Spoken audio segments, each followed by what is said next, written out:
We'll start by introducing ourselves to the members of the committee. Good morning, Chair. Good morning, honorable members. Good morning, everyone. My name is Simon Akibang Awerigo, MP for Navrongo Central and a member of the Public Accounts Committee. Thank you. Good morning, everyone. I am Alhaj Muhammad Bawa Brahima, representing the good people of Idrasi Chedomasi and a member of this committee. Good morning, everyone. Kletu Sedu Dapla is my name, MP for Jirapa, a member of the committee.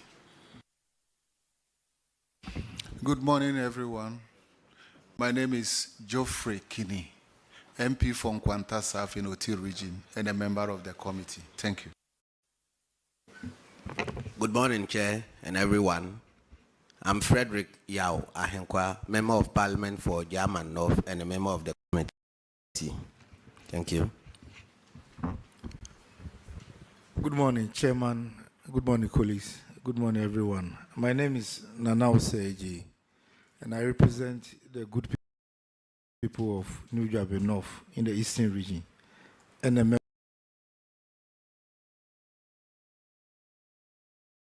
of the committee.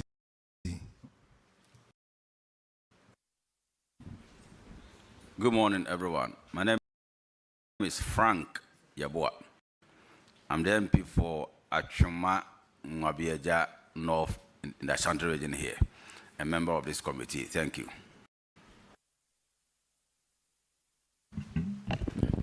Benjamin Techi Antiedu, clerk to the committee. Good morning. My name is Samuel Atamils. I represent everybody in Commander Edna Eguafo Abraham. Yes, I'm the ranking member of Public Accounts Committee, but I'm presiding today. My name is Abna Osei-Mensah, Member of Parliament for Etiwa East and the chairperson of the Public Accounts Committee. May we have the auditors introduce themselves? Good morning, Chairman. I am Dr. Alexander Kumson, Assistant Auditor General, Audit Service. Yeah. Good morning, Honorable Chair. I am Michael Addo, Assistant Auditor General, Audit Service. Good morning. My name is Samuel Etiakon, Regional Auditor, Bono East. Thank you very much. We had so a few colleges that didn't appear yesterday. It's Mampon Technical College here, and then St. Ambrose. Okay, let's start with you guys. And St. Monica's. Is St. Monica's here? All right. Please administer the oath to these schools, these two schools, Mampon Technical and Ambrose.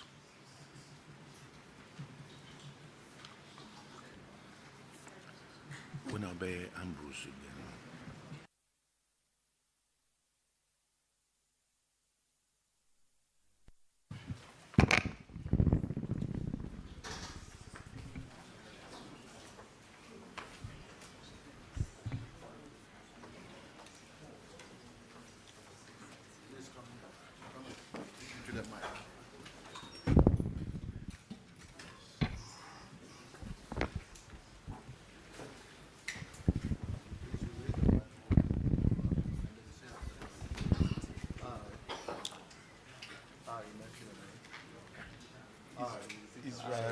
I, Bismarck Atrifrimpong, do in the name of the Almighty God swear that the evidence I shall give before this committee touching the matter in issue shall be the truth, the whole truth, and nothing but the truth. So help me God. May we have Ambrose College of Education sit down, please.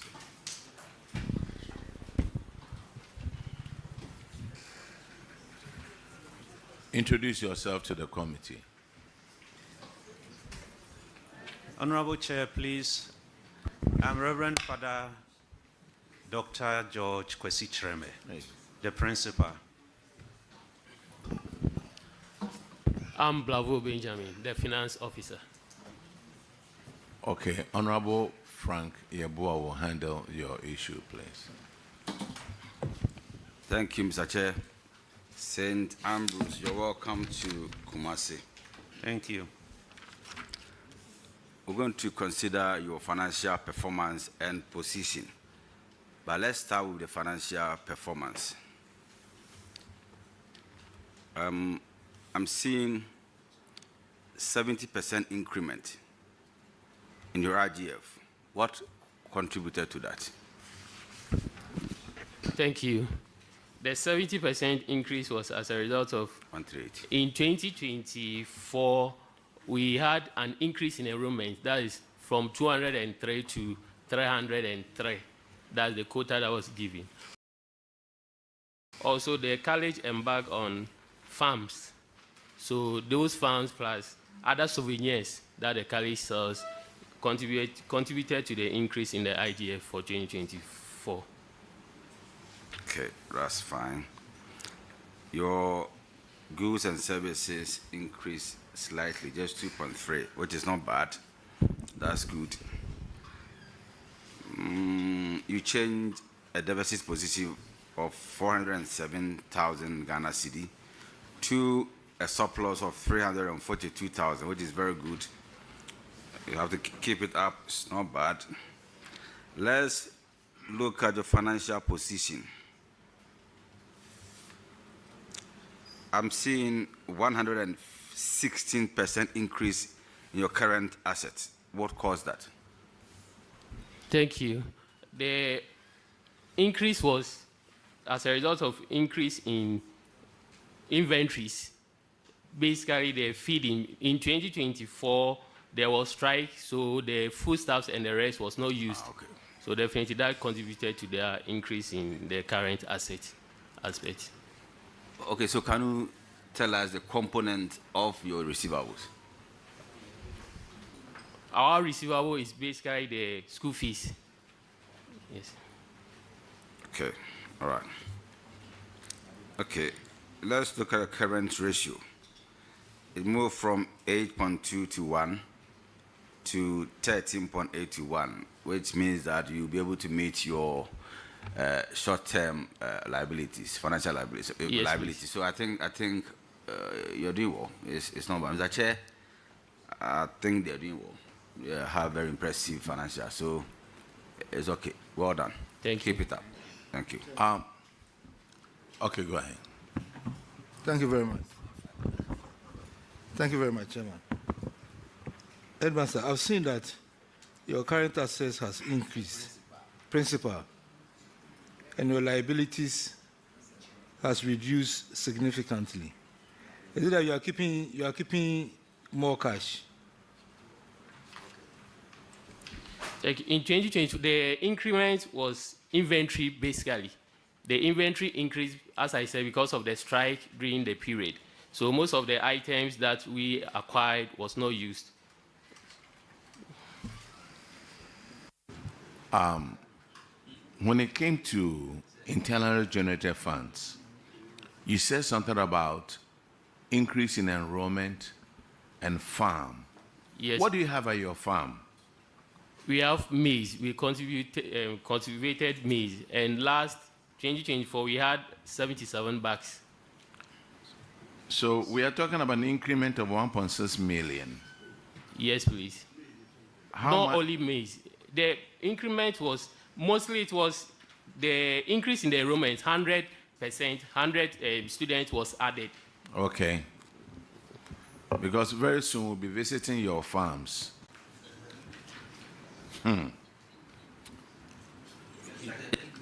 I'm done. It's fine. All right. Osofo, you are discharged. Thank you very much, Honorable. All right.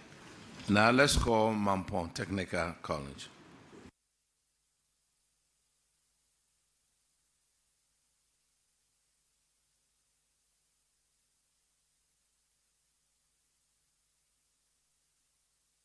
Please introduce yourself to the committee. Chair, I'm Professor. Please sit down. Sit down, please. Professor Ebenezer Ajumaibedu, the principal. My name is Israel Kofi Dadibo, the finance officer. My name is Bismarck Achille Frimpong, the internal auditor. All right, Honorable Frankie Abua will handle your issue again. Thank you, Mr. Chair. Mampong Technical College of Education. You're welcome. Thank you. We'll be considering your financial performance and position. So let's start with the financial performance. And it's on page 120. I hope you have the report. Yes. Okay. I'm seeing GOG subvention, and it decreased by 4.4%. I took my time to check other schools, other colleges. Agogo, Presbyterian Women's College. Their government subvention increased by 27%. Berekum College of Education, 52%. And St. Ambrose, 6.1%. Why did yours decrease? Chair, thank you. Our GOG subvention decreased because of reduction in book and research allowance. In the year under review, Chair, about 5 staff retired from service, and therefore they were not paid book and research allowance for the period. And then also, we did not receive our faculty development fund from GET Fund. And that was almost around 200,000 Ghana cedis. And these two accounted for the difference in the reduction in GOG subvention. Okay, so do you need to comply or satisfy some conditions before these are released to you, or what? You mentioned faculty. Are the GET Fund reps here? Please, join us. We submitted all the details, and it wasn't paid. It was 2025 that was paid. So in 2025, we have received 2. That's the previous one, and then the current year one.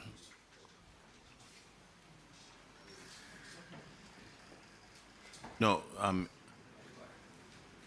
GET Fund reps, you took the oath yesterday, and let the record reflect that the oath still stands. You are the principal, right? Yes, yes. Yeah, my challenge is that other schools even got more. But you were saying that you didn't receive yours, even though 2025, both 2024 and 2025, both of them were paid. Yes, now they have what did you do wrong that caused that? We didn't do anything wrong. At the time I took over in September 2025, I went to GET Fund myself to find out. And then indeed, all the processes have gone through, and indeed they have paid the arrears and then the current year, this year. Sorry, okay. 2025. So you have your finance person here? Yes. Okay. Let's go to expenditure. I'm seeing grant, but there's no corresponding income. What was that grant for? Normally grants are in respect to feeding grants. And normally feeding grants are not budgeted for because of the number of students shape the feeding grant. So if you look at our chart of accounts, because at the time you are budgeting, you are not sure the number of students per the quota system that will be given to you. And that is why normally in our accounting system, we don't budget, but it comes as an expenditure in our accounts. That's the colleges.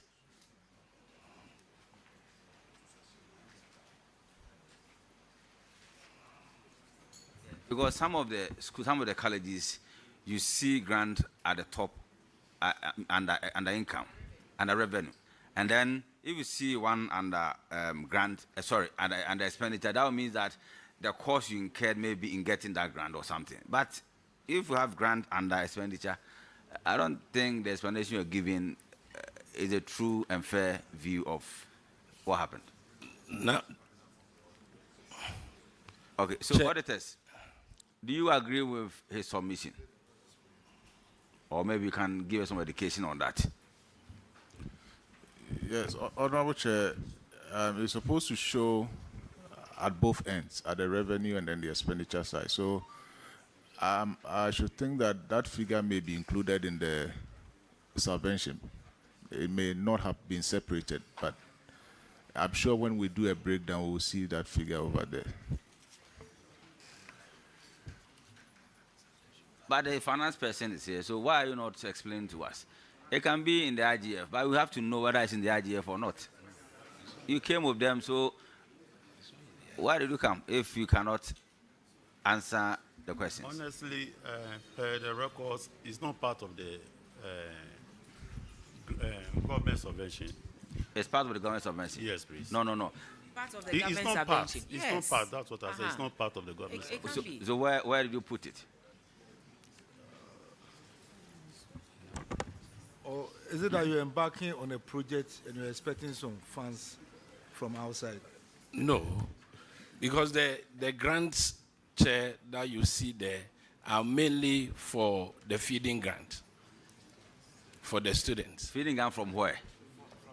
From government. And so it cannot be an expenditure. That's the point. That's why I'm saying that the finance person should explain. Principal, don't worry yourself. We normally That's why you don't, came with your finance person. budget for feeding grants because we don't normally know the number of students that will be enrolled for a particular year. So as and when enrollment is done and the money comes, that we take records of. You have some marginal deficit. Last year, 2023, you had a surplus of 572,000. But this year, so 2024, there's a deficit of 7,000. You have to watch out. Okay. So that 2025, you will get surplus. I'm sure the account is ready, so you can speak to that. Did you have deficit or surplus in 2025? We have surplus. Okay. Let's move to your financial position.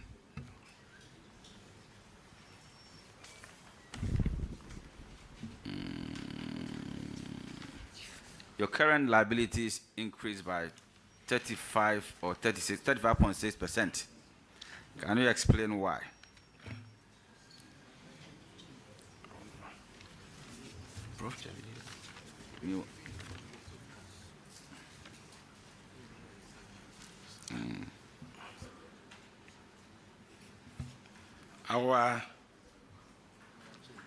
Our current liability decreased by. Oh, it decreased, yes. Yes, it was decreased. Yeah. Because we. It's fine. It's decreased, yes, and it has reflected on your. Yes, so it's fine. Your current ratio to move from 23.3 to 1 to 38.5 to 1, which is very good, meaning that you'll be able to meet your short-term financial obligations. So that one is okay. Mr. Chair, I think there's no cause for alarm. I'm done. You just have to watch out. It's fine. Thank you. All right. Okay, madam. Auditors, respectfully, you have to help us here. You know, with the grants, the way we present the financial statement, some of the colleges come and the grants are monies that they have sourced as a result of their own innovative ways. And some also refer to the grants as the feeding grants. So we will have to be specific here. If they are grants from their own internally generated funds, we'll have to make that clear. And if they are grants from feeding as well, we also have to make it clear so that we don't confuse the two. If they are grants from what they have sourced, we expect to see an in and out. And it's the same with the feeding grants. But most of the time, we only see grants for the feeding grants in the expenditure, but then we don't see it in the income as well. So please, in preparing the financial statement, let us all be on the same page with that. Thank you. Well noted, Honorable Chair. All right, you are discharged. Now, I hear Aguna SDA College of Education is here. Are you here?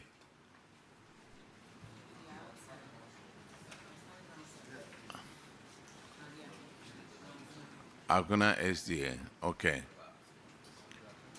Clerk, administer the oath again, please.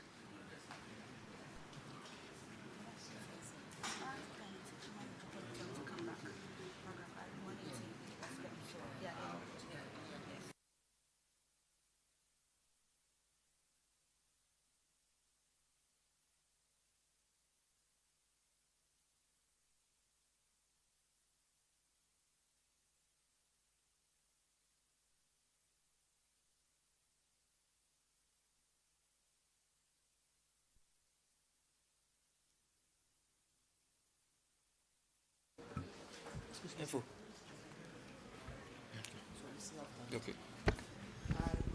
I, Emmanuel Kofi Minta, do in the name of the Almighty God swear that the evidence I shall give before this committee touching the matter in issue shall be the truth, the whole truth, and nothing but the truth. So help me God. Thank you very much. Please introduce yourself to the committee. Thank you, Chair. I'm Dr. Peter Atakra, the principal of the college. I'm sorry, pull the microphone to you. Dr. Peter Ofori Atakra, the principal of the college. Okay. Dr. Emmanuel Kofi Minta, the head of finance. Head of finance, okay. Richmond Osu, account staff. Account staff. Okay. Yesterday we needed somebody to give us real accounting information. Honorable Frankie Abusua will go through your financial performance with you. Okay, thank you, Mr. Chair. Finance Director, how are you feeling today? A bit better. Okay. Your non-tax revenue is the same as IGF, right? Yes, please. So, what caused a 31% decline in your IGF? Right, thank you, Chair. Before 2024, we were recognizing the grant, feeding grant from government as IGF. But at our meeting in 2024 with the Department of Accounts under Controller and Accountants Department, we agreed that because the funds are given to GTEC, GTEC recognizes that funds, so we cannot recognize it as IGF, but rather we should put it under government subvention. So in 2024, we did not add feeding grant received from GTEC as non-tax revenue, but rather we added it to the subvention we received from government. That is why there was a reduction in 2024. The grant that we see up here under income is government subvention. Sorry, please come again. The grant under income here, is it government subvention? Yes, please. It's the feeding grant that we receive from. Okay. All right. Okay, that's fine. Yeah. Okay. All right. Okay, that's fine. Compensation of employees is fine. Use of goods and services increased by 17%. You made a loss or deficit in 2023, even though it changed slightly. You still made a loss. But your use for goods and services is still increasing. Why? Why are you not applying the brakes? Yeah, please. There were factors beyond our control. Like the prices of goods at the market. In 2024, every day you go to market, price changes. You are not the only person who lives in Ghana, please. So it became very difficult for us to, and we were feeding the students 3 times a day. So we had a challenge even dealing with our suppliers.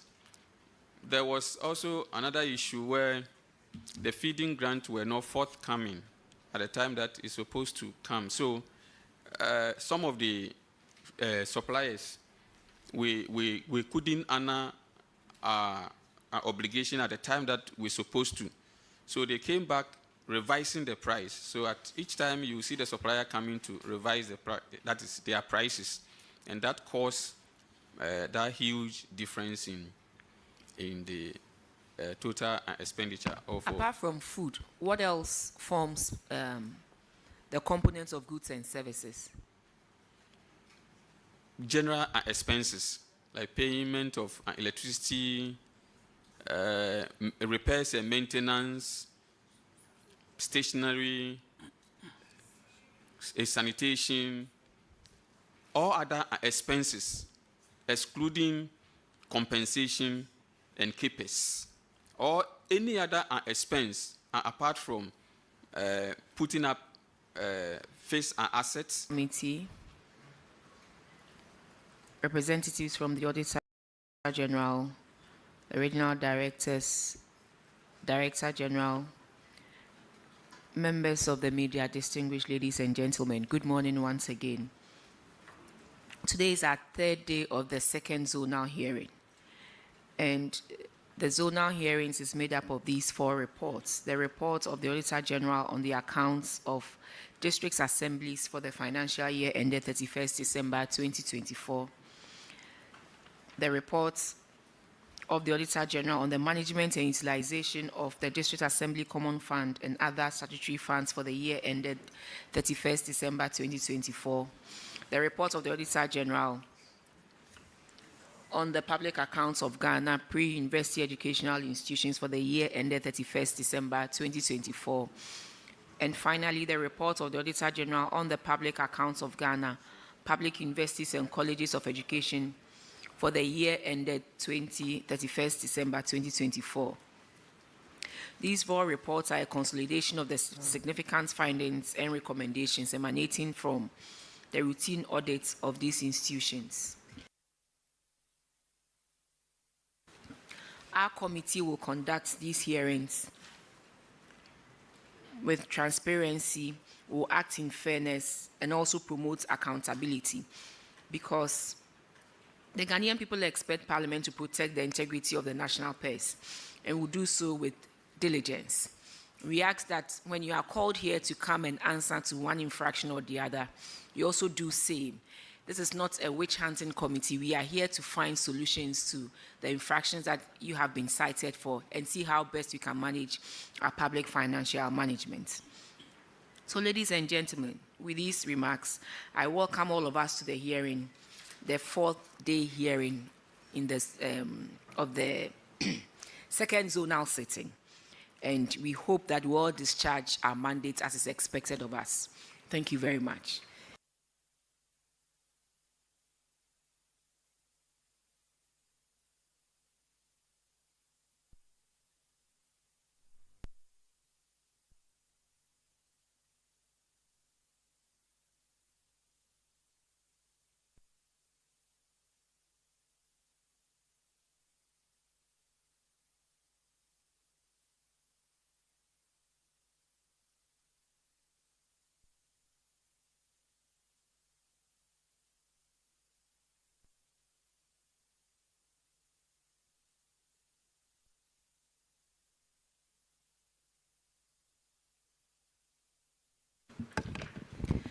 As you heard me say, these reports are reports dated 31st December 2024, and it pertains to when my government was in power. As part of improving transparency and accountability, if it was one government that was in power, I'll cede the proceedings of today's sitting to the ranking member. So that is what we have been doing for the past 3 days. So ranking, I hereby hand over to you, and I know you do a good job. Thank you very much. Thank you very much, madam. We'll start by introducing ourselves to the members of the committee. Good morning, Chair. Good morning, honorable members. Good morning, everyone. My name is Simon Akebange-Awergo, MP for Navrongo Central and a member of the Public Accounts Committee. Thank you. Good morning, everyone. I am Alhaj Muhammad Bawa Brahima, representing the good people of Idrisi Chedomasi and a member of this committee. Good morning, everyone. Kletu Sedu Dapla is my name, MP for Jirapa, a member of the committee. Good morning, everyone. My name is Geoffrey Kinney, MP for Nkwantasa Afenyo-Markin region and a member of the committee. Thank you. Good morning, Chair and everyone. I'm Frederick Yao Ahenkwa, Member of Parliament for German North and a member of the committee. Thank you. Good morning, Chairman. Good morning, colleagues. Good morning, everyone. My name is Osei-Mensah, and I represent the good people of New Jabe North in the Eastern region and a member of the committee. Good morning, everyone. My name is Frank Yabua. I'm the MP for Afenyo-Markin North in the Ashanti region here, a member of this committee. Thank you. Benjamin Techi and Tiedu, clerk to the committee. Good morning. My name is Samuel Mills. I represent everybody in Commander Edna Abusua. Yes, I'm the ranking member of Public Accounts Committee, but I'm presiding today. My name is Abna Osei-Mensah, Member of Parliament for Etiwa East and the chairperson of the Public Accounts Committee. May we have the auditors introduce themselves? Good morning, Chairman. I am Dr. Alexander Kumson, Assistant Auditor General, Audit Service. Yeah. Good morning, Honorable Chair. I am Michael Addo, Assistant Auditor General, Audit Service. Good morning. My name is Samuel Etiakon, Regional Auditor, Bono East. Thank you very much. We had so a few colleges that didn't appear yesterday. It's Mampon Technical College here, and then St. Ambrose. Okay, let's start with you guys. And St. Monica's. Is St. Monica's here? All right. Please administer the oath to these schools, these two schools, Mampon Technical and Ambrose.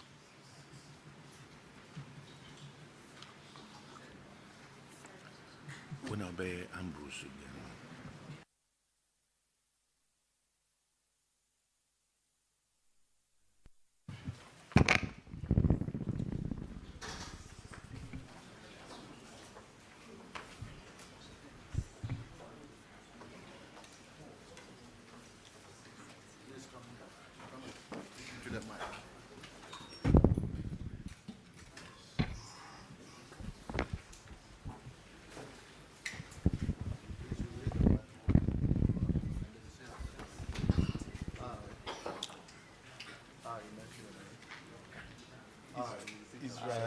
I, Bismarck Atrifrimpong,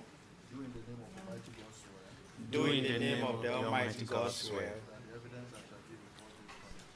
that the evidence I shall give before this committee touching the matter in issue shall be the truth, the whole truth, and nothing but the truth. So help me God.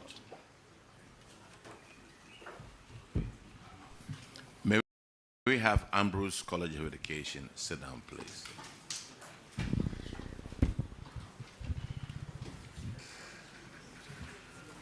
Introduce yourself to the committee. Honorable Chair, please.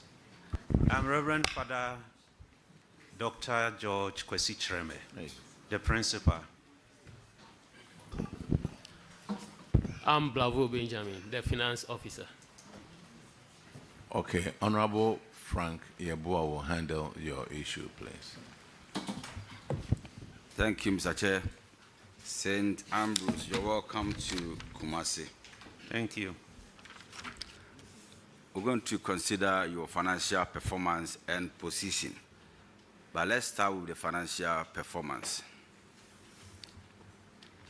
I'm seeing 70% increment in your RGF. What contributed to that? Thank you. The 70% increase was as a result of, 138. in 2024, we had an increase in enrollment, that is from 203 to 303. That's the quota that was given. Also, the college embarked on farms. So those farms plus other souvenirs that the college sells contributed to the increase in the IGF for 2024. Okay, that's fine. Your goods and services increased slightly, just 2.3, which is not bad. That's good. You changed a deficit position of 407,000 Ghana cedi to a surplus of 342,000, which is very good. You have to keep it up. It's not bad.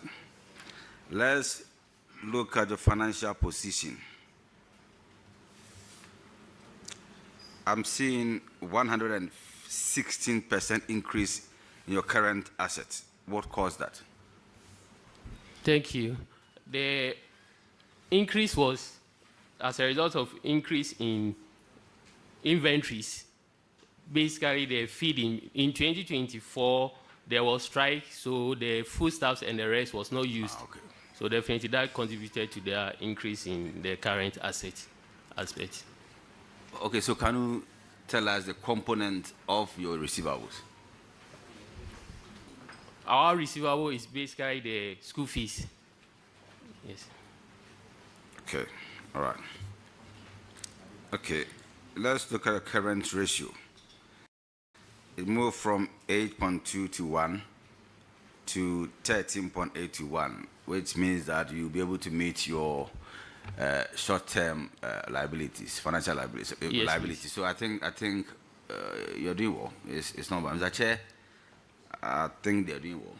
You have very impressive financial, so it's okay. Well done. Thank you. Keep it up. Thank you. Okay, go ahead. Thank you very much. Thank you very much, Chairman. Headmaster, I've seen that your current assets has increased, principal, and your liabilities has reduced significantly. Is it that you are keeping more cash? Like in 2022, the increment was inventory basically. The inventory increased, as I said, because of the strike during the period. So most of the items that we acquired was not used.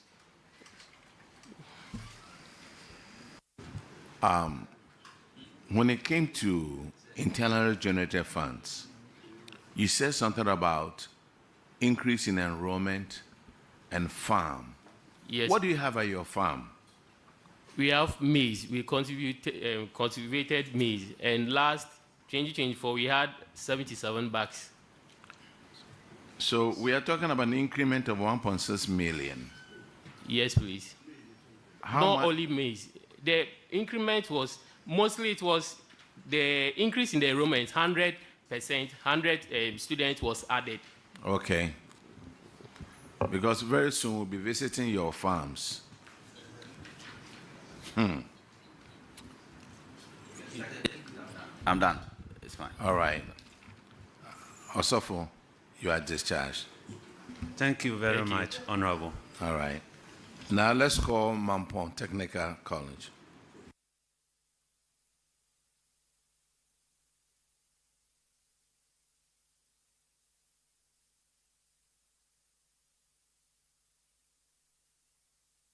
Please introduce yourself to the committee. Chair, I'm Professor. Oh, please sit down. Sit down, please. Professor Ebenezer Ajumaibedu, the principal. My name is Israel Kofi Dadibo, the finance officer. My name is Bismarck Achirefrempong, the internal auditor. All right. Honorable Frankie Abusua will handle your issue again. Thank you, Mr. Chair. Mampong Technical College of Education. You're welcome. Thank you. We'll be considering your financial performance and position. So let's start with the financial performance. And it's on page 120. I hope you have the report. Yes. Okay. I'm seeing GOG subvention, and it decreased by 4.4%. I took my time to check other schools, other colleges. Agogo, Presbyterian Women's College. Their government subvention increased by 27%. Berekum College of Education, 52%. And St. Ambrose, 6.1%. Why did yours decrease? Chair, thank you. Our GOG subvention decreased because of reduction in book and research allowance. In the year under review, Chair, about 5 staff retired from service, and therefore they were not paid book and research allowance for the period. And then also, we did not receive our faculty development fund from GET Fund. And that was almost around 200,000 Ghana cedis. And these two accounted for the difference in the reduction in GOG subvention. Okay, so do you need to comply or satisfy some conditions before these are released to you, or what? You mentioned faculty. Are the GET Fund reps here? Please join us. We submitted all the details and it wasn't paid. It was 2025 that was paid. So in 2025, we have received 2. That's the previous one and then the current year one.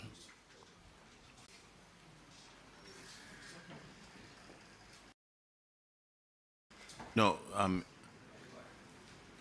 GET Fund reps, you took the oath yesterday, and let the record reflect that the oath still stands. You are the principal, right? Yes, yes. Yeah, my challenge is that other schools even got more. But you were saying that you didn't receive yours, even though 2025, both 2024 and 2025, both of them were paid. Yes, now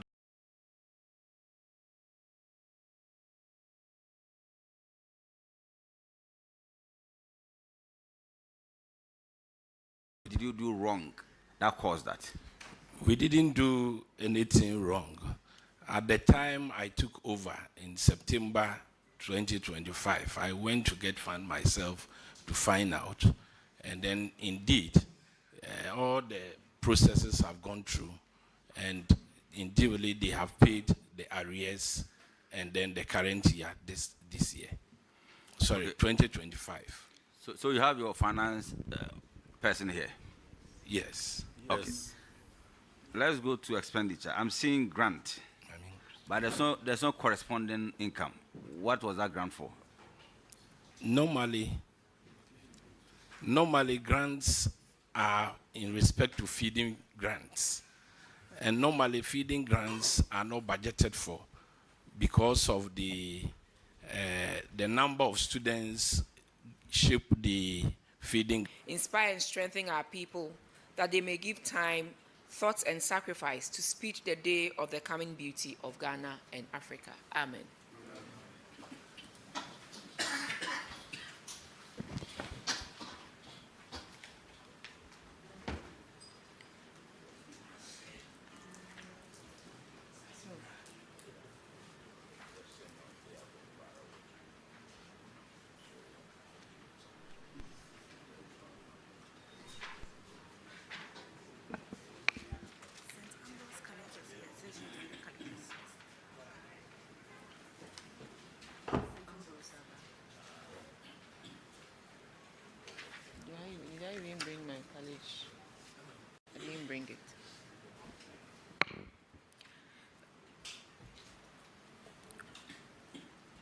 Honorable Ranking, members of the committee,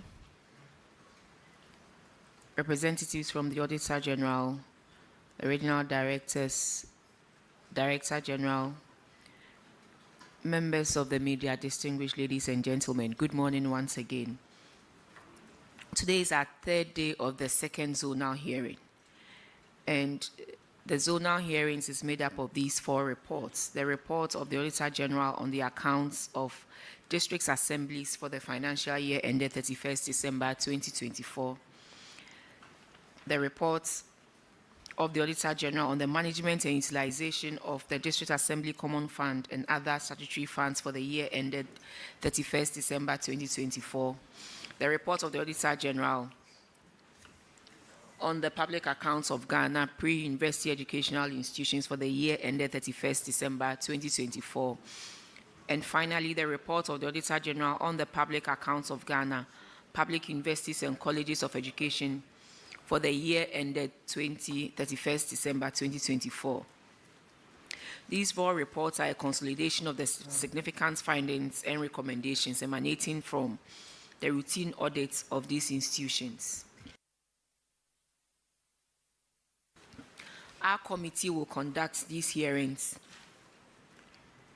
with transparency, will act in fairness, and also promote accountability, because the Ghanaian people expect Parliament to protect the integrity of the national purse, and will do so with diligence. We ask that when you are called here to come and answer to one infraction or the other, you also do same. This is not a witch-hunting committee. We are here to find solutions to the infractions that you have been cited for and see how best we can manage our public financial management. So, ladies and gentlemen, with these remarks, I welcome all of us to the hearing, the 4th day hearing in this, of the second zonal sitting. And we hope that we all discharge our mandate as is expected of us. Thank you very much.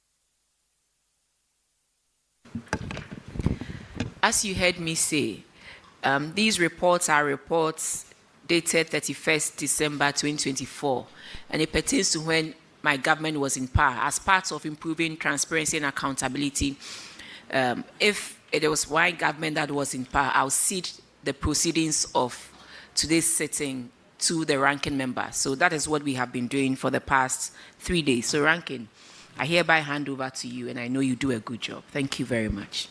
Thank you very much, madam. We'll start by introducing ourselves to the members of the committee. Good morning, Chair. Good morning, honorable members. Good morning, everyone. My name is Simon Akebang-Awergo, MP for Navrongo Central and a member of the Public Accounts Committee. Thank you. Good morning, everyone. I am Alhaj Muhammad Bawa Brahima, representing the good people of Idras-Chedomasi and a member of this committee. Good morning, everyone. Kletusedu Dapla is my name, MP for Jirapa, a member of the committee. Good morning, everyone. My name is Geoffrey Kinney, MP for Nkwanta Afenyo-Markin region and a member of the committee. Thank you. Good morning, Chair and everyone.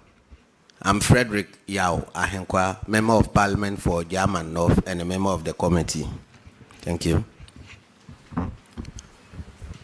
Good morning, Chairman. Good morning, colleagues. Good morning, everyone. My name is Osei-Mensah, and I represent the good people of New Jabe North in the Eastern region and a member of the committee.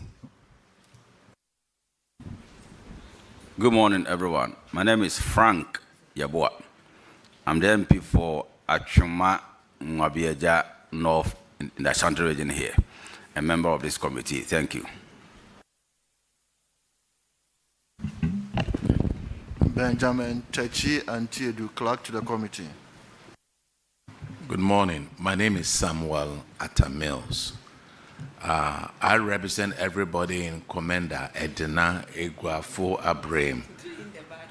Yes, I'm the ranking member of Public Accounts Committee, but I'm presiding today.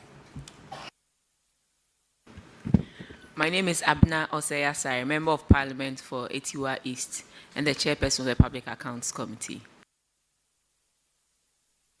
May we have the auditors introduce themselves? Good morning, Chairman. I am Dr. Alexander Kumson, Assistant Auditor General, Audit Service. Yeah. Good morning, Honorable Chair. I am Michael Addo, Assistant Auditor General, Audit Service. Good morning. My name is Samuel Etiakon, Regional Auditor, Bono East. Thank you very much. We had so a few colleges that didn't appear yesterday. It's Mampon Technical College here, and then St. Ambrose. Okay, let's start with you guys. And St. Monica's. Is St. Monica's here? All right. Please administer the oath to these schools, these two schools, Mampon Technical and Ambrose.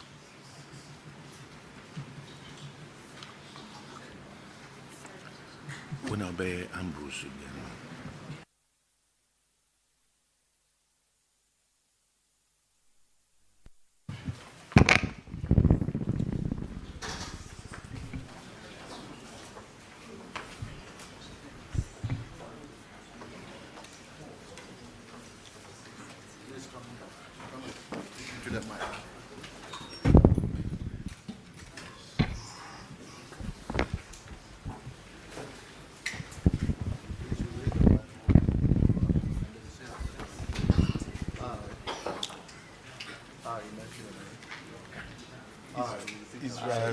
I, Bismarck Achille Frimpong, do in the name of the Almighty God swear that the evidence I shall give before this committee touching the matter in issue shall be the truth, the whole truth, and nothing but the truth. So help me God. May we have Ambrose College of Education sit down, please.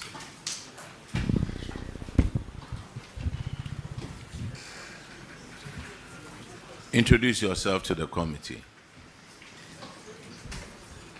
Honorable Chair, please. I'm Reverend Father Dr. George Kwesi Chireme, the principal. I'm Blavo Benjamin, the finance officer.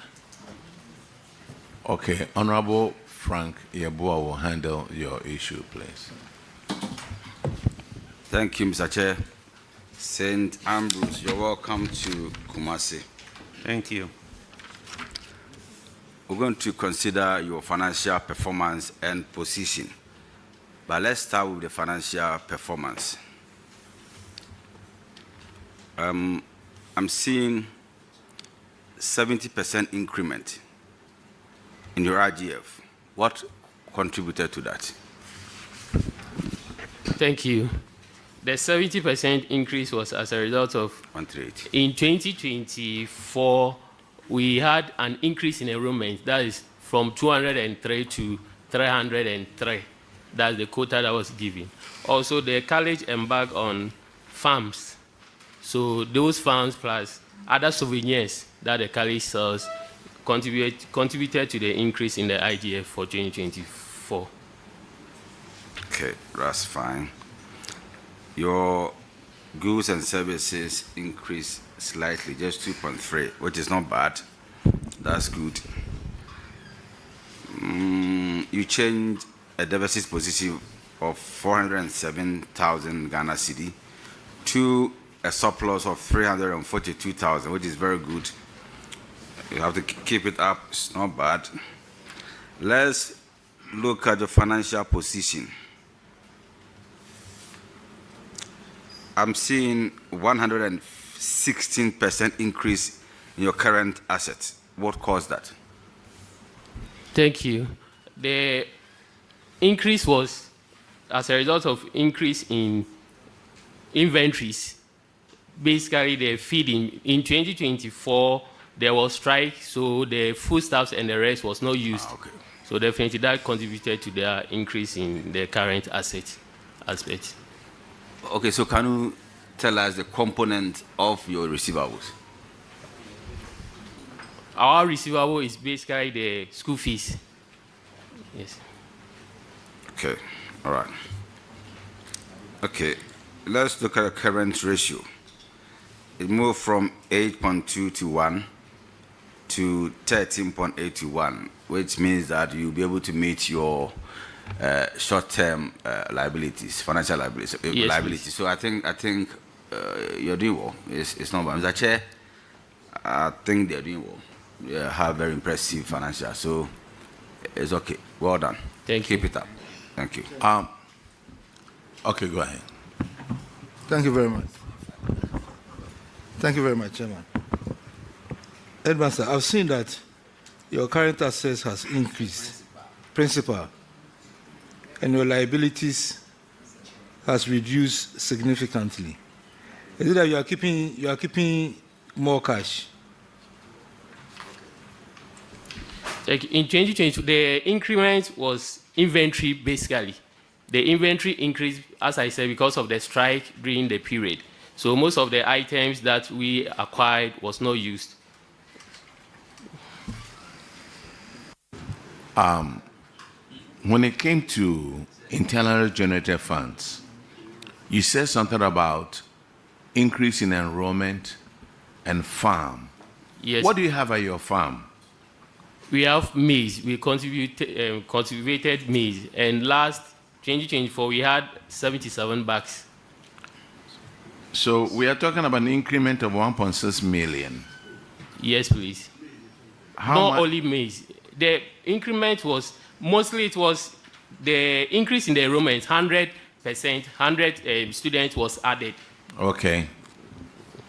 Because very soon we'll be visiting your farms.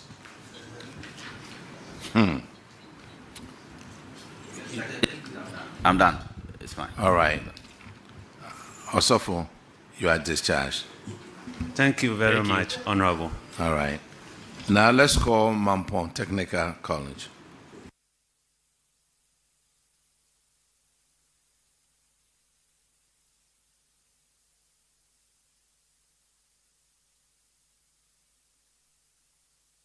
Please introduce yourself to the committee. Chair, I'm Professor. Please sit down. Sit down, please. Professor Ebenezer Ajumaibedu, the principal. My name is Israel Kofi Dadibo, the finance officer. My name is Bismarck Achille Frimpong, the internal auditor. All right. Honorable Frankie Abusua will handle your issue again. Thank you, Mr. Chair. Mampong Technical College of Education. You're welcome. Thank you. We'll be considering your financial performance and position. So let's start with the financial performance. And it's on page 120. I hope you have the report. Yes. Okay. I'm seeing GOG subvention, and it decreased by 4.4%. I took my time to check other schools, other colleges. Agogo, Presbyterian Women's College. Their government subvention increased by 27%. Berekum College of Education, 52%. And St. Ambrose, 6.1%. Why did yours decrease? Chair, thank you. Our GOG subvention decreased because of reduction in book and research allowance. In the year under review, Chair, about 5 staff retired from service, and therefore they were not paid book and research allowance for the period. And then also, we did not receive our faculty development fund from GET Fund. And that was almost around 200,000 Ghana cedis. And these two accounted for the difference in the reduction in GOG subvention. Okay, so do you need to comply or satisfy some conditions before these are released to you, or what? You mentioned faculty, something. Are the GET Fund reps here? Please, join us. We submitted all the details, and it wasn't paid. It was 2025 that was paid. So in 2025, we have received 2. That's the previous one, and then the current year one.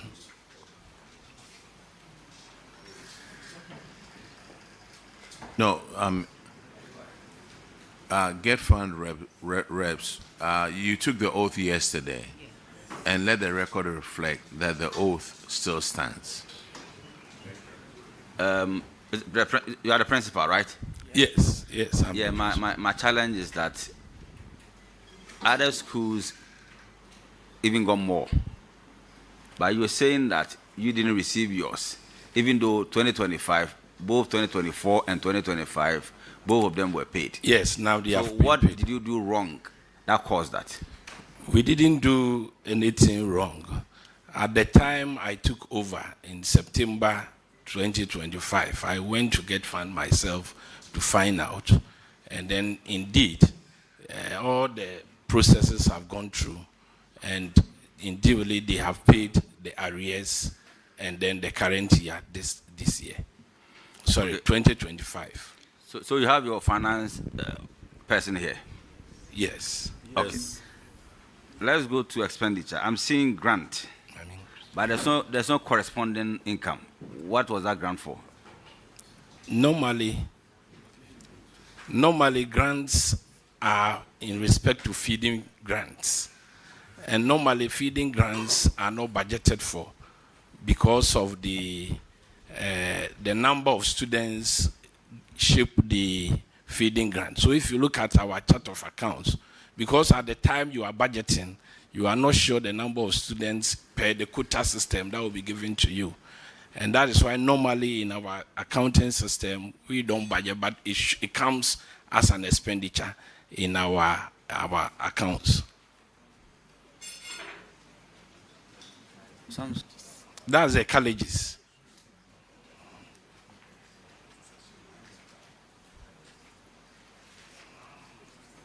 Because some of the colleges, you see grant at the top under income, under revenue, and then if you see one under under expenditure, that means that the cost you incurred may be in getting that grant or something. But if you have grant under expenditure, I don't think the explanation you're giving is a true and fair view of what happened. No. Okay, so auditors, do you agree with his submission? Or maybe you can give us some education on that. Yes, Honorable Chair, it's supposed to show at both ends, at the revenue and then the expenditure side. So I should think that that figure may be included in the subvention. It may not have been separated, but I'm sure when we do a breakdown, we will see that figure over there. But the finance person is here, so why are you not explaining to us? It can be in the IGF, but we have to know whether it's in the IGF or not. You came with them, so why did you come if you cannot answer the questions? Honestly, per the records, it's not part of the government subvention. It's part of the government subvention? Yes, please. No. Part of the It's government not part. subvention. It's Yes. not part. That's what I said. It's not part of the government subvention. So where did you put it? Or is it that you're embarking on a project and you're expecting some funds from outside? No, because the grants chair that you see there are mainly for the feeding grant for the students. Feeding grant from where? From government. And so it cannot be an expenditure. That's the point. That's why I'm saying that the finance person should explain. Principal, don't worry yourself. We normally That's why you don't, came with your finance person. budget for feeding grants because we don't normally know the number of students that will be enrolled for a particular year. So as and when enrollment is done and then the money comes, that we take records of.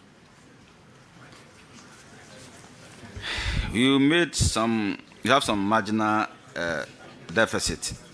Last year, 2023, you had a surplus of 572,000. But this year, so 2024, there's a deficit of 7,000. You have to watch out. Okay. So that 2025, you will get surplus. I'm sure the account is ready, so you can speak to that. Did you have deficit or surplus in 2025? We have surplus. Okay. Let's move to your financial position.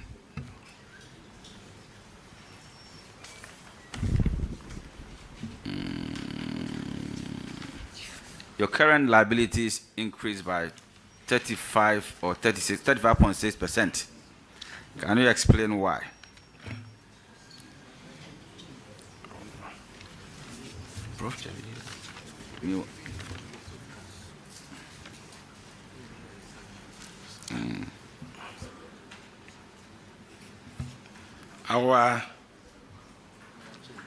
Our current liability decreased by. Oh, it decreased, yes. Yes, it was decreased. Yeah. Because we. It's fine. It's decreased, yes, and it has reflected on your. Yes, so it's fine. Your current ratio to move from 23.3 to 1 to 38.5 to 1, which is very good, meaning that you'll be able to meet your short-term financial obligations. So that one is okay. Mr. Chair, I think there's no cause for alarm. I'm done. You just have to watch out. It's fine. Thank you. All right. Okay, madam. Auditors, respectfully, you have to help us here. You know, with the grants, the way we present the financial statement, some of the colleges come and the grants are monies that they have sourced as a result of their own innovative ways. And some also refer to the grants as the feeding grants. So we will have to be specific here. If there are grants from their own internally generated funds, we'll have to make that clear. And if there are grants from feeding as well, we'll also have to make it clear so that we don't confuse the two. If there are grants from what they have sourced, we expect to see an in and out. And it's the same with the feeding grants, but most of the time we only see grants for the feeding grants in the expenditure, but then we don't see it in the income as well. So please, in preparing the financial statement, let us all be on the same page with that. Thank you. Well noted, Honorable Chair. All right, you are discharged. Now I hear Aguna SDA College of Education is here. Are you here?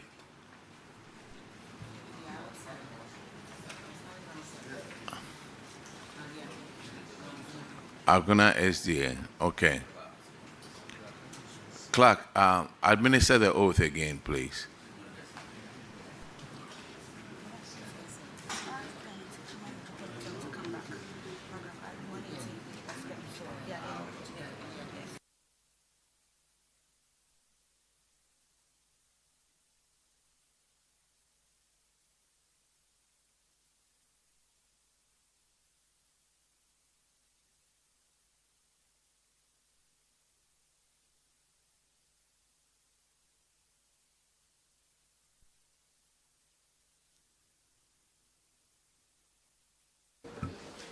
Info.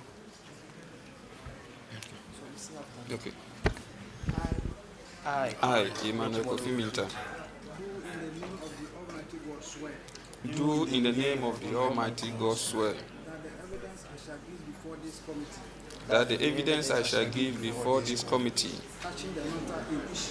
touching the matter in issue shall be the truth, the whole truth, and nothing but the truth. So help me God. Thank you very much. Please introduce yourself to the committee. Thank you, Chair. I'm Dr. Peter Atakra, the principal of the college. I'm sorry. Pull the microphone to you. Dr. Peter Ofori Atakra, the principal of the college. Okay. Dr. Emmanuel Kofi Minta, the head of finance. Head of finance. Okay. Richmond Owusu, account staff. Account staff. Okay.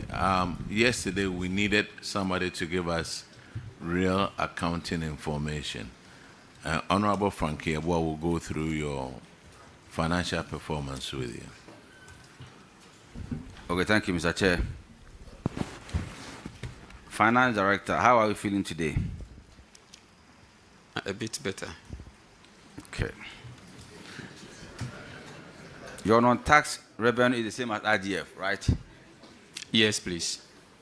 So, what caused a 31% decline in your IGF? Right, thank you, Chair. Before 2024, we were recognizing the grant, feeding grant from government as IGF. But at our meeting in 2024 with the Department of Accounts under Controller and Accountants Department, we agreed that because the funds are given to GTEC, GTEC recognizes that funds. So we cannot recognize it as IGF, but rather we should put it under government subvention. So in 2024, we did not add feeding grant received from GTEC as non-tax revenue, but rather we added it to the subvention we received from government. That is why there was a reduction in 2024. The grant that we see up here under income is government subvention. Sorry, please come again. The grant under income here, is it government subvention? Yes, please. It's the feeding grant that we receive from. Okay. All right. Okay, that's fine. Yeah. Okay, all right. Okay, that's fine. Compensation of employees is fine. Use of goods and services increased by 17%. You made a loss or deficit in 2023, even though it changed slightly. You still made a loss, but your use of goods and services is still increasing. Why? Why are you not applying the brakes? Yeah, please. There were factors beyond our control, like the prices of goods at the market. In 2024, every day you go to market, price changes. You are not the only person who lives in Ghana, please. So it became very difficult for us to, and we were feeding the students 3 times a day. So we had a challenge even dealing with our suppliers. There was also another issue where the feeding grants were not forthcoming at the time that it's supposed to come. So some of the suppliers, we couldn't honor our obligation at the time that we're supposed to. So they came back revising the price. So at each time you see the supplier coming to revise the price, that is their prices. And that caused that huge difference in the total expenditure. Apart from food, what else forms the components of goods and services? General expenses, like payment of electricity, repairs and maintenance, stationery, sanitation, all other expenses, excluding compensation and capers, or any other expense apart from putting up fixed assets or I payment asked of- because you attributed the increment to only prices of food. That's why I asked you the components of your goods and services. Okay. In fact, that was a major expenditure on our goods and services. Okay. Right. So you have to keep an eye on the use of goods and services. It's very important. Thank you, Chair. And you need to work on your deficit situation. Even though you changed, it was changed from 489,639 to 342,500. But it's still a deficit, so you have to work on that. Thank you. Let's move to your financial position.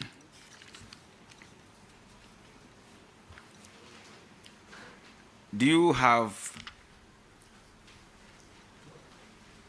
more vehicles under your non-current assets?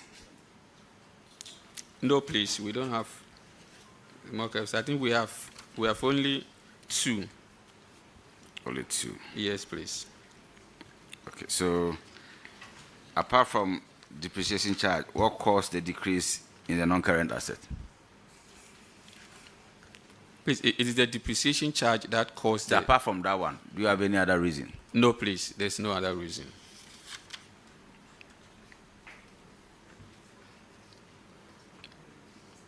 Okay. Sir, I see your non-tax revenue fell from 3.8 million to 2.6 million in 2024 from 2023. What constitutes your non-tax revenue? All right. The non-tax revenue is basically the fee we charge the students. That is basically a source of non-tax revenue. So, did you see a drop in the number of students who enrolled in 2024? No, there wasn't a drop. So, how come your non-tax revenue dropped by 1.1 million in 2024 from 2023? Yes, I earlier I explained that in 2023, the non-tax revenue, we added the feeding grants that we received from government, but in 2024, we did not add.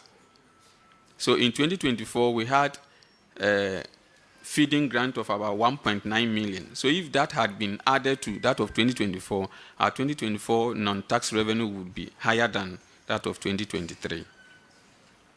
Okay, so the 1.9 million, where did you add it? It was Under added- grants? Yes, please, under GOG grant. Okay. Okay.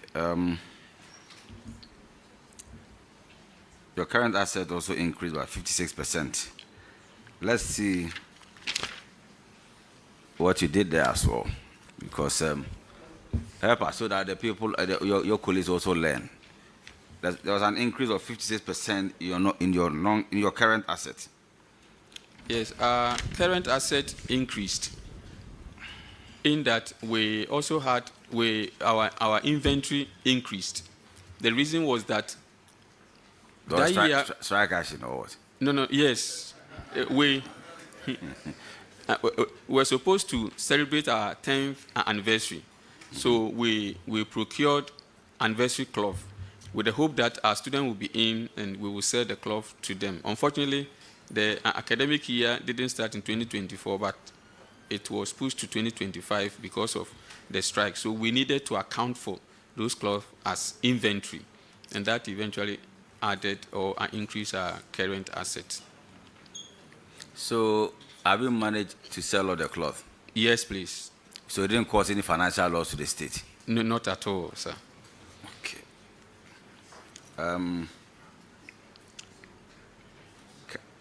Current liabilities also increased by 95%. Let's look at that one as well. Yes, the current liabilities. Yes. Yes, sir. I said it's also increased by 95%. What caused that? Yes, the current liability. In fact, we admitted the freshers in 2024. Some of them paid their fees, but the academic year was pushed to 2025. And because we had not rendered a service to them, we recognized that as deferred income. That increased our liability. So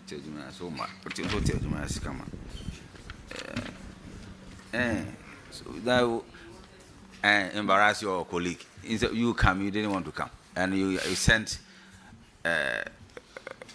You were playing Premier League, and you sent somebody to come from this third division to come and represent you. Why do you have to do that?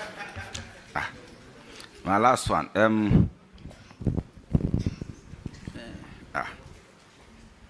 In 2023, the current ratio was 1.2 to 1, which was okay. But now it's moved to 0.9 to 1, which means that it will be difficult to meet your short-term financial obligations. So what are you doing about it? Yes, sir. What we did was, with our payables, our trade payables, or our suppliers, we invited them to discuss to extend the term of payment period for us, because we knew we were going to receive our grant early January 2025, and they agreed. So currently, we don't have this problem. Yes, so you paid all your. We have paid all of them. Did it have any impact on your use of goods and services in the subsequent year, 2025? Because if you don't pay me on time, when I'm supplying you, I'll increase the price. It's normal. It's marketing strategy. Did it have any impact on your the cost of goods and services? No, please. Are you telling me for me to feel good, or is that's a true picture? Please, that is a true nature. They know we don't default. So when we told them the situation on the ground, they you shifted everything on the government. Not really on the government. It's not important. No, you can decide not to answer. It's not part of this. Don't worry yourself. Don't be tempted to lie. Don't go there. I just asked, so don't worry about that. Actually, I think he knows his stuff, so he's a good guy. But please, you need to bring your guys up to speed so that in your absence they can come and represent you. You're a good guy, so you know the stuff. So that's it. I'm done. Thank you. Thank you, sir. Thank you very much. So, Principal, you see the difference? The difference is very clear. Okay, you don't have to answer. You are discharged.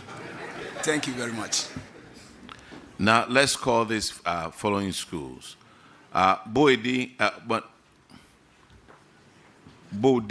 SHS, Bibiani SHTS, Nana Brentio SHTS, Joaboso, Ensaura,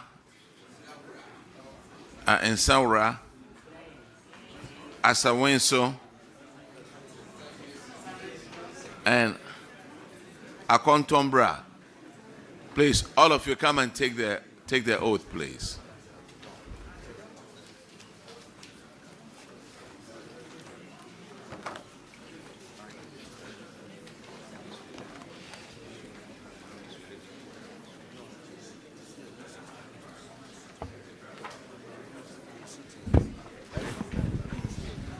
No, you should go there and you can.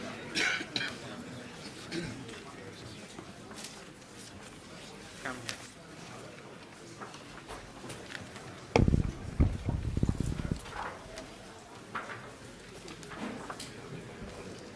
Please come to sir. I just want you to warn sir. In the name of the Almighty God, swear that the evidence I shall give before this committee touching the matter in issue shall be the truth, the whole truth, nothing but the truth. So help me God. No, you can't push me things for me. Okay, now, Bodhi,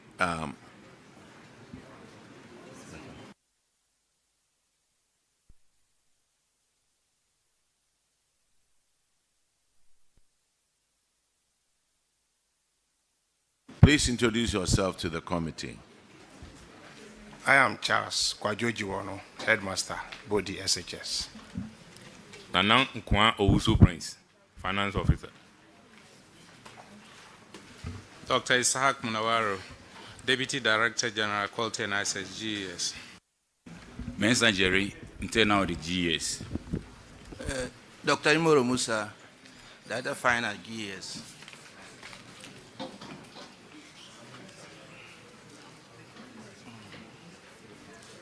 At this time, will the Get Fund representatives also introduce yourself? Honorable Chair, my name is Dr. Cornelius Achu Tapamako, Acting Director, Project Monitoring and Evaluation of the Get Fund.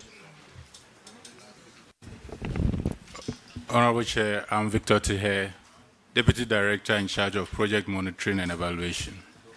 Thank you.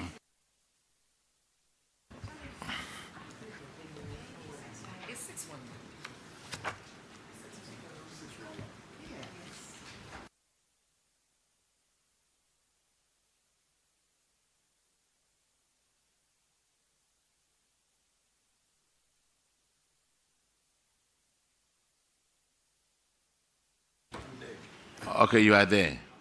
All right. Go ahead, please. Welcome, Bodhi. Thank you.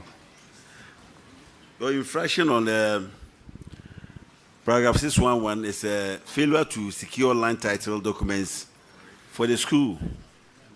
And the recommendation was that you should notify the Ghana Education Service and other stakeholders, including a member of parliament, to support the school to secure a land title deed. Can you bring us up to speed as to the status of this recommendation? Thank you, Honorable Chair. The school land was released by the chief of the town to the school, and the boundaries were set anyway. So when I took office, I got in touch with the chief of the town and the Honorable Member of Parliament. As I speak to you now, the site plan of the land has been given to the chief, who is in liaison with the Lands Commission for site documents to be obtained for the school. We couldn't raise funds to do it ourselves, and so we are collaborating with the stakeholders to help us get the title documents. And in due course, we will get them. I think this was the explanation that you gave to the auditors. And that is the reality, please. And the recommendation was that you should liaise with your MP, because if you are talking about 20,000 Ghana cedis here in the reports. That was 2 years ago. That was the amount we were to spend, but the school could not raise such funds. But we have speed up our follow-ups, and like I said, the site plan of the land is now with the chief of the town, who has also contacted. You see, when auditors are talking about land title deeds like this, I have an experience. That's why I'm talking. I also side with the auditors. Most of the time, if you don't secure the land, the very chiefs that gave you the land, when the time comes that they need it for a different purpose, they come to build something there. I have an experience where a school, close to a school now, a chief is putting up this is a filling station. Well, you know that filling station with school, it doesn't go. You understand? Yeah. So you have to at least make sure Ghana Education Service also up your game, which lays with the member and ensure that you get the line title deed. If you get it, that means that the school, because I mean, government is putting out structures on the schools. Yes. You put out a structure on a land that does not belong to you. In future, we see that. I mean, the investment that we've made there will become useless. So, at least I think, and I know you're a member of parliament. If you are able, if you liaise with him well, he will help you. Yeah. Honorable Ahi. He's a deputy minister. Yes. This money shouldn't be anything that he cannot help you to do it. I don't think you have seen him. Oh, we do. Contact him. Contact him Regularly. properly. We will do. Contact him properly so that he will help you to do it. Thank you. Thank you very much. Contact him not at a funeral, but you go to his office. Say, this is really important. The chief who gave you the land, you've given the site plan to him. Site plan doesn't mean have title to the land. Not at all. There's an assembly over there too that should help you. You wake up one day and somebody's building a house in front of your administration block. Then you will understand. Good. Very important. Tema, aside that, have you seen your municipal chief executive or this chief executive too? Yes. Because the assembly. The assembly. Okay, And then, well noted. Uh-huh. Well noted. Now, when are you going to see the MP or the assembly? The assembly, as soon as I return, I'll visit him again on this matter. Good. He's aware of the matter. He's aware of the challenge. So I will go to him again for. Your next infraction is on paragraph 608, and we are talking about abandoned projects. And Bodhi, what has happened to your library? Honorable Chair, thank you for the opportunity. It is still at the stage I came to meet it. It has been roofed, and the ceiling planks have been fixed. The building is plastered, but no screeding. And so that is the state it is now. That is how I came to meet it. But the contract sum is 180,000. You pay the contract only 30,000, and he has at least roofed it. And it's 132 months behind. Get fund. Is that your project? Please give us a few seconds to cross-check. All right. Now, when you came to meet it this way, what have you done about it? Honorable Chair, thank you for the opportunity. I have not rested on my hours. I have been moving in, out, day and night to the district assembly. And as I speak to you now, the last time I organized a school spam, the DC was in seat, and he has assured us that he's going to use it under the legacy project.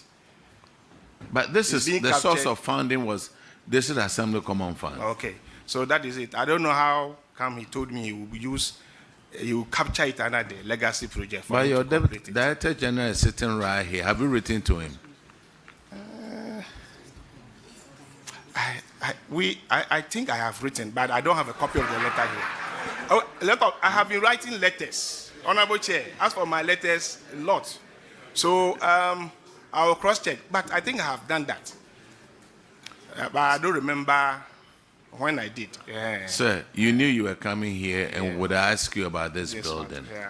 So you should be prepared to answer. I've written to the Director General.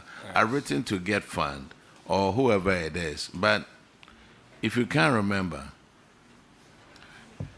Initially, Honorable Chair, I didn't know the funding. All I knew was that the District Assembly was building the structure But for somebody at your school gave this information to the auditors that the funding is from District Assembly Common Fund, or the paperwork was at your school and the auditors found out. The auditors said that it commenced in 2012 and it was supposed to have been completed in 2013. So there's enough information at your school. I should think that the auditor moved from my school to the District Assembly. Sir, please, when did you come to the school? 2021. 2021. Yes. Then you shouldn't be saying what you are saying. Not you should think the auditor moved from your school. See, these are information that was provided to them from your school. So you saying you did not rest on your oars is not true. The situation on the ground and what you are saying are completely different. Because clearly, if you had taken the time to study things, you would have known that the funding source was DACF. 2021, you could have contacted your MC or your DC, yes, that the funding source is coming from your end. Can you please help us with the support of the MP to complete it? But if you are saying you haven't rested on your oars and you don't even know the funding source, then clearly you are not on top of the game. and you knew you were coming here to answer this infraction. So I beg, go back and do the needful. It is better to let your work speak for you than you speak and then, the situation on the ground is completely different from what you are saying. Please, this is just by way of advice. Honorable Chair, well noted. Get fund. Yes, sir. Yeah, Honorable Chair, we just checked our database of 11,000 projects and we don't seem to have anything on board, so we'll take their contact and verify. All right. We don't have any data on them. Funding source is DACF, not Get Fund. Yeah, it's that is what DACF. they've captured. So Not Get Fund. Thank you. Now, your next infraction is on paragraph 591. And Honorable Gape will handle that one. Chair, thank you. Even before moving on, Headmaster, you make mention that the DC mentioned to you that there will be this project will be captured under legacy fund. Have it been captured? It was during our spam that the DC intimated that the project will be put under the legacy projects to be completed for us. That was what he told me at.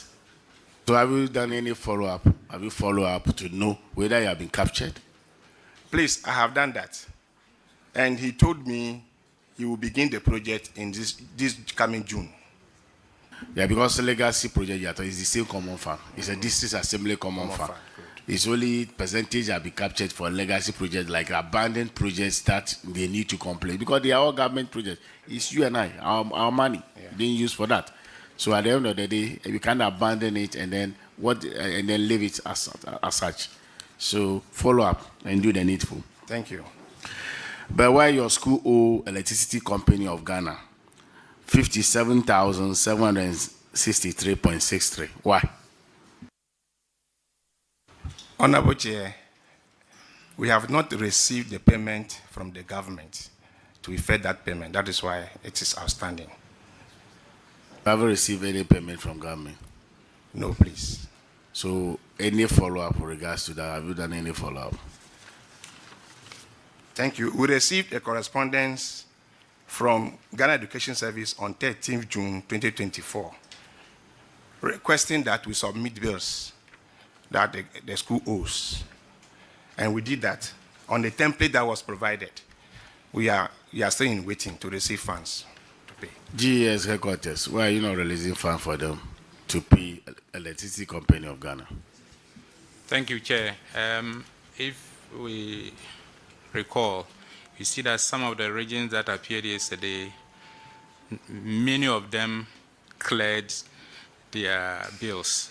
I'm certain that they are paying in regions because mostly when I went through the records, where you have to have a number of the regions schools staying out, you can find almost all the schools in the region not having their arrears cleared. So we will notify Free Senior High School to speed up with the payment because I'm sure they are paying according to regions because you don't find some in a region paid and others not paid.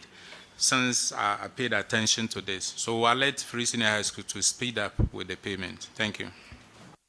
Headmaster, do you still have electricity in your school? Honorable Chair, yes, we do. Is there any attempt by GCG to cut you off? Sometimes, but the information they know or they have is that the government pays, so we are waiting for the government. Thank you. You're welcome. All right, Mr. Headmaster, what I see over here is a lot of follow-up on your part that you need to do. All right, you are discharged. Thank you, Honorable Chair. Thank you. Now let's call Bibiani.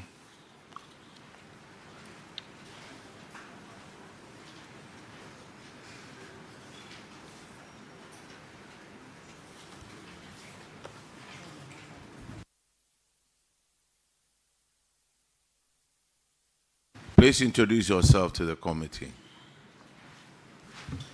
Honorable Chair, my name is George Bedu, headmaster of the school. All right. Honorable Chair, my name is Daniel Van Boaten, accountant of Babiani Senior Technical School.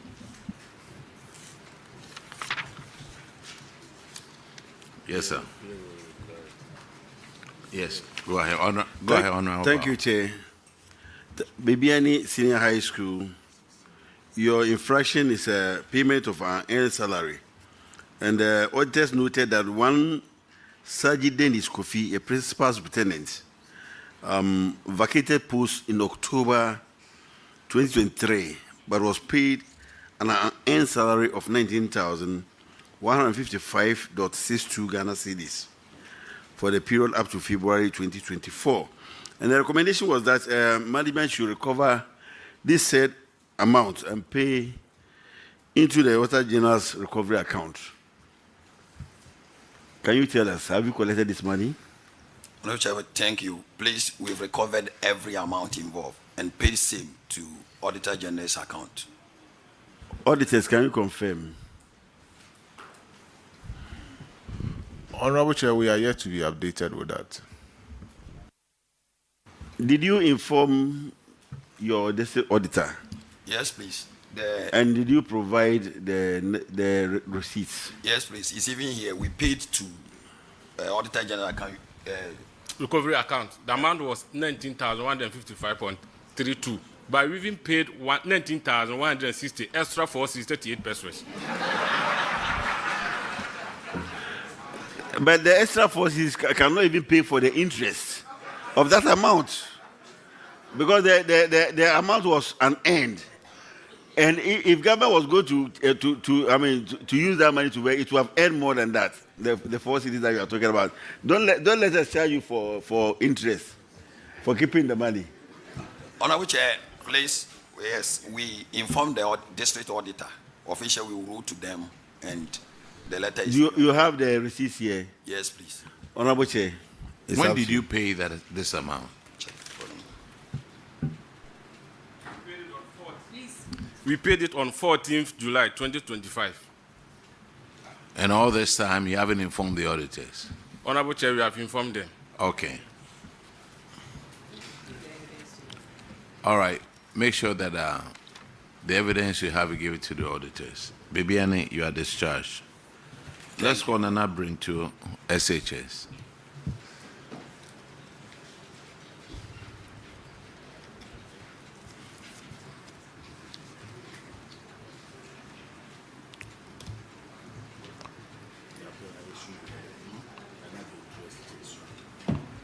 Please introduce yourself to the committee.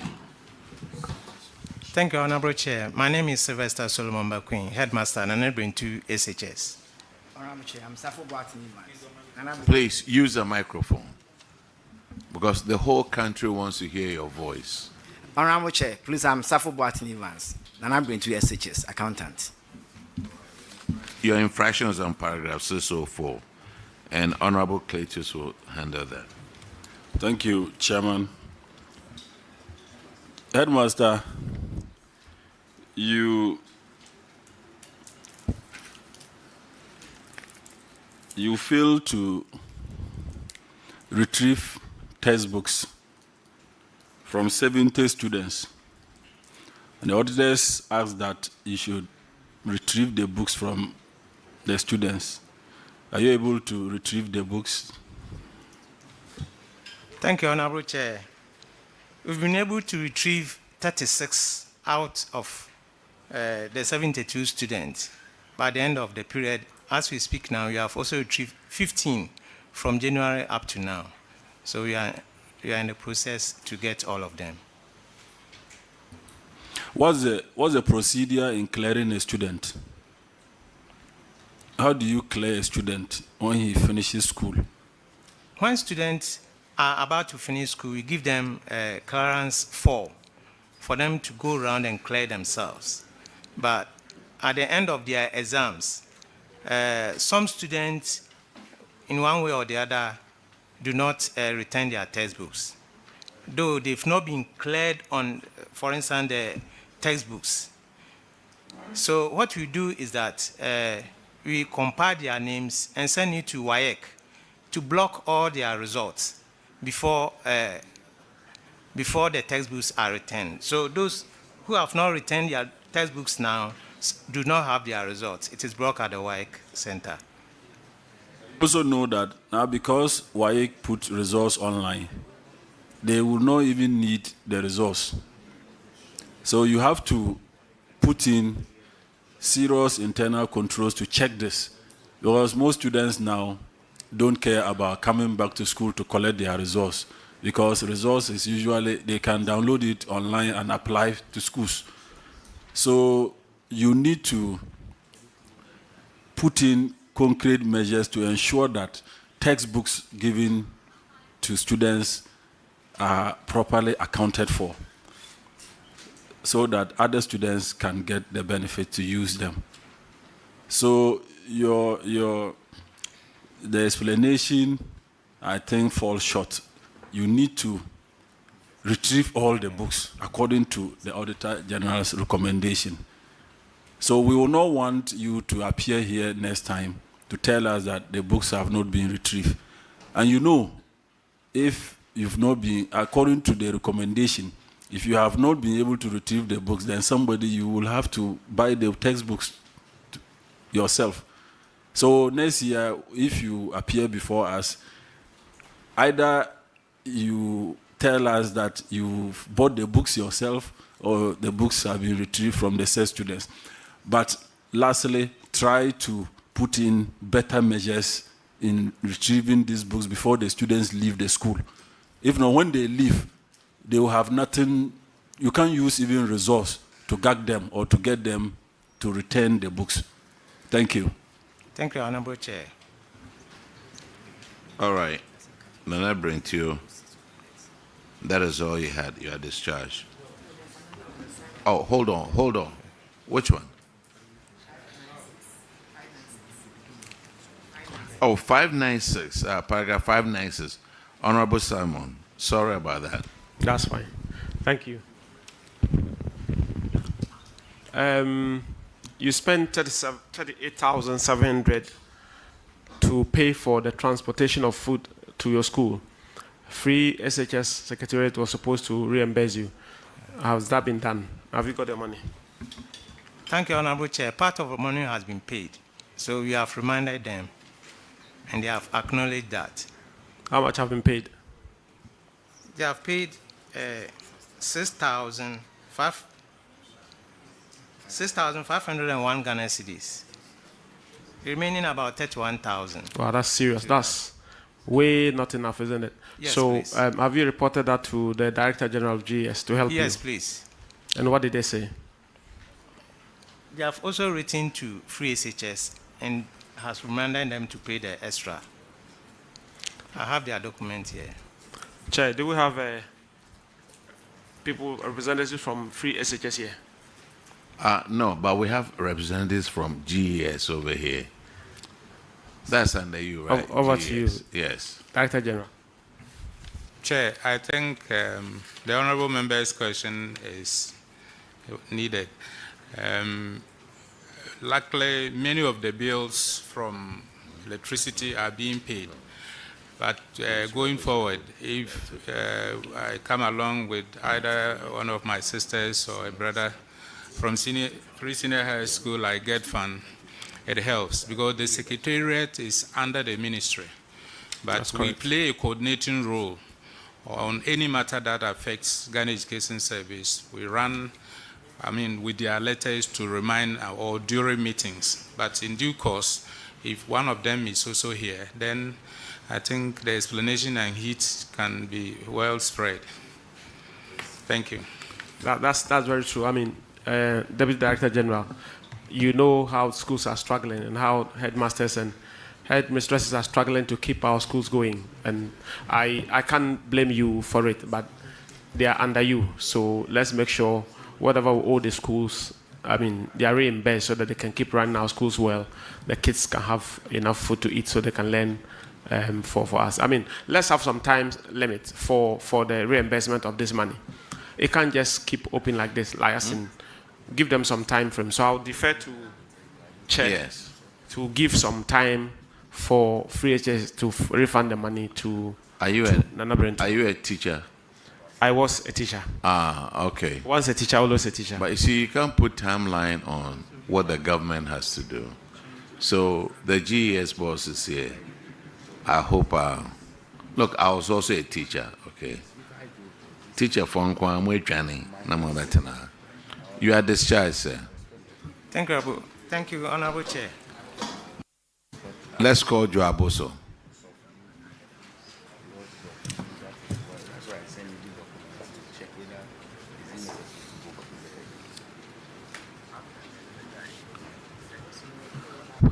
Please introduce yourself to the committee. Thank you very much, Honorable Chair. My name is Christian Dejojokoto, Headmaster, Joaboso Senior High School. Mr. Chair, my name is Jonathan Jemfibenya, the accountant. Joaboso. Yes. 6 unit classroom block, 10 unit girls dormitory block, 2-story girls dormitory block, 1-story boys dormitory, 6-seater water closet. What has happened to all these?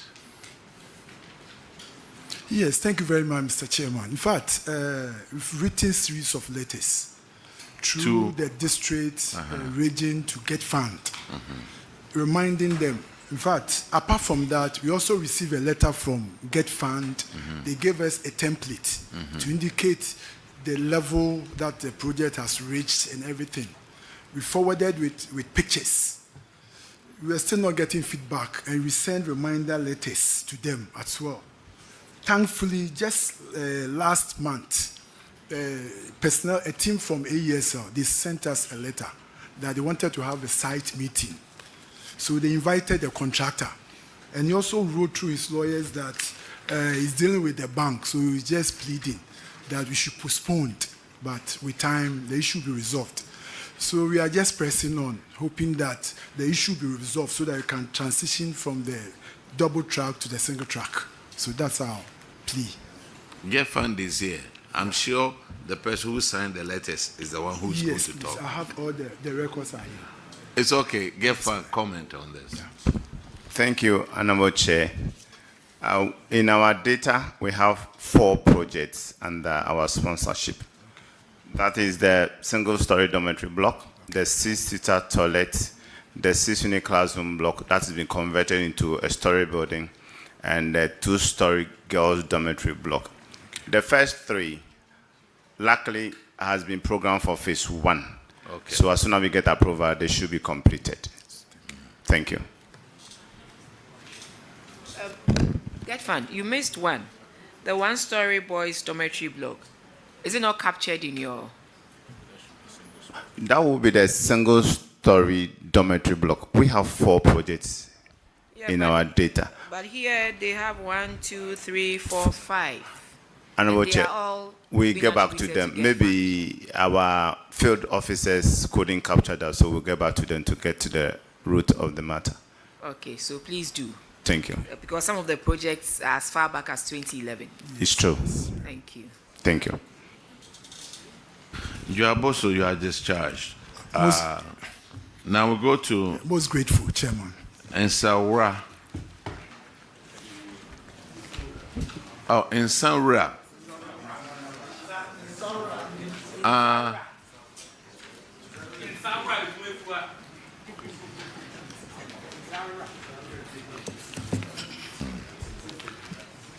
Please introduce yourself to the committee. Thank you, Honorable Chair. I am Francis Obeng, the headmaster of Insarua Edmefia Senior High School. I am Benjamin Roxon, SFA Finance Officer, Insarua SHS. All right, thank you, Headmaster Insarua Community Day School, eh? No, it's now a boarding school. A boarding school, yes, okay. Sir. Honorable. Headmaster, you failed to retrieve 158 textbooks. How did that happen?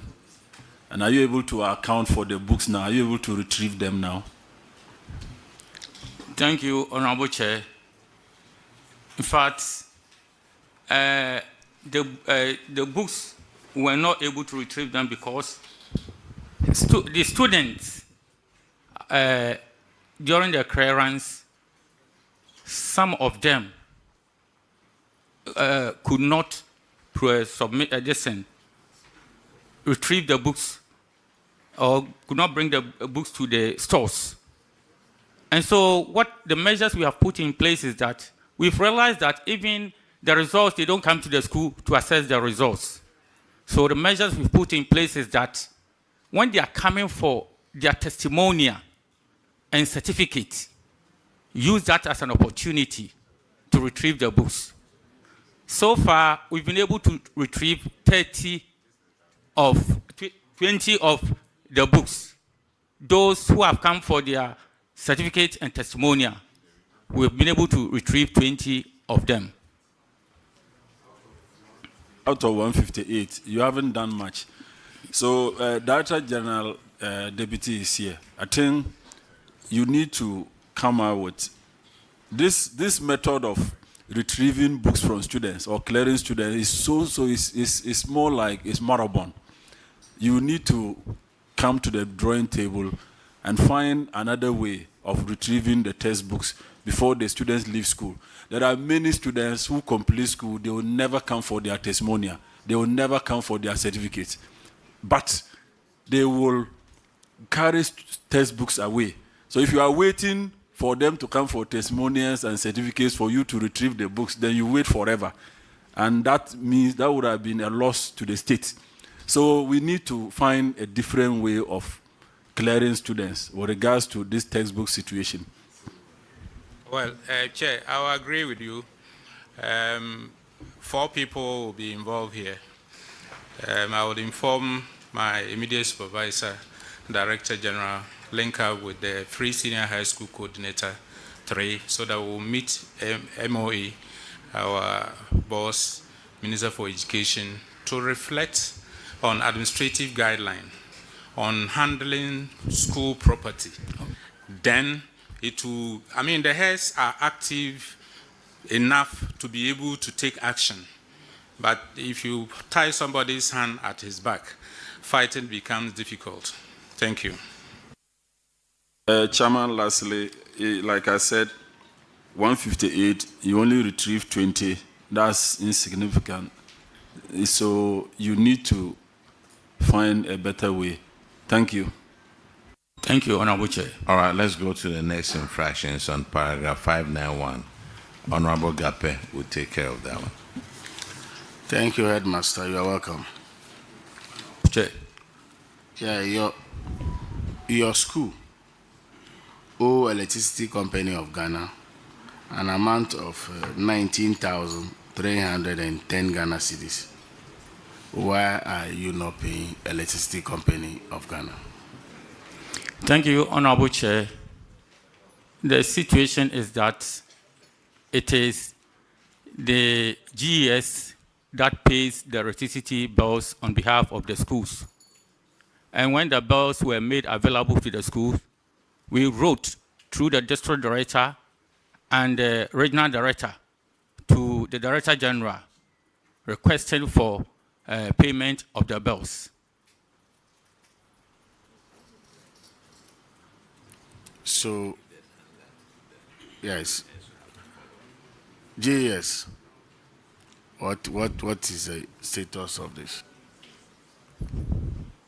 And as I explained earlier, you will find mostly that those from Western North, this will run through. I've looked at the books and I realized that for regions that Free Senior High School has paid, they have paid almost all of them. So we just need, when we go back, or I'll even call my sister after this, to get an update to alert her on the need to speed up the payment. The Free Senior High School Coordinator, Honorable Benita. So this will apply to Sekhi, Akotobra also? I believe so, Chair.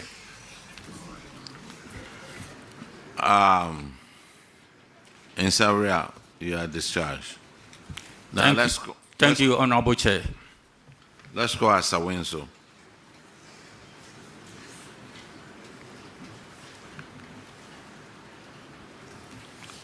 Please introduce yourself to the committee.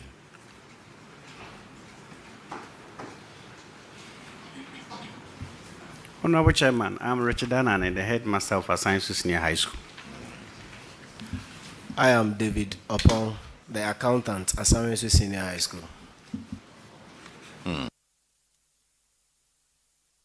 Your infraction as Awinso is abandoned projects. Yours,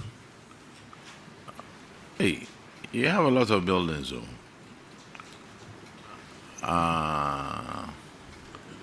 12-unit classroom block, another 12-unit classroom block, 14-unit classroom block, 2-story boys dormitory, 2-story girls dormitory. Does a school exist without all these buildings?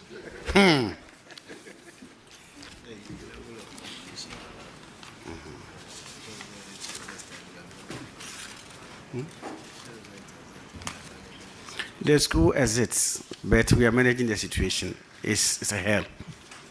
And these are from 2010 and 2011. Get fund. It means we have a bigger problem. It means you have what? A bigger problem as a school. But you've been there? I was there only last year. I was appointed in August 2025. GS, what I'll suggest to is some of your people, before you transfer them, let's make sure they don't have any audit infractions that they need to answer to. Local government needs to do the same thing. Local government services. It looks like those that we retire or we transfer are the ones with a lot of problems. So from 2010, Get Fund, were you in existence by then? And what are you doing about these? Honorable Chair, we were in existence. Per our records, we have 4 projects, 12-unit classroom block, 6-unit classroom block, 2-story girls dormitory, and another 12-unit classroom block. Luckily, they are also among the phase 1. So when we get approval, we should be able to finish them. You are missing one. The data that we have, so we'll take a record, just like Jobuso, we'll take the records to be able to verify. But the auditors, I see here boys hostel, contractor unknown, funding source unknown, contract sum unknown, payments to date unknown, commencement date unknown, expected date of completion unknown. But then you have percentage of work 40%. How is that?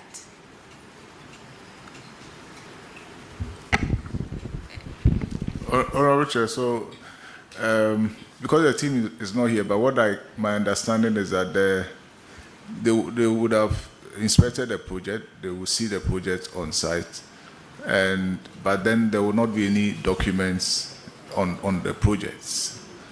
You may see maybe an inspection report lying somewhere where you are seeing a percentage of completion, but then you don't have all the relevant documents to be able to tell what kind of project is that. Can you help us, the school? Honorable Chair, there is no such document on my desk as to that project. So the building doesn't exist, the boys' hostel does not exist? There is no boys' dormitory. Boys' hostel? No, there is no hostel in my school. It is a boys' dormitory, if that's what they are trying to imply.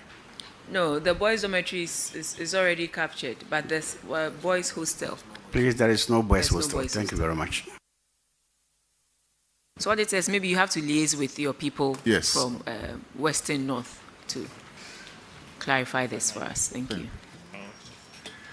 All right, sir. Headmaster, you are discharged. Thank you very much, Honorable Chair. Now let's go to Akontombra.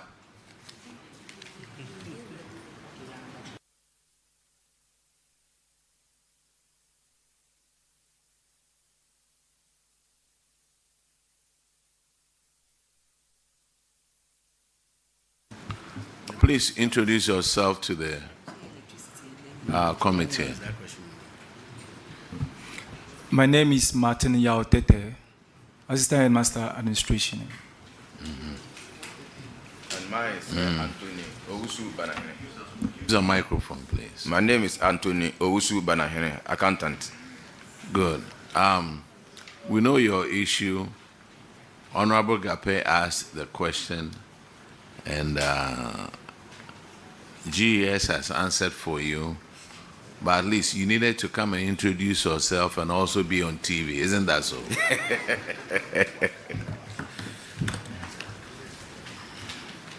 All right.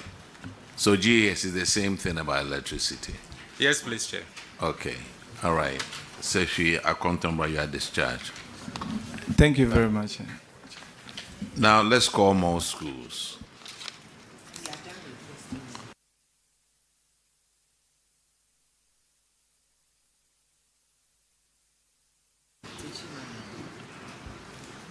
Now let's call Techima municipality.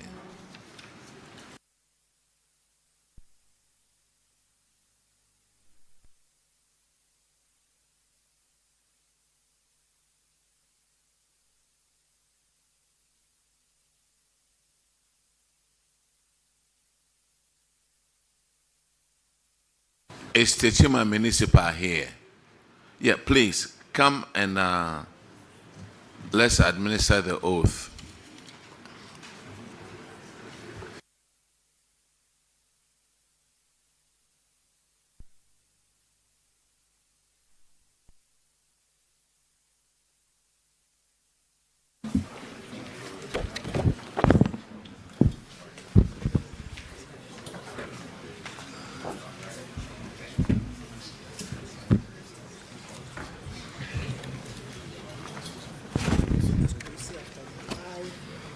I, Frederick Akiti, do in the name of Almighty God swear that the evidence I shall give before this committee touching the matter in issue.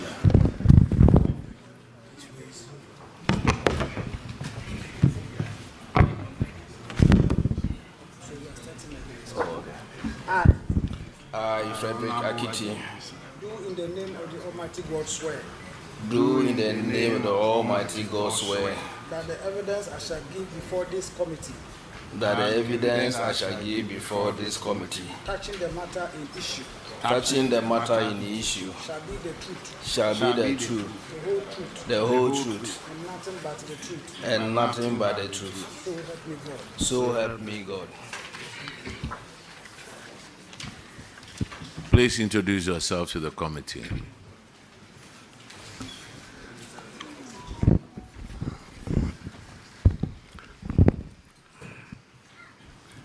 Go ahead. We are waiting. Abusua965FM, Municipal Chief Executive, Techima Municipal Assembly. Frederick Akiti, Coordinating Director. Michael Colan, Finance Officer. Honorable Abna Osei-Mensah will handle this one. Thank you very much. The auditors cited you for expenditure in excess of appropriation. Your expenditure was supposed to be 1.9 million and you ended up spending 3.2 million. The other day when you came, we asked that you bring to us the DFO who was there when this infraction took place. So maybe if you can update us and then he will answer. Honorable Chair, we went and we got in touch with the former coordinating director. From indication, like he's not very well, he's indisposed. But you, however, gave a letter for me to submit to the chairperson of the, or the chairman of the committee. And the district finance officer at that time, the municipal finance officer. We got in touch with him. Because these will emanate from the district's or the municipal finance officer's desk. Yes, please. Yes. We, Honorable Chair, we contacted the finance officer At the time I called me, he responded he was in the northern region. He was bereaved. He was attending to and then be the head of the family. Yeah, he could not make it with us today over here. He is duly informed. So please inform him that we will be in the Western region from the 4th to the 6th of May and would expect that he comes to answer to these queries, and then the auditors and the chairperson in the chair this morning will decide on the next action to take, but would want him to come to Western region and answer to these queries respectfully. Because, like I said, you were asked why you encountered these overruns, and the answer they gave to the auditors was that it was occasioned by the introduction of the drip equipment in September 2024. So, based on that, they came up with the expenditure. But in the line of expenditure from 1 to 13, there is nowhere, in the line of expenditure, there is nowhere an item describes the usage of a drip as the cause of the overrun. You have printed material and stationery. You even have official celebration. You budgeted to spend 117. You ended up spending 305,000 Ghana cedis. You budgeted 305,000 Ghana cedis for donation. You ended up spending 339,000 Ghana cedis. Where is any expenditure on the drip equipment? So clearly, we would want the officer to come and tell the committee and the people of Ghana why this infraction occurred, and then we can know how to progress on this. So respectfully, we would want this to happen 4th to 6th of May. I will be in the Western region with the whole team, and then they can come. It's unfortunate that you have come to inherit this, but then once the culprits the persons are available, we would want them to come and answer to these infractions. Thank you. We are grateful.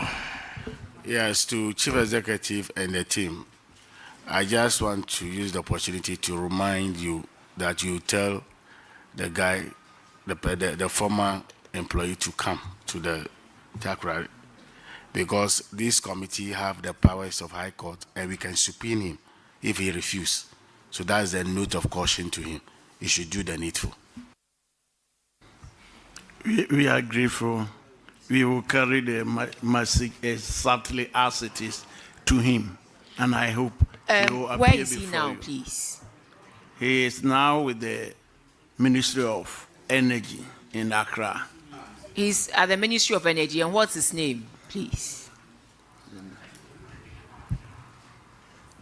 He is Alhaji Kasim Ashadu. Alhaji Kasimu Ashadu. Alhaji Kasimu Ashadu. Ashagu. Yes, please. Yes, so Alhaji Kashimu Asagu, the former MFO. Yes. Former MFO for Techiman Municipality.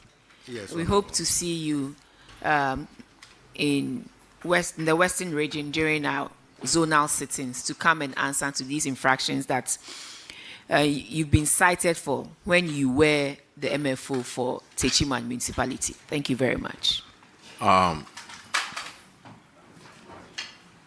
You see, these reports are public reports, and all kinds of people can download or look at it on the net. So when the auditors cite it like this, and we need answers, we need to have people to come and answer. And respectfully, we will need a coordinating director as well. So he should come with a coordinating director. Thank you. All right, you are discharged. We are grateful. Until further notice.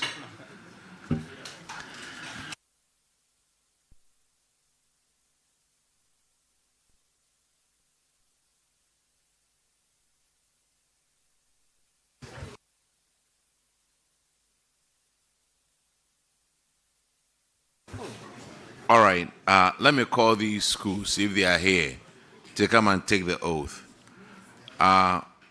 Womanfo SHS, Sacred Heart, Nkranza Technical Institute, Prang SHS, Basa Community, Kajaji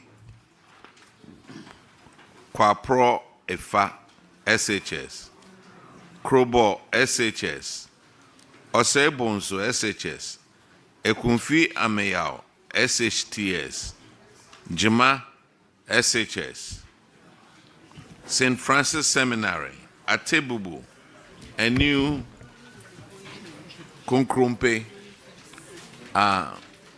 Administer the oath, please.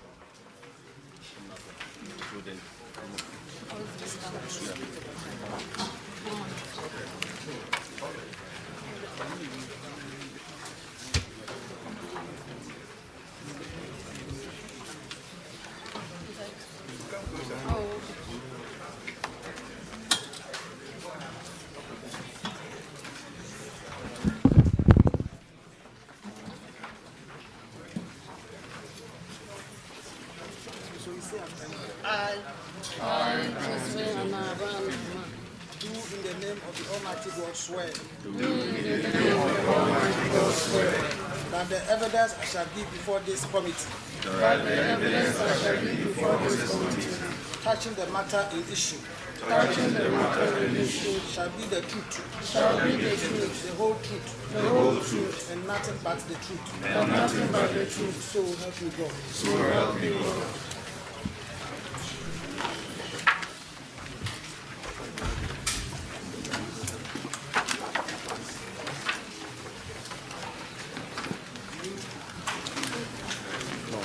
They'll mention the name.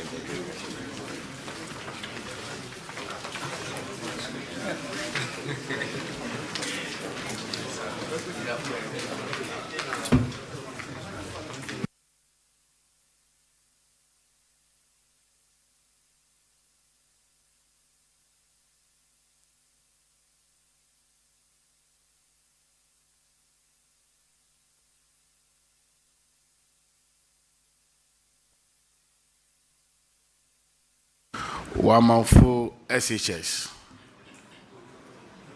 Can you please come?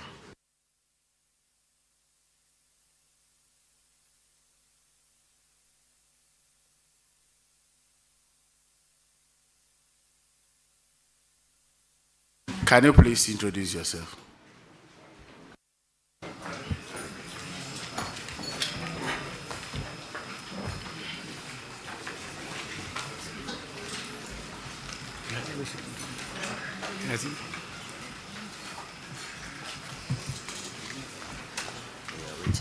Okay. I'm Robert Kwabna Okra, headmaster of Omanafo Senior Technical. Josephine Anaba Anama, accountant of Wamanafo Senior High Technical. Gabriel Entry, Bono Regional Director of Education.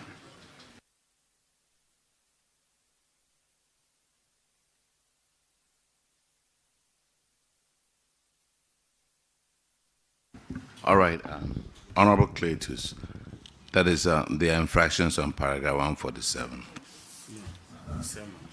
No, it's Honorable Simon, I'm sorry. It's on 153. That's okay, Chairman. Welcome, Womanafo. We have two Get Fund projects. The first one is 12-unit classroom block, 22-seater toilet. It was awarded in February 2021, was supposed to be completed in February 2022. Status was 70% complete.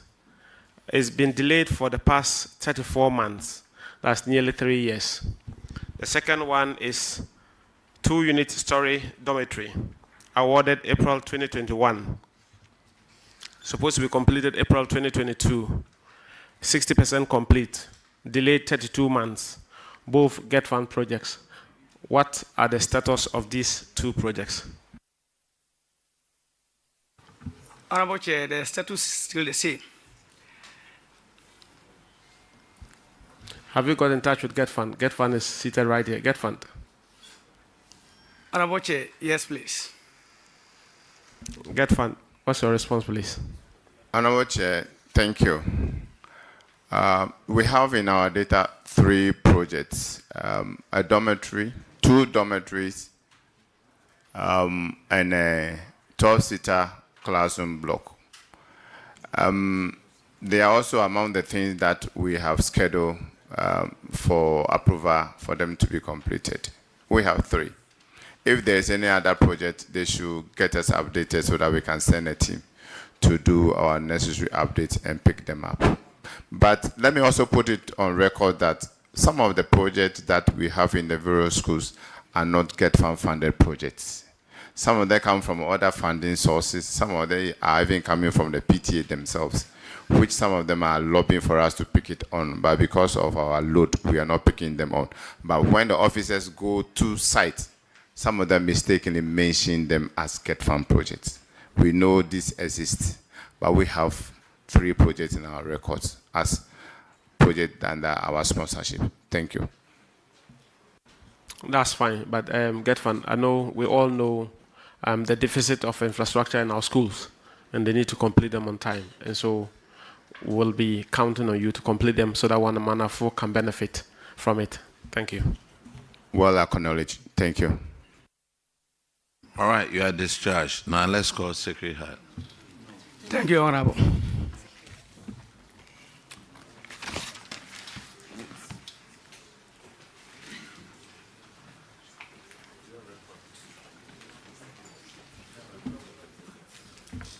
Please introduce yourself to the committee.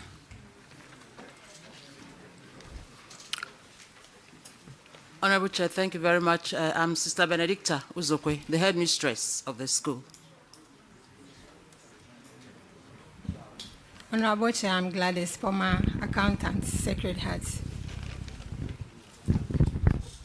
Your infraction is on paragraph 147, and Honorable Cletus will handle that one. Thank you, Reverend. Her sister. She's a sister. Reverend Sister. Reverend Sister, your school, Sacred Hearts Senior High, owes NETCO so much, 405,593 Ghana cedis, 82 pesos.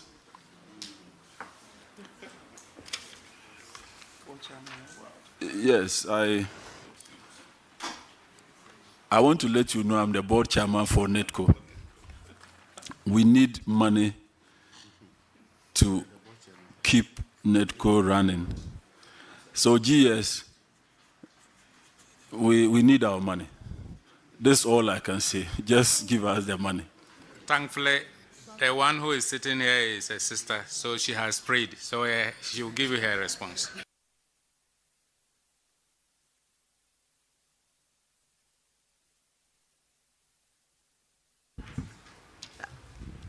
As at September 2025, the money has been paid.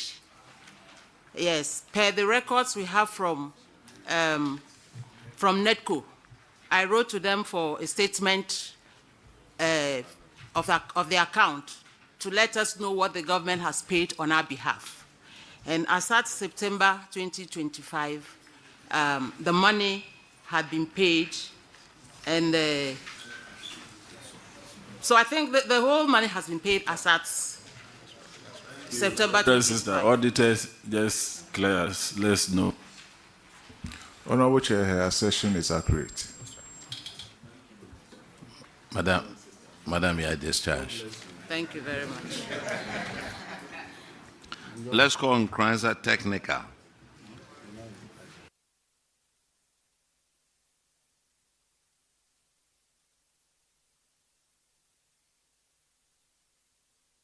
Please introduce yourself to the committee.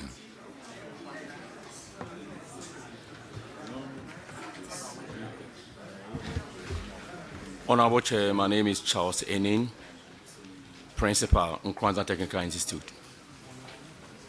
Please, I'm Otuti Derek Sedem, Accountant.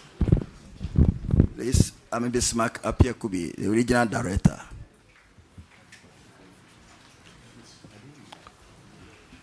Your infraction is on paragraph 165, and Honorable Kinney will take care of that. Thank you, Chair. Nkuranza, you owe NEDCO an amount of 333,901.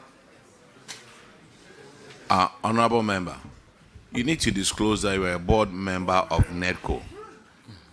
Yeah, to God be the glory, I'm a board member of NEDCO too. And I'm happy to have my chairman as well. And I have been asked to demand for such an amount so that the company can run. So I want to ask whether you owe NEDCO such an amount. Thank you, Honorable Chair. I'm happy to announce that all the bills have been paid as of 16th of April, 2026. Okay, well done. Auditors, can you confirm from your end? Honorable Chair, they have actually indicated that to us, but we are yet to cite the evidence. Maybe you can do that and update us accordingly. Thank you. Well Chair. noted. I inquire that you are discharged. Thank you. Prank SHS.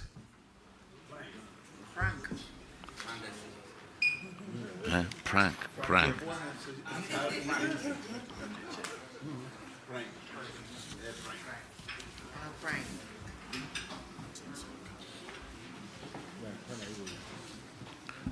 Please introduce yourself to the committee. Emmanuel Kofi Amankuna, Headmaster, Prime SHS. Ibrahim Anyas, Accountant, Prime SHS. Honorable Kinney. Reverend Father Kingsley Jamna Sante, Acting Regional Director. Oh, okay. Your Prime. You also owe NEDCO 109,451.91. Have you paid? Honorable Chair, paid. Check from Auditors, can you confirm from your end? Honorable Chair, it has been paid. You are discharged. Thank you. Let's call Basak Community.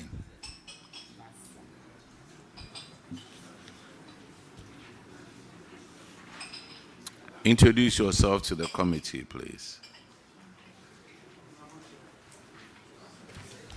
Honorable Chair, my name is Basiru Safiano, Headmaster Abusua Senior High School.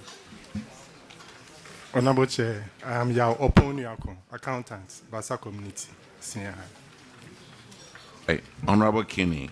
Yeah, Basa, you also owe NEDCO 275,391.15. Has it been paid?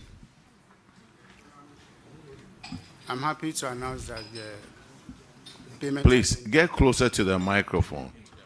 Yes, I'm happy to announce that the payment has been done. Auditors, can you confirm? Honorable Chair, the bill has been settled. Thank you. You are discharged. Let's call Kajeji.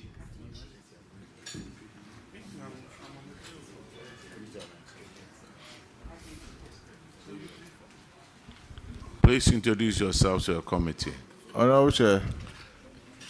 Honorable Chair, my Basa. name is Daniel Kojomen. I'm sorry. Hold on for a minute, please. I don't know if we can check the report. I think Basa has about two other issues. Basa has two other issues. Basa, are you still here?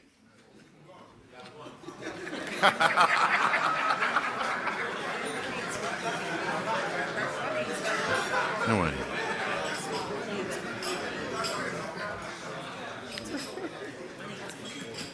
They are not far. Call them.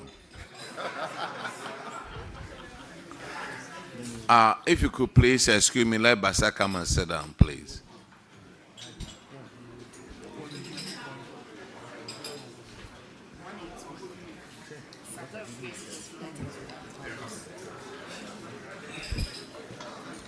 Basa, you have one more item.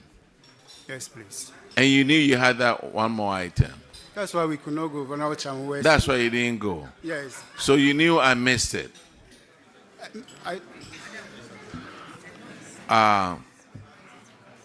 Your next infraction is on paragraph 181. And Honorable Shirley Che will take care of that one. Madam, 181.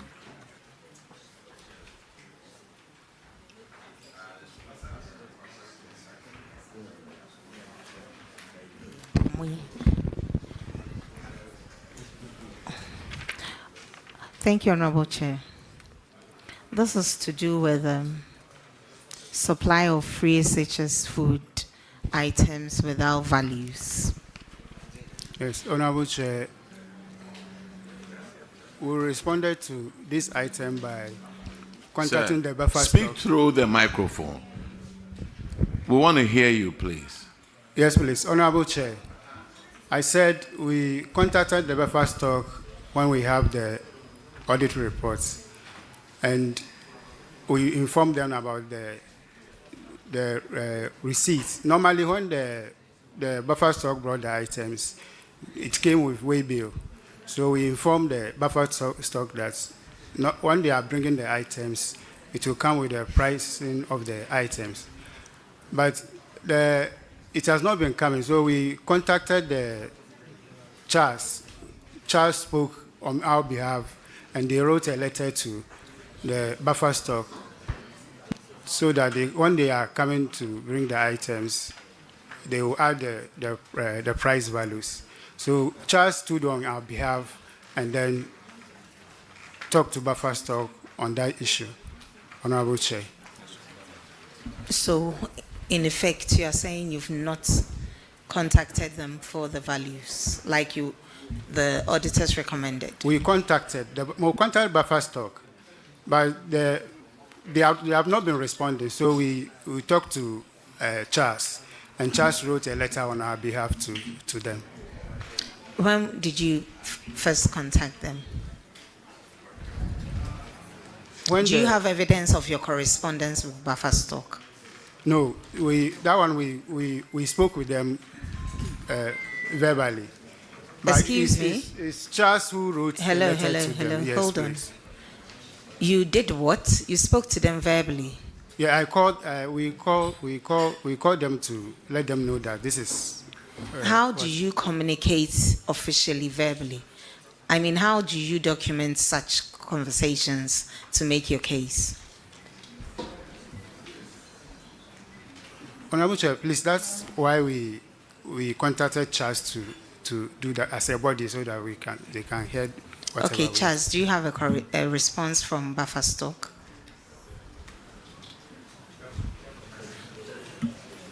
Is your rep here? Is Charles, because he kept pointing to the man next to him. Okay, please. Hold on, Have you sir. been sworn in? Have you been sworn in? Yes, please. You have? Okay, come and sit down, introduce yourself.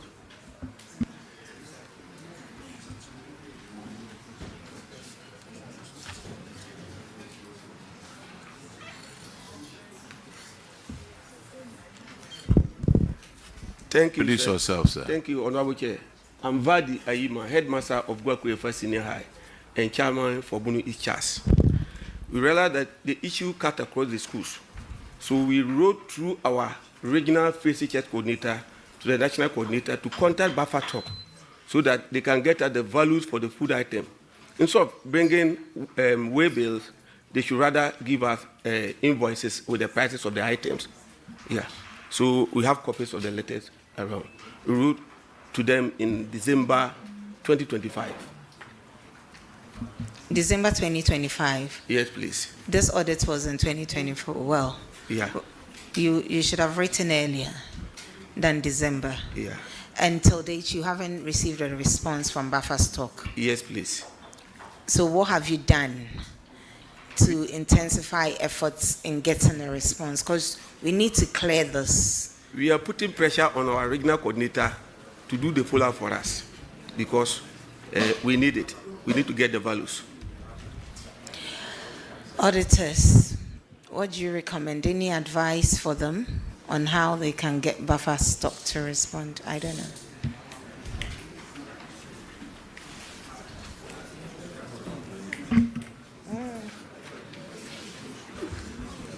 Honorable Chair, we will encourage them to press further, make sure they're able to. Because one, the essence of the infraction is for them to be able to account for it in their financials. So if they can be able to press a bit, maybe through their oversight bodies to ensure that they get the information. Because surely buffer stock will have the records. Otherwise, how do they account for monies that are owed them? So maybe we'll all take it up. We will also support and write to buffer stock. We tease out all those schools and then write to buffer stock and demand what the auditors are asking you to provide. Thank you, Honorable Chair. You haven't received any reply from buffer stock yet? Yes, Honorable Chair. All right. Okay, so, Honorable Chair, I'll defer to you. All right. Bassa, you have another infraction on paragraph 172. Yes, Honorable Chair. Chair, paragraph 172 relates to an unearned salary. One, Mr. Kwampa Isaac, a principal superintendent who was working with you, vacated post, but you continue to validate him, and he received an unearned salary of 18,260.82 Ghana cedis for the period of between November 2023 and February 2024. The recommendation was that you were to recover this amount and pay same into the AG's recovery account. Have you done that? Thank you, Honorable Chair. I took over from the administration last month. So when I saw the reports, I asked of his whereabouts, and they told me that he has traveled. And all effort to get him has proved unavailable. So I spoke with the teachers that were in the school, and somebody were able to give me his contacts. So I contacted him and told him this is what is pertaining. So I sent the report to him, and I asked him that he should try and give me the amount, because I'm going to the PAC to defend it. So we agree that he's going to pay. So I asked him that we should come up with a payment plan so that he can be able to pay the amount. So we brought out a payment plan that he said he will start paying from May onwards to settle the debt. Honorable Chair. Mr. Headmaster, if you go to paragraph 175, this report is 2024 report. It says that the school, when the auditors were with you, mentioned to the auditors that Mr. Okwampa has been contacted. So if you go to 175, it says similarly, management of Bassa Community Senior High School indicated that Mr. Okwampa Isaac has been contacted and has agreed to refund the amount due. That was in 2024. While in 2026, you are now saying that you're going to you're asking him to bring a payment plan. So that period, between the period that this audit was done and this period, what were you doing? Please, that agreement was made by a different headmaster. I came in just last month.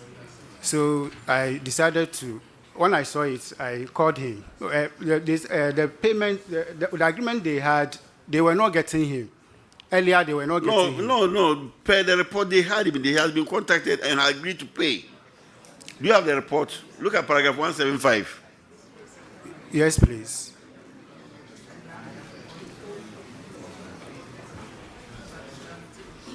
Okay. Who Who validated this man? Honorable Chair, unfortunately, we don't validate. Well, there is a district who do the validation. The district? Yes, please. Who at the district was validating him? Please, they are not around. Who? Does he have a name? Yes. What's the name of the person who validated this man? Okay. I've forgotten the name, please. GES. This is pretty serious. Somebody at the district validated this man. Yes, please. 2024, they contacted him. He said he will pay the money. He hasn't paid. Who should do? Who? It wasn't the last headmaster who validated it. It was the district, right? Yes, please. Who at the district validated this man? GS, do you know?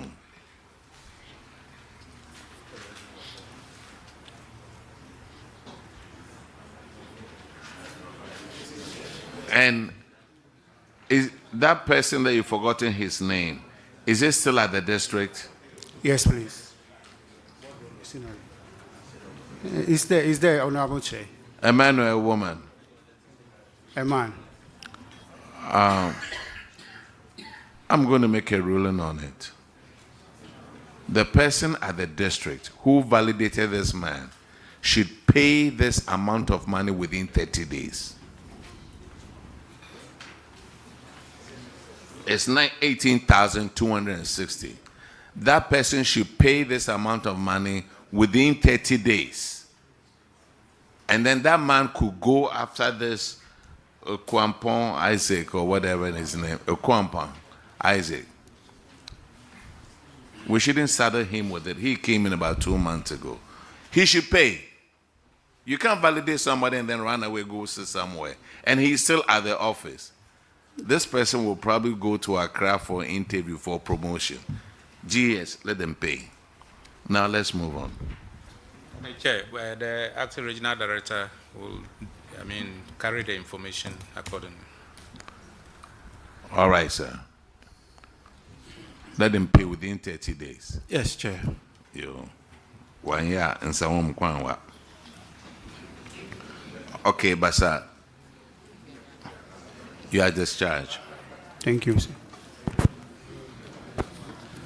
Now, Kajeji, come up, please. Sorry you were introducing yourself when I cut you off. Thank you.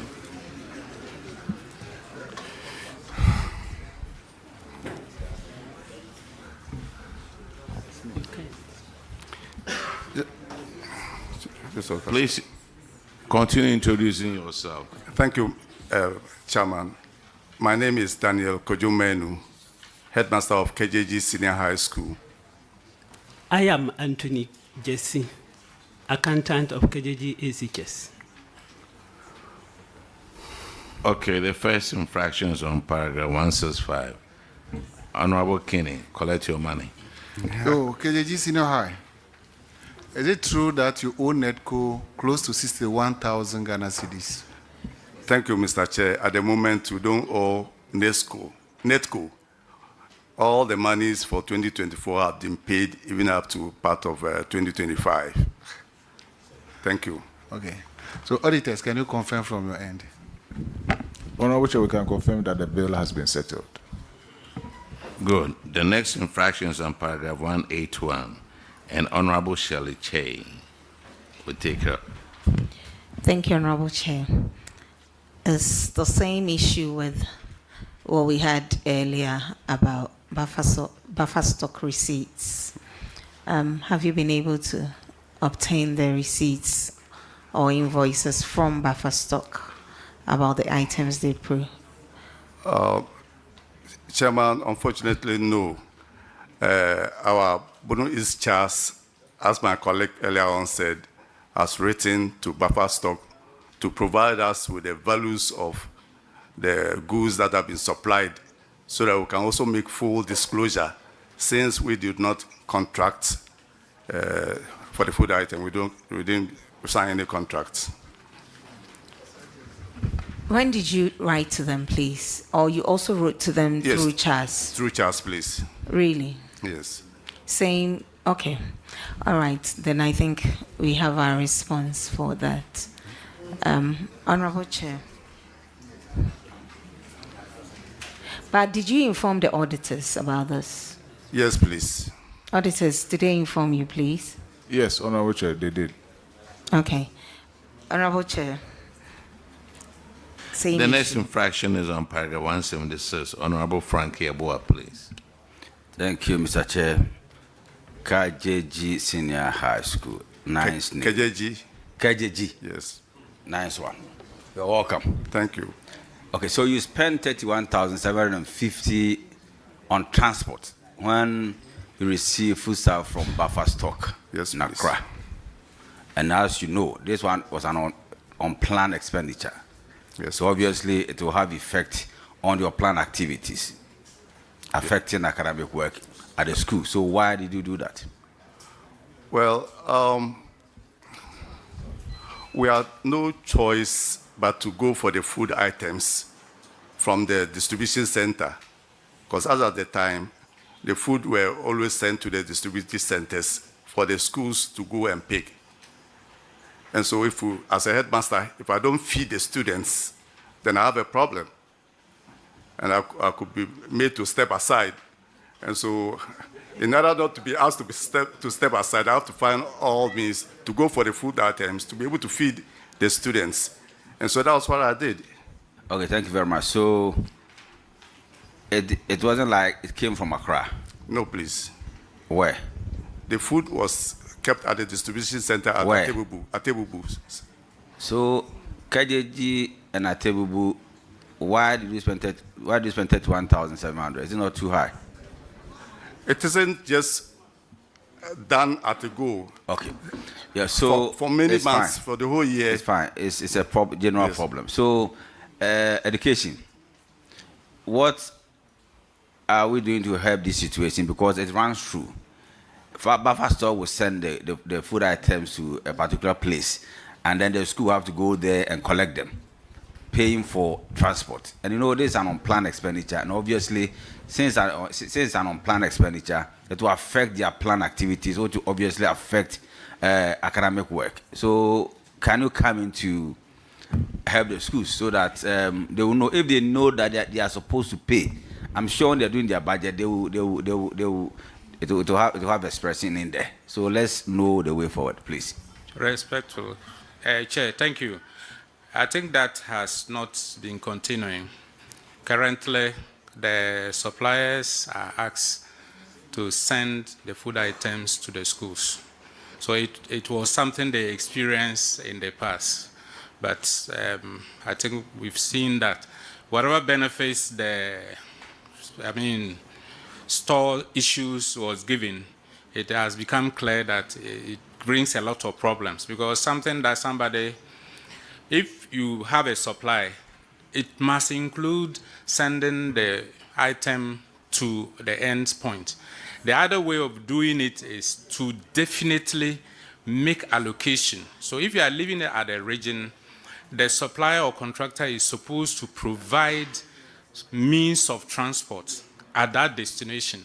So sometimes when we receive items that the contractor is minded, he will give something for the region to send them to the district, and so for the district to also send it to the schools.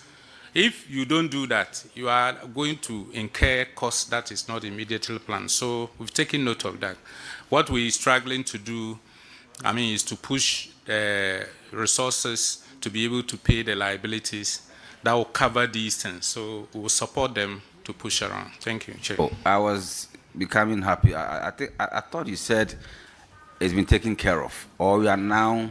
What I'm saying is that now the food items are sent to the schools. Okay, so the problem has been resolved. Yes, please. Except that these liabilities that we all work together. That's right. I think then that's fine. That's fine. Thank so going forward, you're not going to see these infractions again. Yes, please, Chair. That's very good. Excellent. Thank you very much.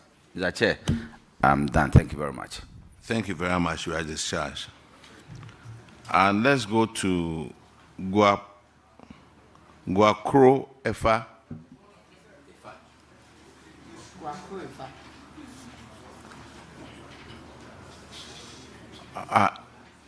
You were here. He showed up as Charles chairman. Okay. Now as head of school. Now, head of school, introduce yourself again.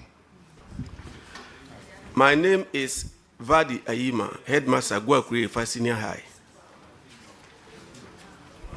Headmaster, yeah. Your first infraction is on paragraph 165. An Honorable King is coming for his money. Guakro Efa SHS. Yes, Chair. You owe NEDCO close to 178,000 Ghana cedis. Have you paid? Yes, Chair. It has been settled as of September 2005. Auditors, can you confirm from your end? Honorable Chair, the bill has been settled. Great, thank you. The next infraction is on paragraph 176. Honorable Frank Yabua. Thank you, Mr. Chair. Guakro Efa. Yes, please. It's similar to what we just discussed. You spend 17,530 on transportation for the food stuff you receive from buffer stock. But I think that the education director has put meaning into it. So, Mr. Chair, I don't think we may need to look at it again. Yes, we've Chair. gotten explanation. So going forward, it won't happen again. So, all right, you are discharged. Thank you, Chair. Let's go to Krobo Community Day.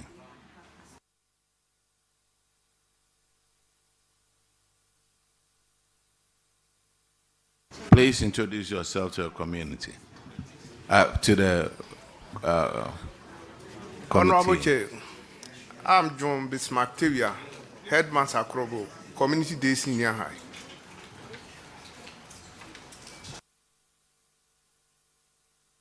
Headmaster, you came alone. Okay, your infraction is at paragraph 165. And Honorable Kenny will handle that. Krobo Community Day Senior High. You owe NEDCO 75,000 plus. Have you paid? Yes, it has been cleared. NEDCO, can you confirm? Confirmed. You are discharged. Now Thank let's you. call Osei-Mensah.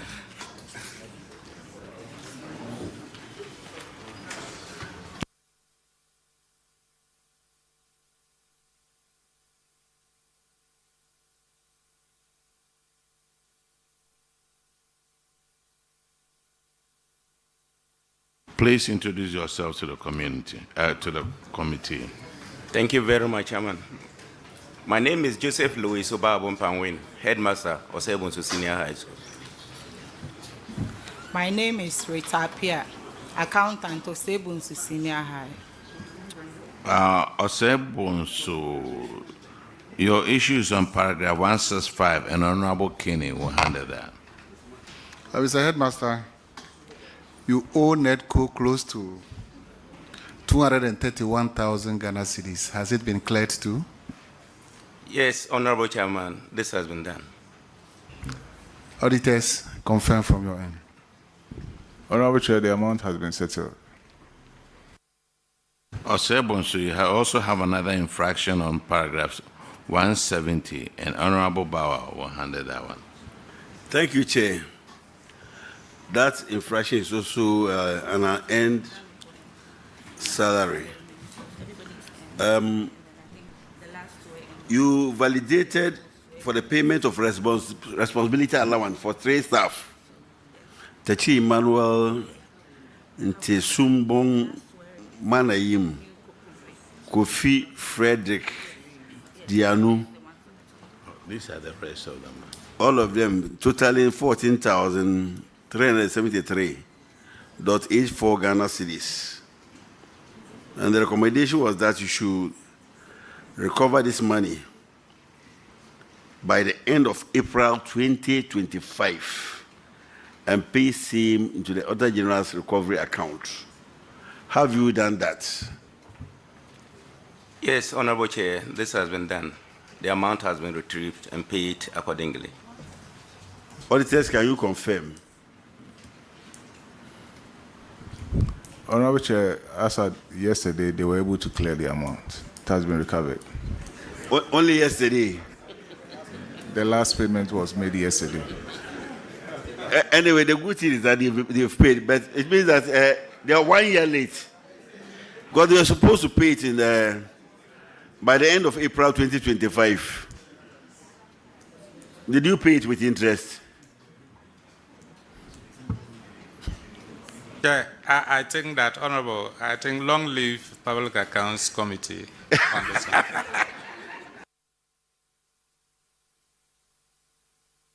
Chair, the amount has been paid. Okay, Osei-Mensah, you are discharged. Let's go. Thank you very much.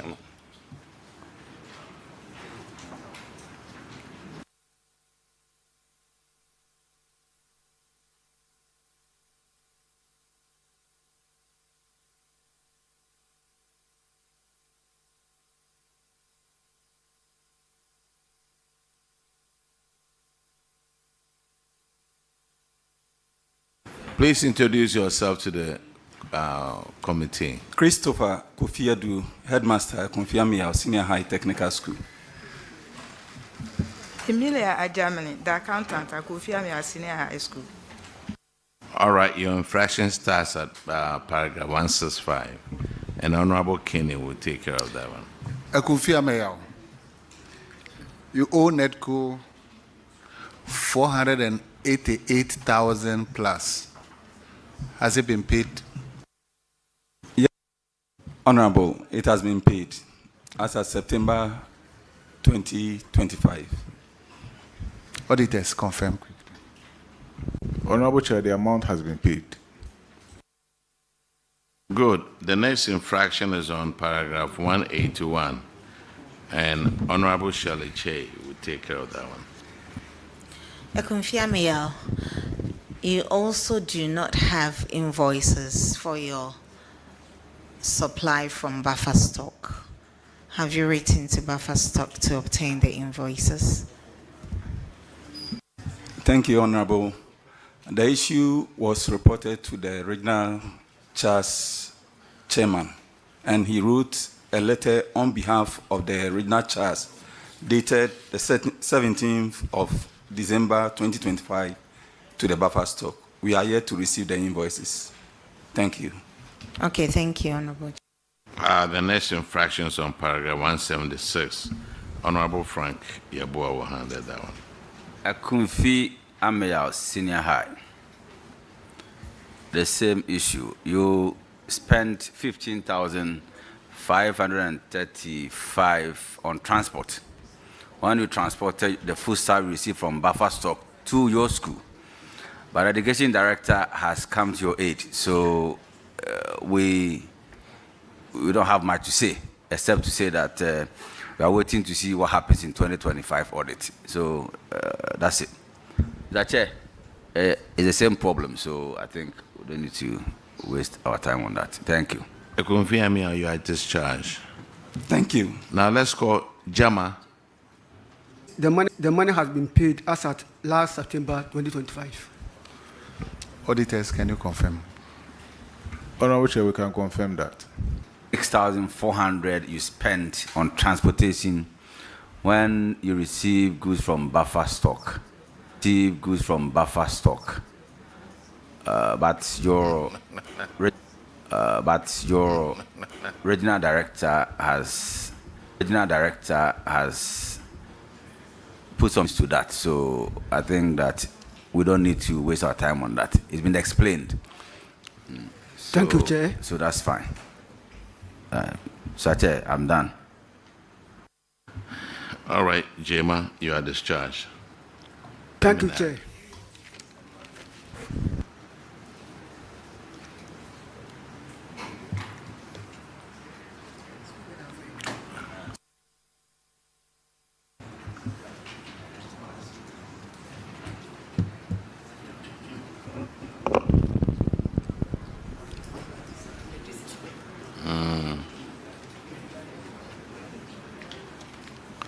Please introduce yourself to the committee. Thank you very much, the Honorable Chair. My name is Do Gashin Duche, Assistant Headmaster Academic, St. Francis Seminary Senior High, Boy. My name is Ajapon Ofusu Elvis, Accountant for St. Francis Senior High, Boyem. Okay, your infraction is on paragraph 165, and Honorable Kenny will take care of that. St. Francis, NEDCO says you owe them 33,000 plus. Is that true? Thank you very much, Honorable Chair. Please, the money has been paid since last year, September 2025. Okay. Auditors, do confirm. Honorable Chair, the amount has been paid. Let's call her, you are discharged. Let's call her Tebubu.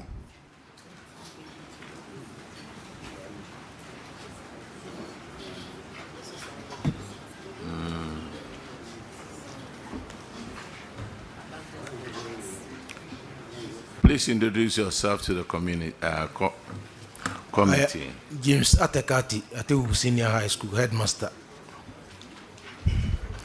Joshua Felix Imprim, Atebu Senior High Accountant. Okay, your infraction starts at paragraph 165. Honorable Kenny, collect your money. Atebubu Senior High, you owe NEDCO 256,414 Ghana cedis. Has it been paid? Honorable Chair, yes, it has been paid. Auditors, can you confirm from your end? Yes, Honorable Chair, the bill has been settled.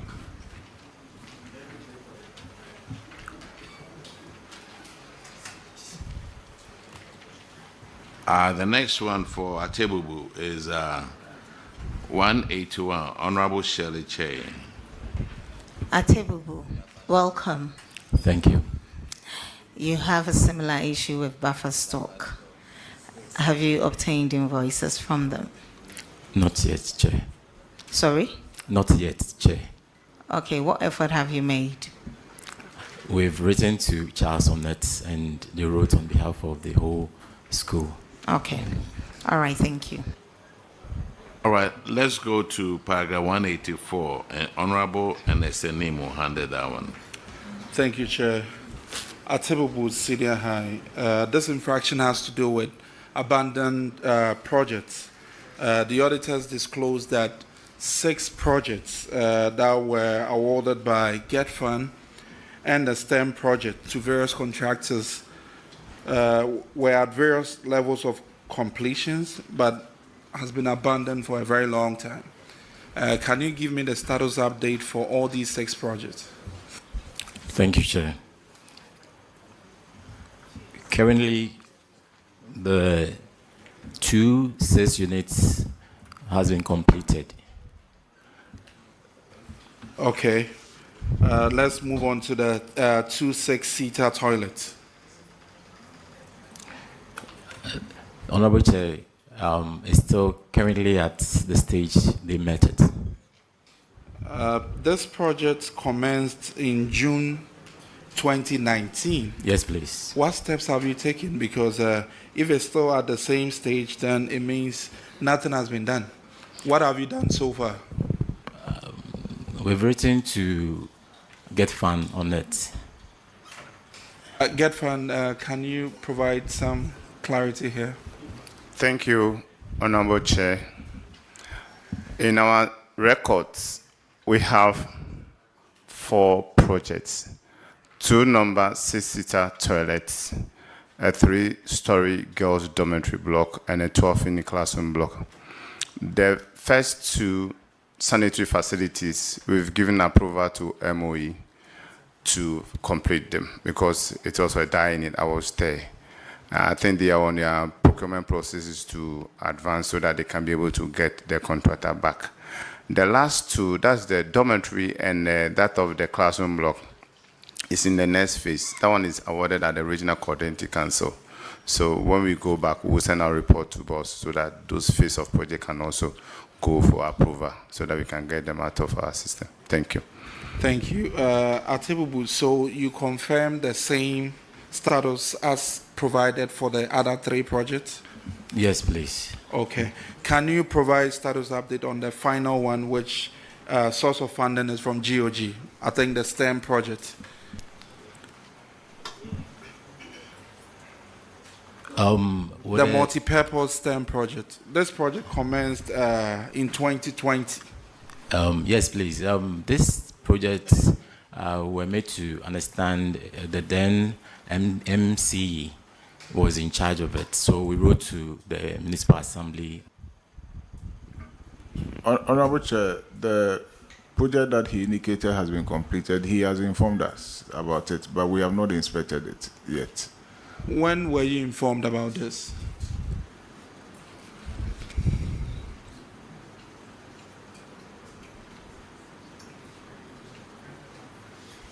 So when we're updating our final status, they informed us about it about 2 weeks, 3 weeks ago. Yeah. Okay. Okay.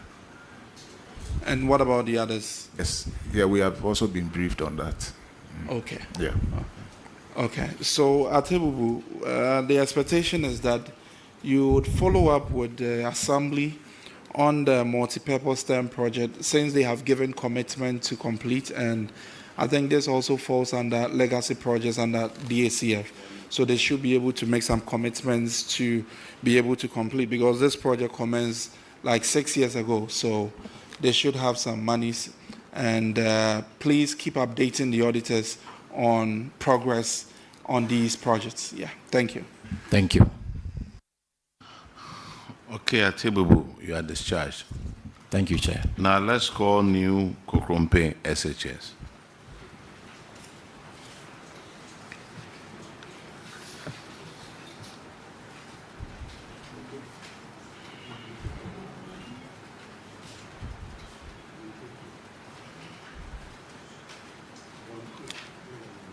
Please introduce yourself to the committee. My name is Nang Daniel Conlan, Headmaster Nico Krumpesine. My name is Eric Tevia Adusa, Accountant, New Kokrompe Senior High. Your infraction is on paragraph 1821, Honorable Shirley Che. Welcome. You have same issue with buffer stock invoices not provided for. Have you sorted it out, please? Not completely. Just like colleagues mentioned, we also relied on a letter written by Charles to buffer stock for us to get the receipts and values. Okay, that will be all, Honorable Chair. All right, you are discharged. Thank you, Honorable. Now let me call the next set of schools. Yeboah Esuama, Kwame Danso, Abiaseman, Amantin SHS, Yeji SHTS, Kintampo Technical Institute, Tuabodom SHTS. Now, you guys are just... And then Samuel Otu Presby.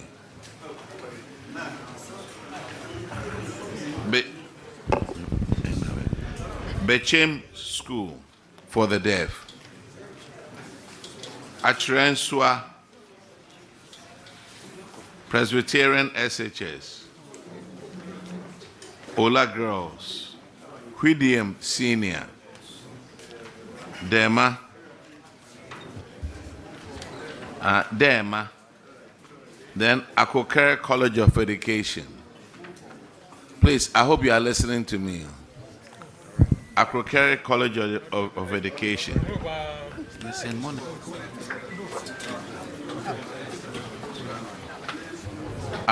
Monica's College of Education. St. Louis College of Education. Afenyo College of Education. And Yinahini Catholic SHS.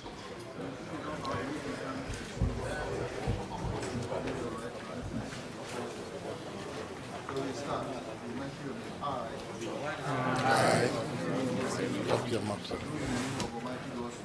Do in the name of Almighty God swear that the elders assigned before this committee, casting the matter in issue, shall be the truth, the whole truth, and nothing but the truth. So help me God.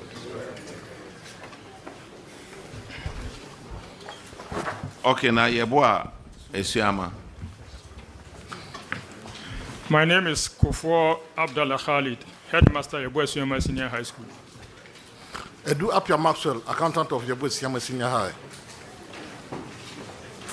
Okay, Yeboah Esiama, your infraction of paragraph 165, Honorable Kenny will handle that one. Yeboah, NEDCO claims you owe them 80,000 plus. Has it been settled? Government has paid up to January 2026. Auditors confirm. Honorable Chair, the bill has been settled.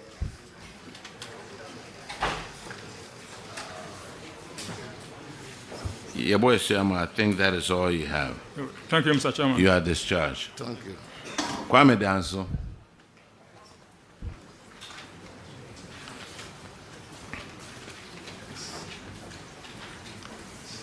Introduce yourself to the committee, please.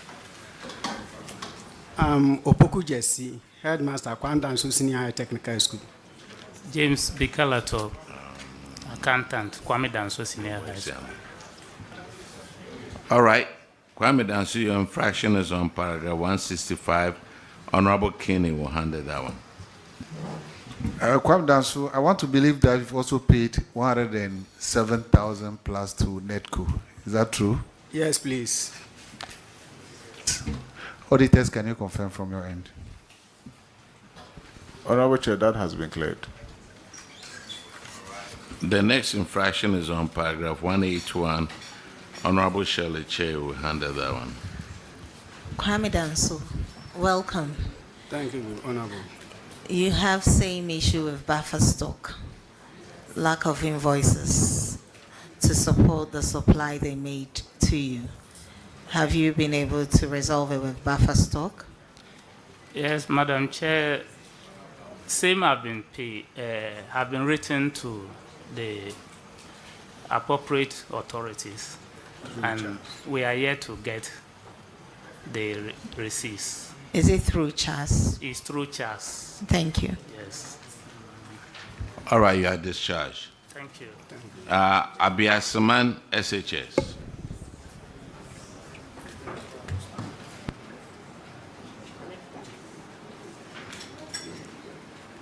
Introduce yourself to the committee, please.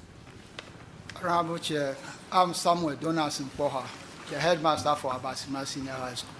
All right. I am Badu Kwabna Steven, accountant, Abusua Senior High School. All right. Honorable Kenny will take care of you at paragraph 165. I want to believe that you've also cleared your indebtedness to NEDCO. Is that true? Please, yes, Chairman. Auditors, can you confirm? Yes, Honorable Chair. The bill has been paid. You are discharged. Thank you, Chair. I maintain SHS.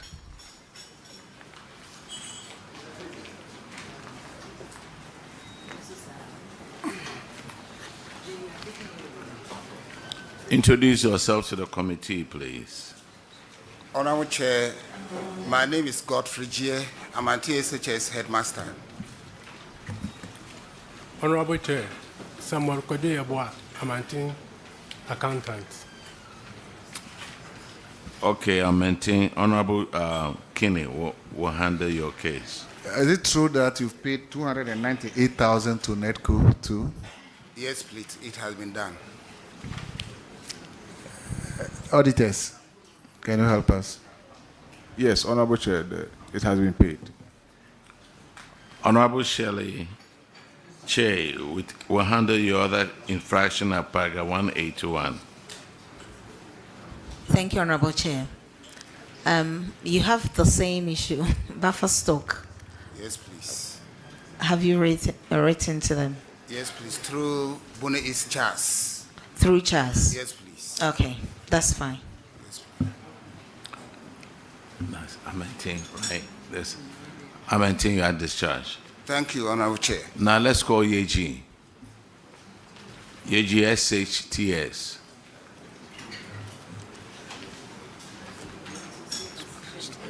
Introduce yourself to the committee. Thank you, Honorable Chair. My name is Mbema Mohammed David, Headmaster, Ejisina High Technical School. I'm Hayford Akwabua, Accountant, Ejisina High Technical School.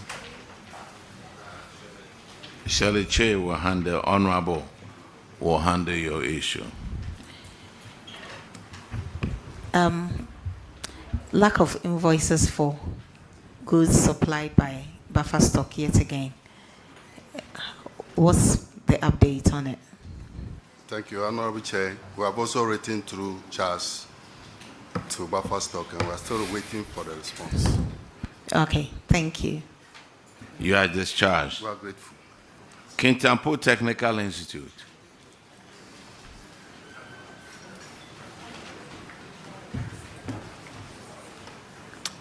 Please introduce yourself to the committee.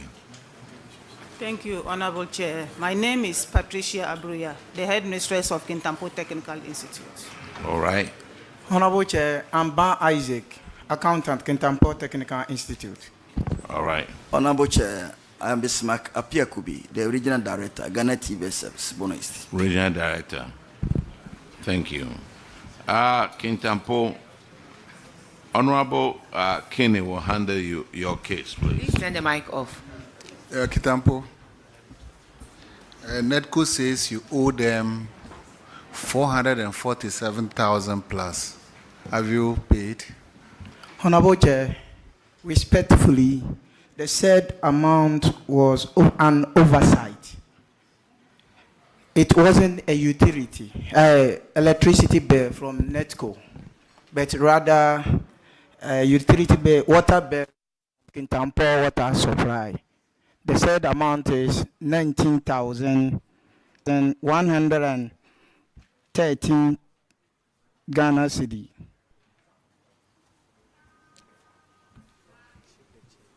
Auditors. Honorable Chair, they are on prepaid. They are on prepaid. So that figure actually is for Nkranza Technical, which has been settled. Okay. Yes. So it's not for them. What about the amount owed the water distribution company? Honorable Chair, we have settled 10,000 out of that said amount, remaining 9,634. And we have made payment arrangement with the Kintampo water supply.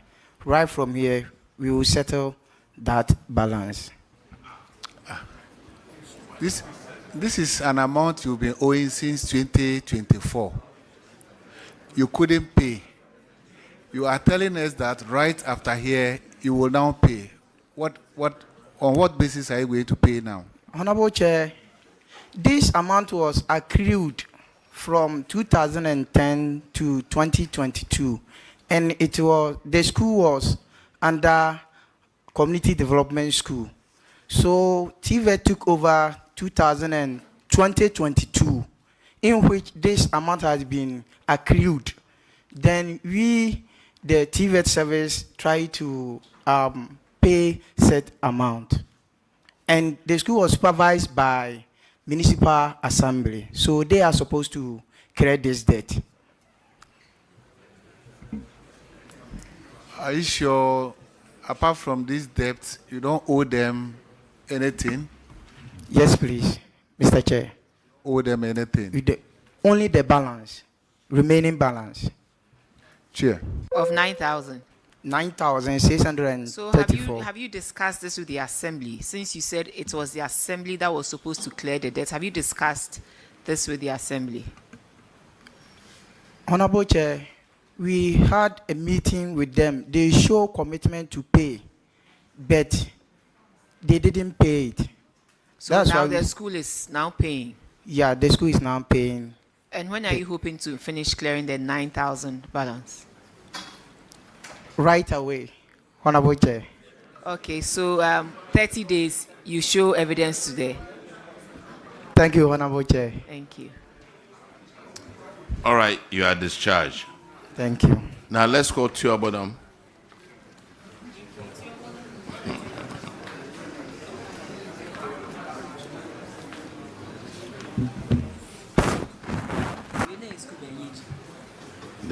No, where Kintampo Technical. Introduce yourself to the committee, please. Thank you, Mr. Chairman. Charles Ejapon is my name. Headmaster to Tubodom Senior School. Chobodom. Yes, please. Yes, I'm Salif Husseini, the accountant, Tubodom Senior High. How do you pronounce the name of the school? Tubodom Senior High. Tubodom Senior High Technical School. Okay. Honorable Kinney, collect your money. Tubodom. Yes, please. You owe NEDCO 285,000. What is the latest update on that? Payment has been effected.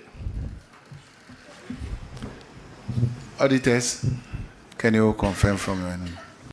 Yes, Honorable Chair, the issue is now resolved.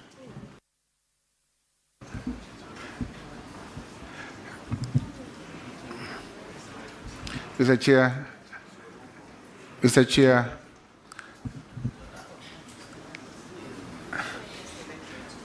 Chair, I've been successful in taking all the monies owed to NEDCO. Thank you.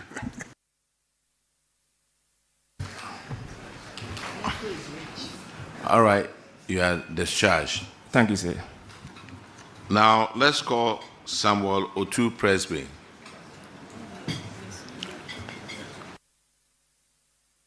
At New Kokompe, have I called you yet?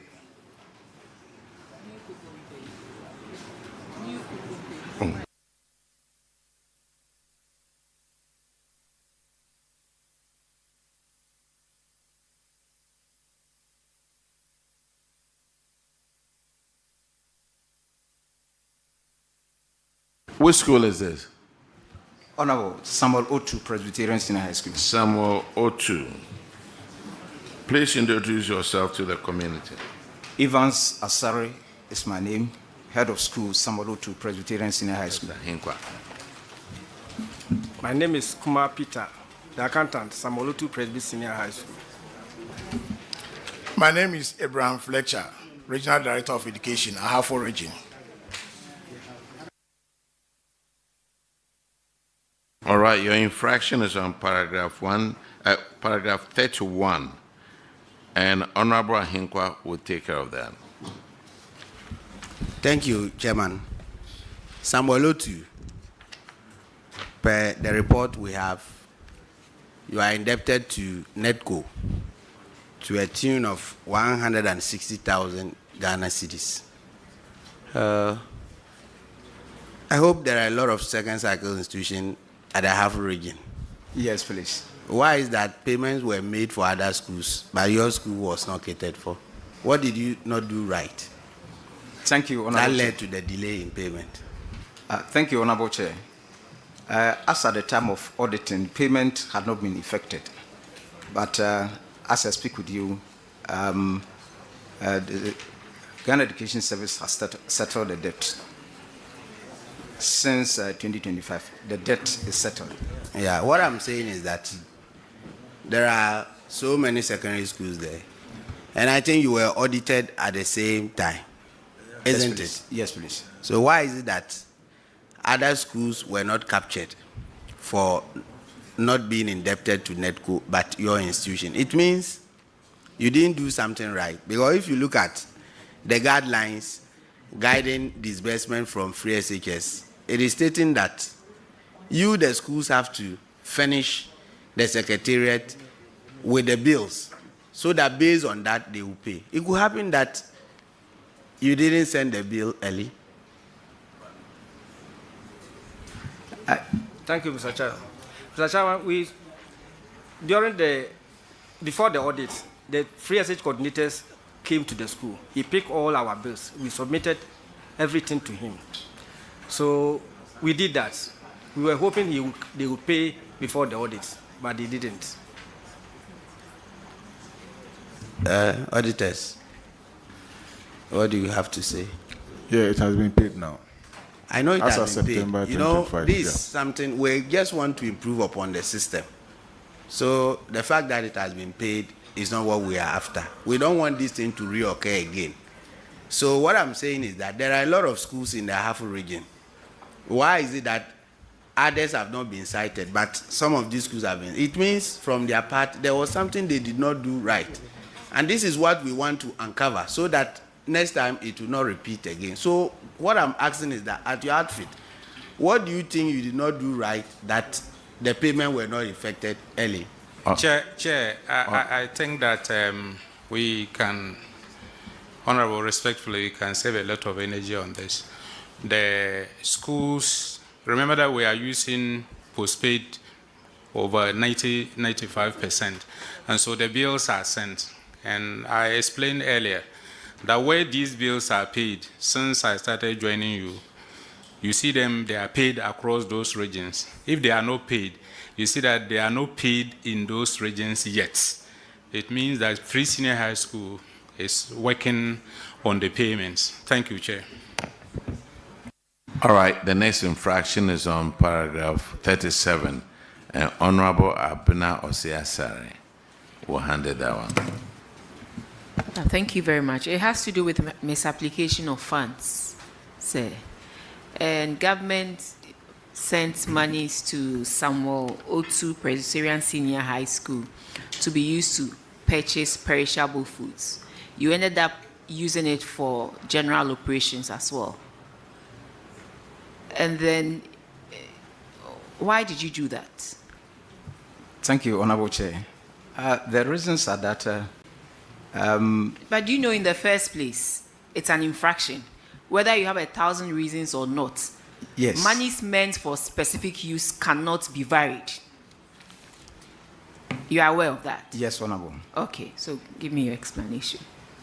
Thank you very much, Honorable. The reasons are that the recurrent monies delayed in coming. And, recurrent monies like running costs, maintenance, and others. So, maintenance costs and others delayed in coming. Yes, please. Then you use the monies that you are supposed to use to purchase foodstuffs for the children. Yes, please, Honorable. For running a maintenance cost. And then you go out there and say, government hasn't brought enough money, we cannot feed the students, we cannot do this, we cannot do that. Honorable, what happened was that as cost center manager, yes. The school needed to be run. And those expenditure that I just mentioned were equally important for us to undertake. Were equally important? Yes, Honorable. But then, what does the law say about using funds meant for specific purposes differently, other than the purpose for which it was used for? What does the law say?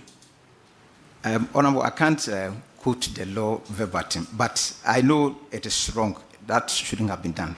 But what I'm saying is that... so you shouldn't even justify it and tell me what you are saying is that the law is the law. Yes, please. Have you reimbursed the fund?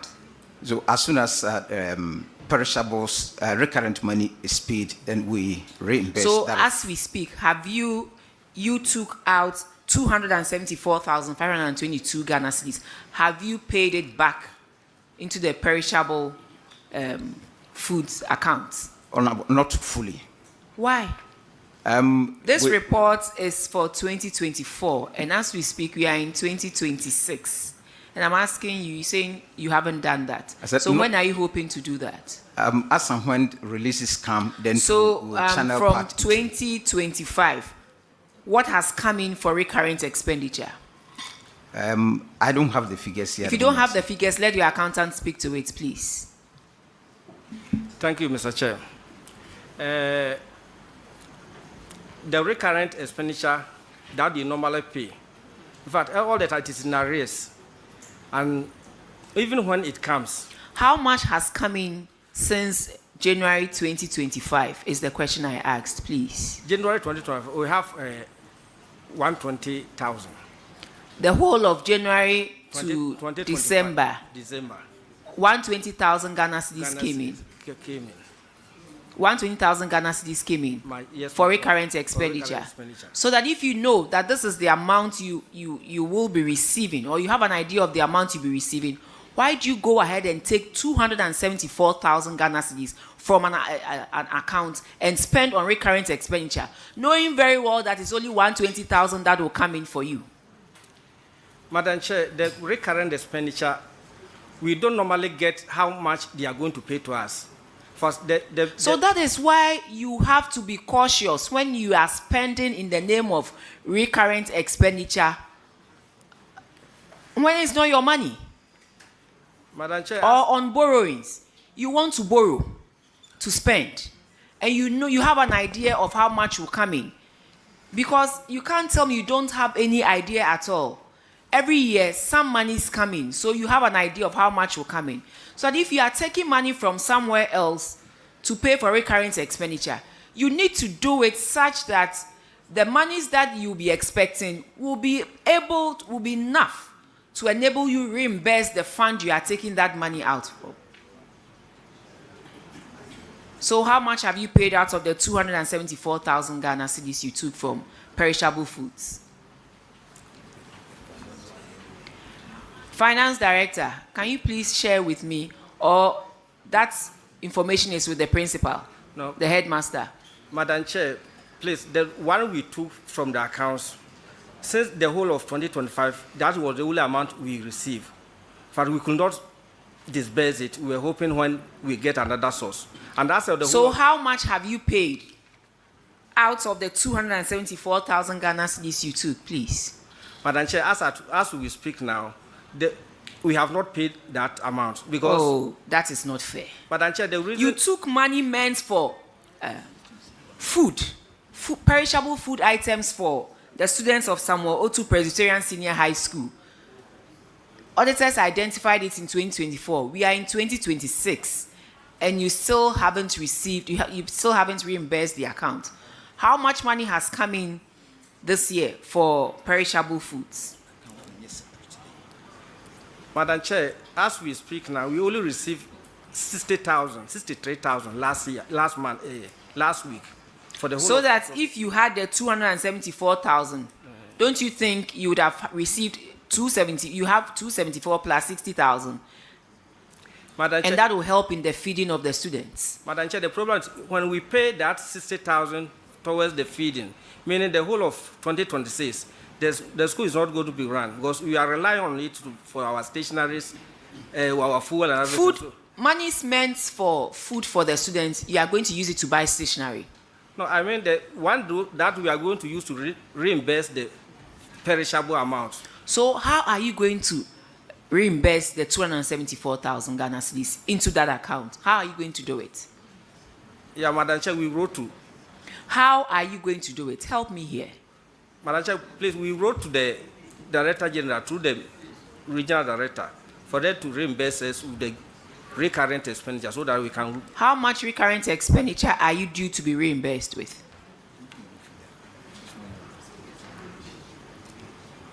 In fact, that's what I say. The figure that they normally pay, in fact, we don't have much idea. They only pay and say you have paid recurrent. So when you go to the account, whatever is there is your money.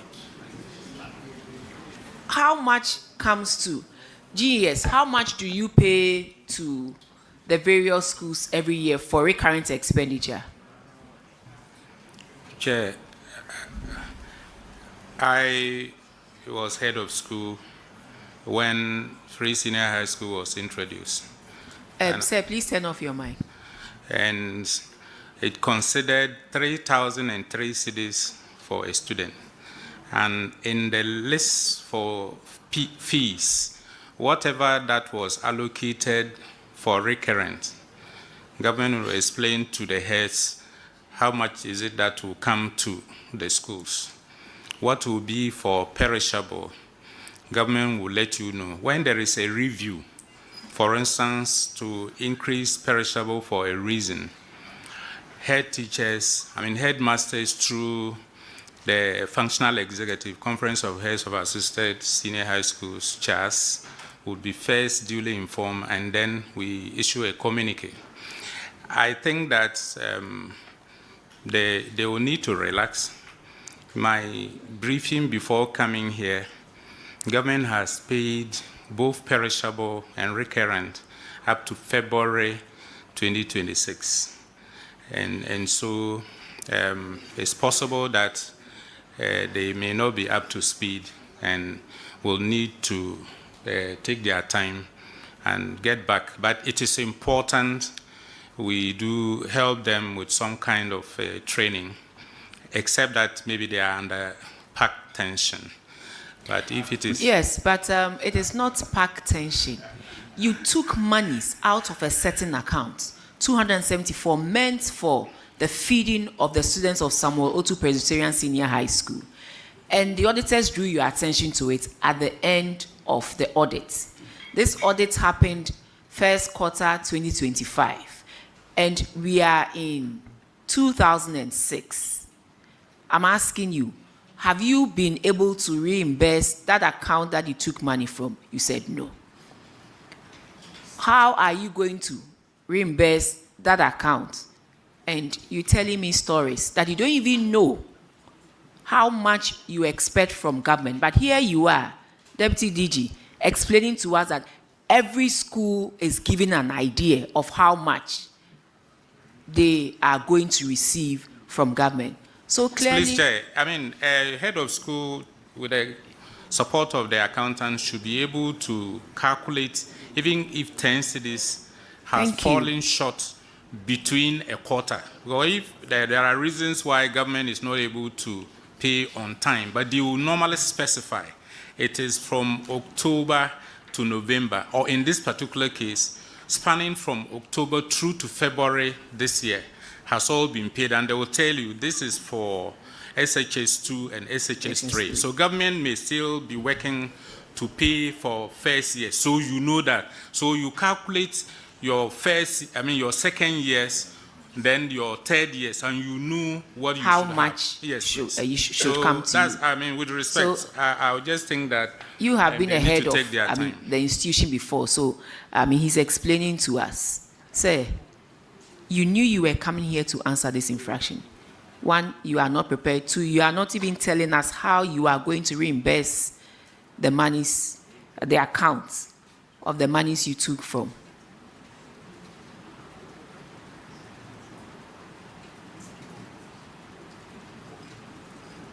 So moving forward, what do you want us to do? How are you going to fix this hole of 274,000 that you took out of monies meant for feeding of the students? Thank you, Madam Chair. As we have been educated, I believe the little recurrent expenditure that they have paid, we will use it to reimburse it and appeal to the regional the Director General to give us enough funds to run the school for maintenance and... No, maybe you should also look at your operations, your expenditure.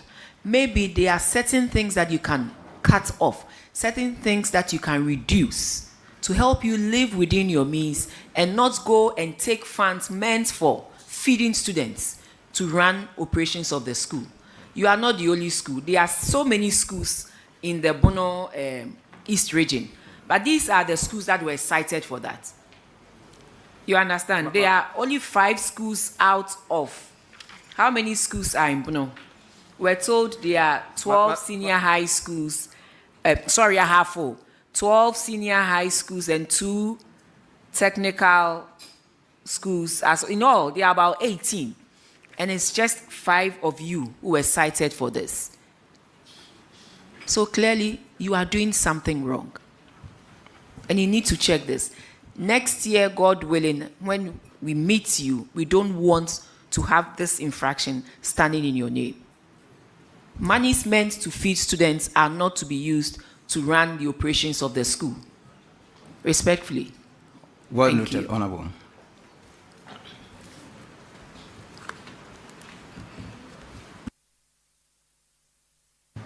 All right, Sambalotu, you are discharged. Thank you, Honorable. Let's go Bechem School for the Deaf.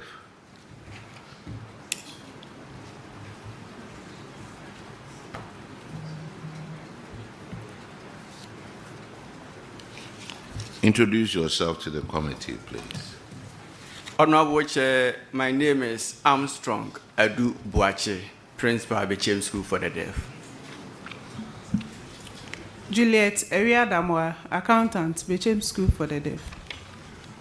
Bechem, your first infraction is at paragraph 31, and Honorable Ahenkwa will take care of that one. Thank you, Chair.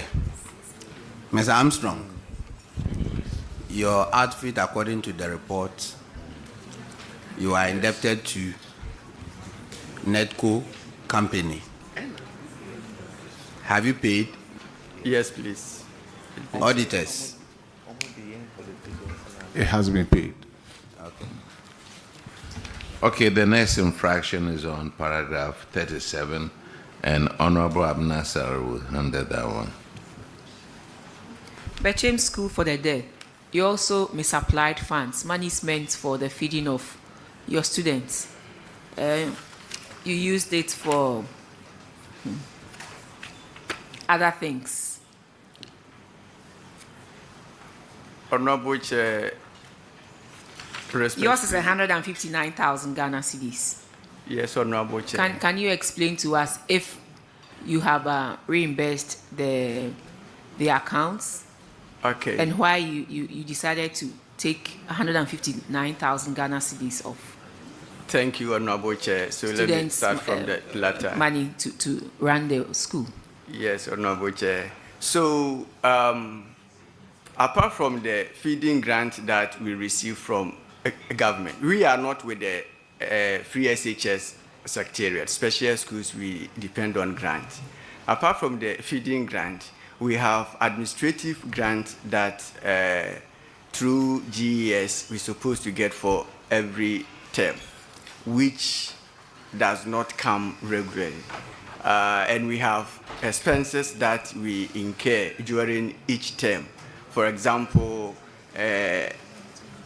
utility exams, when for stationery, other things. We are not able to charge any student, any learner for anything. And we do a lot in the special schools. Even when school vacates, sometimes you have to budget for what you give to students to go home. Because but I'm sure this is not new. This has been in existence. This a lot that you do for the school has been in existence for God knows when. Speak to the infraction, why you did that, and what you have done to solve the problem. That's all we want to know. Okay. We really appreciate all you do for the students, because I know you go the extra mile. But here you've been cited for misapplication of funds, and I'm asking you to speak to it, and let's move on, please.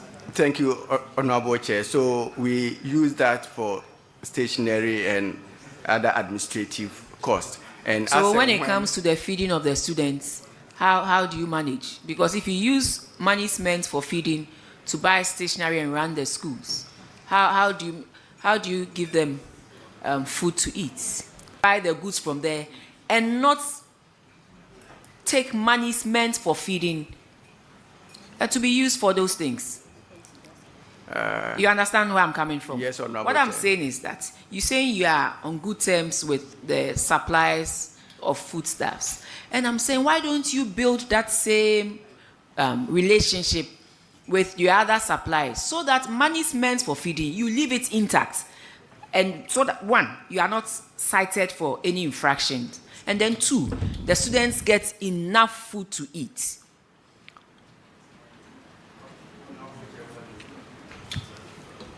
See, from the look of things, you are telling us that government gives you too much for feeding, and that is why you are taking money meant for feeding to be used for other things, and you claim the students are still eating what they are supposed to eat. Yes, that's what you are telling us, that the students are not affected, even when you take 159,000 Ghana cedis out of money meant for their feeding to do other things, and they are still able to get the 3 square meals that they have to, be fed on, then clearly you are sending a message across to government that the monies you are giving us in the area of perishable foods is is too much. And that's why I'm able to take some and use for other things and still claim that the students are well fed. Honorable Chair, that may not be entirely accurate because... if it's not entirely accurate, why are you saying that you take the money and still the students are well fed? Honorable Chair, respectfully, when we take the monies for the administrative expenses, that will be taken from the suppliers. So that means that we still owe the suppliers. It is not the case that when we take it, the money that is left is able to feed the students. So how do you pay the money back to the perishable food account of the students? How do you pay the money back? You never pay back. 274,000 has still not been paid. Yet they claim the students are well fed. So meaning the money given in that category is too much. So how are you going to pay back? Have you paid back? No, Honorable Chair. So then why are you disputing my assertion? You claim the students are being well fed. Even when you take 159,000 out of their funds, they are well fed. They eat their 3 square meals a day. Until date, you haven't paid. The students are still eating. That is what you claim.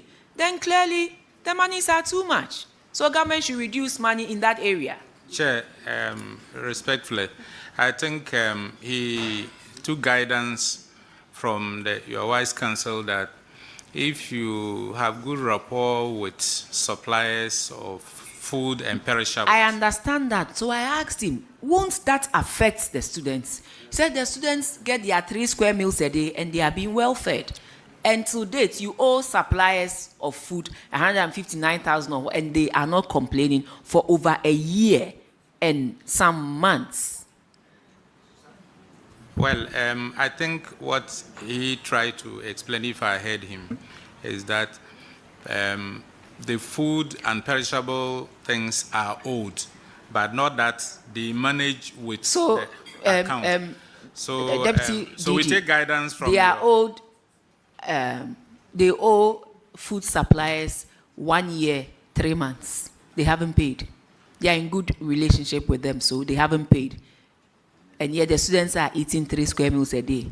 Are they not the same people who a few days ago said that if the president does not come to their aid, they will close schools down? And yet when monies are brought to be used to feed the students, you use it for operational things and claim that the students are well fed. So the contradictions are too many.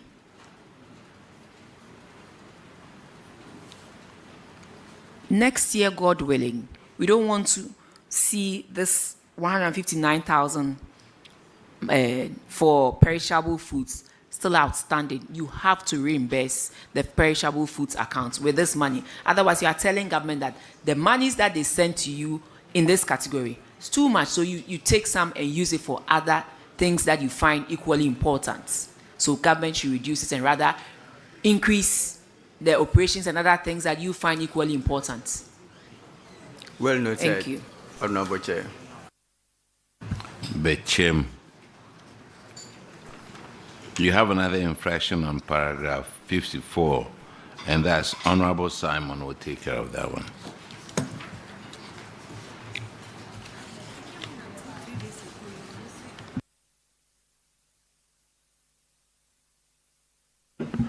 Bechem Presby, you have... This school for the deaf. This is the James School for the deaf. Sorry? This school for the deaf, so... Oh, sorry. We don't have another Bechem over here, do we? It's here.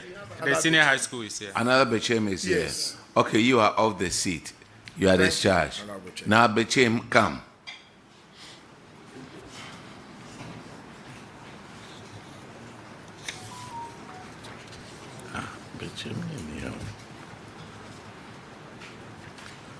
Introduce yourself to the committee.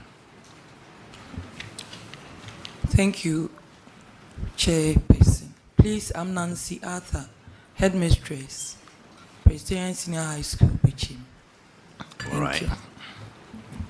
I am Asante Abua Samson, accountant, Presby Senior High School, Bichim. All right, Honorable, you may ask the real Bechem here. Thank you, Chairman. Bechem, Presby, you're welcome. Thank you, sir. You have one Get Fund project. It's a one-story building, it's a classroom building. It's a Get Fund project, contractor unknown, contract sum unknown, start date 2004. It's been delayed for 17 years, 17 good years. The building has been roofed and plastered. You have another one, construction of girls' dormitory by Free SHS Secretariat. Name of contractor unknown, contract sum unknown. Started 2020, 4 years delayed. The building is at the lintel stage. What is the status of these two projects? Thank you, sir.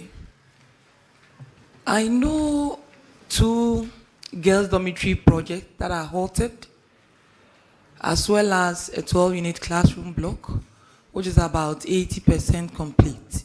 But what the auditors have cited is not on campus as we speak. I mean, you have a management response when the auditors visited. Management explained that the one-story classroom block was abandoned after 2007, while the girls' dormitory project had transitioned among 3 contractors, but was finally abandoned in 2022. So I am surprised you're saying you don't know anything about it. Yes, please. What we know is that during President Kufuor's time, a project started. And as we speak, the project has been halted. What is the project? What project is that? It's 12-unit classroom. It's a 12-unit classroom. All right, okay, go. And then we also have 2 girls' dormitory projects. One is at the lintel stage, while the other is on the footings or the foundation stage. Then we have another 12 classroom block, which also started in 2018, Madam, which is about 80% complete. Madam, That's what I know. I'm sorry to come in. Yes, please. Auditors, she's speaking to a different thing altogether from this report. Yes. Well, I think she's coming back to it. Initially, she said she didn't know about it, but now what she's saying reflects what is here. Madam, continue. Honorable Chair, that is what I know. That we have 2 Madam, please, how long have you been with the school? 1 year, 5 months. 1 year, 5 months? Yes, please. Okay, you have a copy of the Auditor General's report on the pre-tertiary. You have a copy of the report? No, please. Oh, madam, so what were you coming to answer to? Actually, we were told that we have been cited for 2 infractions, so we should come and answer. We always indicate the report and ask that you check online for the Auditor General's report. Oh, okay. So, did they give you any documents to that effect? The document is given to the regional directorate. We looked at it, and I saw that some projects in the school had been halted, as well as the other infraction that had also been cited against the school. The report was specific. Yes, please. Do you have a construction of one-story building? It's a classroom block. Yes, please. Do you have construction of a girls' dormitory? Yes, please. So when you say that you don't have any idea, that's what we are talking about. Honorable, please, from what Honorable said, he didn't even mention girls' dormitory block. From what I heard, please. That's why I said that. I did. I was reading from the same document the chairman just read from. And whatever you're saying here is recorded. So, do you want that played back to you? Oh, please, that's okay. So, do you have these two projects? Yes, at please. your school? Yes, please. What have you done about them? What's the status? And please, the girls' dormitory, 2 projects. One is about 60% complete because it's at the lintel level. Then the other one is at the foundation level, which is just about 5% complete. And then we have a 12-unit classroom block. The 3 projects started in 2018. And the 12-unit block is about 80% complete. Madam Administrator, what I have in front of me are 2 projects. Construction of girls' dormitory 1, and then construction of 1-story building, classroom block. That's what I have. You are speaking to 3 projects. Okay, then it means that the 3rd one at the foundation stage was not captured in the report. So you seem to be unprepared and don't actually know what is at your school because, you know, at 1 minute they are not in your school, now they are in your school, they are not 3, they are 2, I don't know. I think GetFund want to respond. Yes, okay. Thank you, Honorable Chair. In fact, the projects are 3. 2 dormitory blocks and a 12-unit classroom block. The 12-unit classroom block is at an advanced state of completion and is captured for completion. The other 2 dormitories, that is at the back of the school, there are issues with capacity of the contractors. There were 4 dormitories, 2 have been completed, but those 2 seems to be having capacity. We asked the implementing agency, that's FPMU, to terminate them, but they haven't done that. That is the challenge we are having. Thank you. So GetFund, are these captured as part of the stall projects that you are considering? Yes, they are. And those will be the 2, right? No, all the 3. All the 3, 2 dormitories and a classroom block. When you enter the school, the classroom block is just at the left of the when you enter the school. Thank you. Thank you for that update. There's also a girls' dormitory sponsored by Free SHS. What's the status of that? Have you gotten in touch with Free SHS Secretariat about it? Yes, Honorable. Please, I've written to them concerning the status of the project. I've even written 2 letters, and there's even a copy here for your inspection, sir. What did they say? Oh, they haven't come back to you yet? No, please. Thank you. Thank you, sir. Chair, I'm done. Honorable Chair, for the record, is it not a GetFund project? Because Free Senior High School and infrastructure. GetFund, please help. Honorable Chair, per the records, we have only 3 outstanding schools projects in the school. If there's anything Free HSS is doing, we are unknown about it. We talked about 2, and you are talking about 3, so it means that the 3rd one could also be under, because I'm not aware. And the record they are showing is 2004. I can't remember. I've been to that school quite a number of times. I've not seen any project of that nature. Thank you. There is 2004 and there is 2020. And the 2021, which is Free SHS Secretariat, is girls' dormitory. GetFund, do you have girls' dormitory as part of your 3 projects? Sorry, there is a dormitory. Then that should be then. That should be then. All right. Free Senior High School should not undertake infrastructure. All right, that's fine. All right, Madam. Yes, please. The GetFund gentleman came from Accra. and he could tell you the location of the building at your school. Yes, please. Or no fin crime when in Fakwa school no. Madam, you are discharged.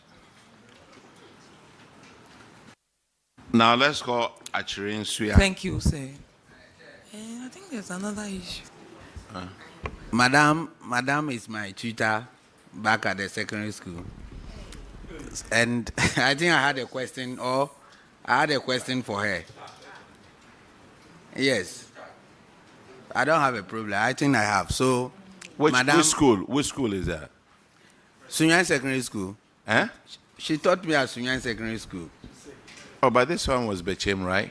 No, yeah, Bechem, Yes, but please. it's there. It's here in the report. But once we have discharged her, I think it's in order. But I just want to know that she's my madam. Yes. And Chair, she's a lay rep.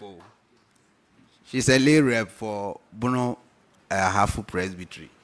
So she's your church member. Honorable, the Bechem you were talking about was school for the deaf. There's Presbyterian Senior High School. Bechem. Or the presbytery is here, right? Yes. Okay. Then, madam, represent as well. We Presbyterians represent as well because I'm a Presbyterian myself. Honorable Abna, I know you so well. Asumdue Nkau. The Presby Yankupon should help you. All right, sir. Okay, then ask your question. Oh, she's being discharged. Okay.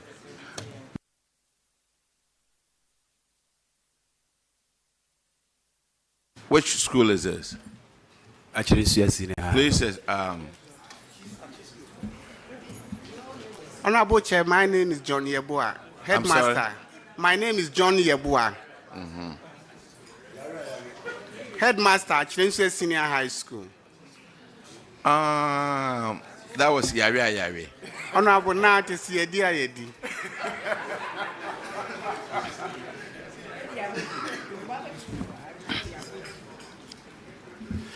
My name is Joseph Obin Abrifa, accountant. Honorable Ahinkwa, now you have to ask them the question. Okay. Mr. Headmaster, your school is indebted to NETCO to a tune of 453,000 Ghana cedis. Have you paid? Honorable, yes. As at September 2025, it had been paid. Auditors. Honorable Chair, it has been paid.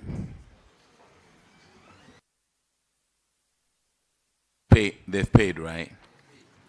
Okay. Actually, you have another one. Paragraph 37. And Honorable Abna Sarah will handle that one. You said now your motto is Yedi. That's why you misapplied funds, eh? And spent 454,000 Ghana cedis out of the 977,000 Ghana cedis given to you for perishable foods. Yes, Honorable. Yes, he said their new motto is Yedi. So that's what you are telling the auditors. Honorable, please, that one is on academic and it's for this.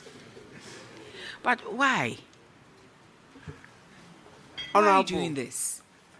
Almost 40% of the monies that were brought to you to buy perishable foods to feed the students, you spent on operational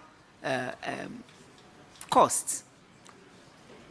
Honorable, it's because of the recurrent, which normally doesn't come. So have you reimbursed? Yes, we've begun. Last month. So how much? Last month we got 118,000 and we paid back. So the decision. So have you informed the auditors? What is the proof that you have paid back? We are yet to. So if you have the evidence here, can you hand it over to the auditors? We don't have it here yet. Oh, but you knew you were coming to answer to this query. Otherwise, that mantra of follows you. That's what you want to tell us. So respectfully, if you have paid some, We want evidence of the payments, and please, let's desist from that. The students are supposed to be fed with these monies. Prior to this, how were you managing? You were using other means to take care of operations. And then, Honorable Deputy Director General, please, by this, you have sat with us, and 5 schools were cited for this, and they all claim that their recurrent expenditure funds does not come in early. That is not the reason why they should misapply funds. But then we are asking you to impress upon the Minister of Education, the Minister of Finance, to make sure these monies are released, so that they, it prevents them from taking monies meant to feed students. Please. But that notwithstanding, you are not supposed to misapply funds, respectfully. So you claim you have paid 100 and something. We want you to bring the evidence to the auditors for them to reduce that amount here, and also make sure that, God willing, next year, this amount should not be in your books. You should have paid, and we don't want you to be cited again for misapplication of funds, i.e. taking monies meant to buy perishable foods for the students out of the accounts and use or run on operations and other things. Yeah. Well noted, Honorable Chair. Thank you. Achirinsia. Resignation without notice. Teachers have to give 1 month's notice before they resign also. Yes, Honorable Chair. These 3 people over here, Tre Collins, Donsa, Seth Odro, and Rose Obeng, they didn't give their 1 month notice, but they were paid for it. Honorable Chair, because we run transition, our school is a transitional school, we have in and out teachers. And these are the teachers who move with students when they are going on vacation. So they vacate with students. So during vacation, we find it difficult to track their movement. It was when school reopened and we quickly discovered that they were not in school, then we stopped validating them. These salaries they took happened during vacation, and that one we could not track. We never knew they were not in the country. But as soon as school reopened and I didn't see them, immediately I stopped validating them. And then we wrote to Yoko. The letter I have here is a letter I immediately wrote to Yoko, give them their names so that Yoko can also track and then retrieve the money for government. But you didn't call them to retrieve the money yourself? You call them because they are not in the country. We find it difficult to get them. So that's why we wrote to Yoko. We believe they are expert and they can help us in that direction. Yoko has his own problems, though. We met the Yoko boss and he assured us. You met the boss and he assured you he was going to collect the money?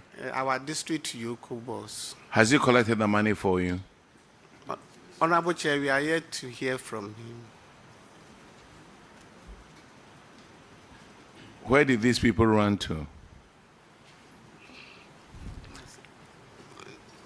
Please, Honorable Chair, maybe they are out of the country, either UK or any of the European countries. So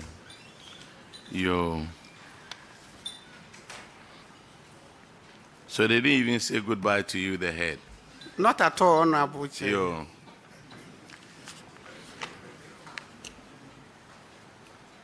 Auditors, did they tell you that they've written to Yoko? Do you have evidence of that? Honorable Chair, no, we don't have any updates. When did you write that letter? Honorable Chair, please, 21st October 2025. 21st of October? 2025. And auditors haven't come there since 21st of October 2025? Honorable Chair, please, the team that audited us, we gave them a copy of this letter. So,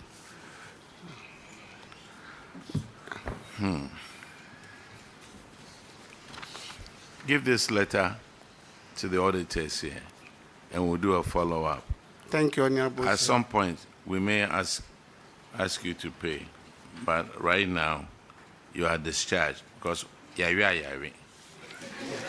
Thank you, Honorable Chair. Ola girls, please.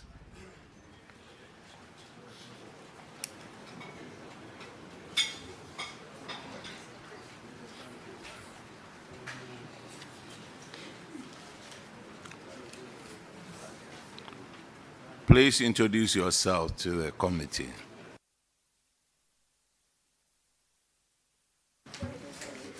My name is Beatrice Adongo. Headmistress. David Baradomaka, accountant. Ola girls, your infraction starts from page 31, and Honorable Ahenkwa will take care of that one. Ola Senior High. It's the same thing. You are indebted to Netco. Your money is huge, 890,000. Wow. Have you paid? Yes, Honorable. It has been cleared. Auditors. Yes, Honorable Chair, it has been paid. Your next infraction is paragraph 37, and Honorable Osei-Mensah will take care of that one. Madam.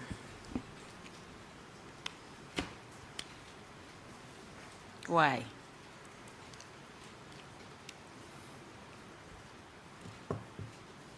Madam, why? You misapplied funds meant for the feeding of the students for other operational items, but for yours, what you misapplied was more than what you spent on feeding the students. Please, why? Thank you, Honorable Chair. Just as my colleagues explained, we admit that it is not the right thing to do. And so we are not justified in any explanations we may give. But we needed to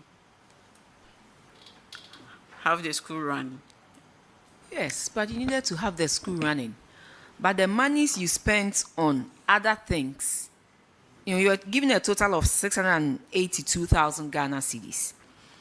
You spent 357,000 Ghana cedis doing other things not meant for feeding the students, and rather used just 324 to feed the students. Madam, I understand you saying that you needed, but why should you spend more on items that the monies are not supposed to be used for, and less, rather, on the items that the monies are to be used for? Honorable Chair. So how are you going to reimburse the perishable funds account with the 357,000 Ghana cedis you took out of it? Honorable Chair, as and when the recurrent funds are released, we will reimburse. So this happened in, the audits came out in first quarter of 2025, and we are in the second quarter of 2026. How much have you paid into the account? Honorable, we have received 91,727. How much have you paid into the perishable funds, funds account meant to feed the students? Honorable, please, that much. So you have paid the 91,000 into it. Yes. Have you given evidence to the auditors, please? Unfortunately, no. So from here, we'd be grateful if you could furnish the auditors with this evidence of payment of 91,000. And hopefully, all things being equal, God willing, if we should meet again next year, we don't want this infraction to still be in your books. Thank you. And whatever payments you make sure you clear it with the auditors. Duly noted.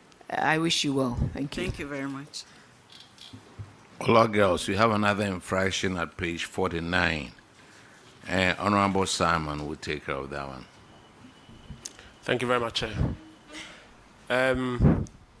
You have 86 students who left school with textbooks.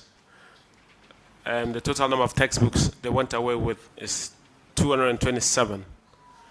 If you want to quantify that in monetary terms, it's 6,810 cedis. How many of these textbooks have you recovered back? Thank you very much, Honorable Chair. We have been able to retrieve books, 40 books. Some, they bought them new and bought them back. And then we have been able to take 930 cedis cash through various documents they come to collect from school after completion. So how many are outstanding as of now?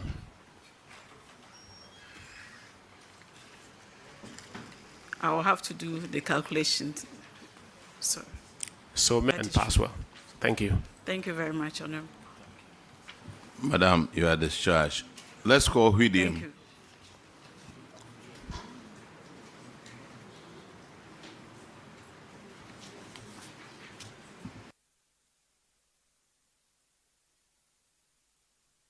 Please introduce yourself to the committee.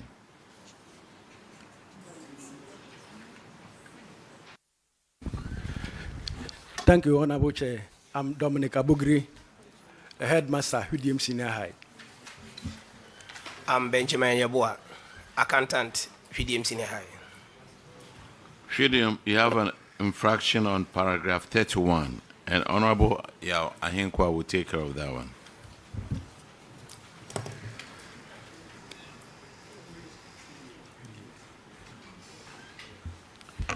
Huidim, you owe Netco 223,000 plus. Have you paid? Yes, the said amount has been settled. Okay. Auditors. Mr. Chairman, this has been paid. Thank you. Good. The next infraction is on paragraph 37, and Honorable Osei-Mensah will handle that one.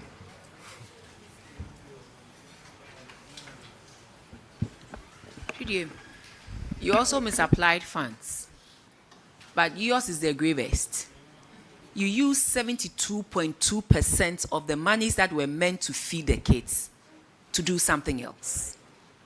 72.2% of monies meant to buy perishable foods to feed your students, you used it for other things. Sir, only 28% of the monies went into feeding the students. Why? Only 28%. You were given 530,000 Ghana cedis.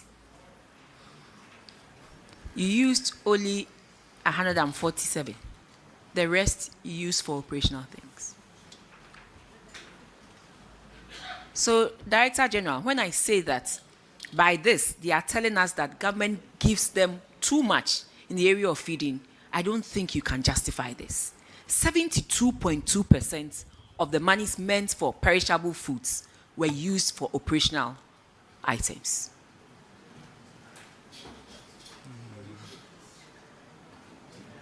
This is bad. This is bad. Chair, I was talking to the regional director. Because we have looked at others, we have listened to others. So we may have to look at other regions and then support ourselves with some training to understand how we can handle this going forward. Thank you. So, Shudiam, can you explain to us? Thank you, Honorable Chair. In the first place, I think the issues or the reasons assigned by my colleagues are applicable back at Huidim.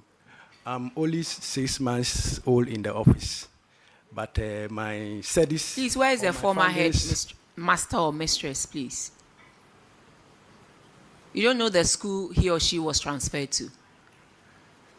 Because you came to replace somebody. It's at the regional education office. The regional education office. Yes.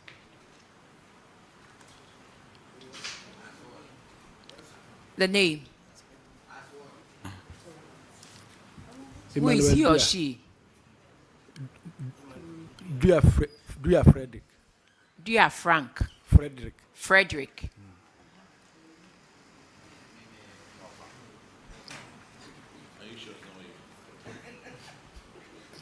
This is serious, sir.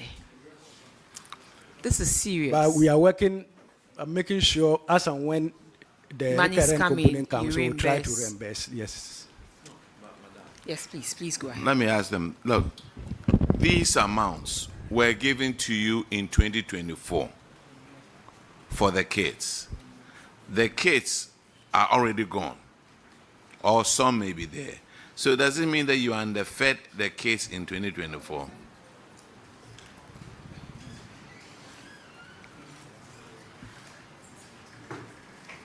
But we will do the needful, Honorable. We will do the needful by reimbursing as and when we receive the recurring component. Oh, yes. I would want to see the former head master, you said, in Western Region. So, Deputy Director General, when you are coming to Western Region, we want to see him and then have some discussion with him as to why he took 72.2% of monies meant to feed the students on perishable foods to do something equally different. You get 2 guests. The regional director will come with him. Yes, please. Thank you very much. Okay, William, I think there's another.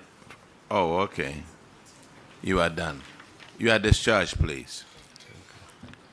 Now, Dema.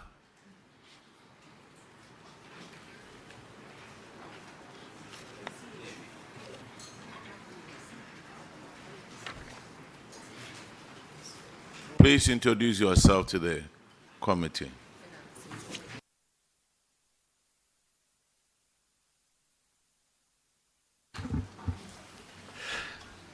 Please, I'm Osei-Mensah, Dema Community Day School headmaster.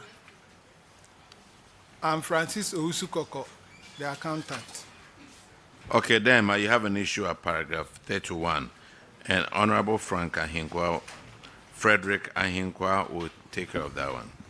Okay, thank you, Chair. Before I ask the question, the accountant is my brother-in-law. He's married to my sister. So I have to do full disclosure here. Accountant, have you paid the money? I won't let him ask you. Huh? I have paid. You have paid? Yes, please. Auditors, can you confirm, please? Honorable Chair, it has been paid. We are not doing friends and family here.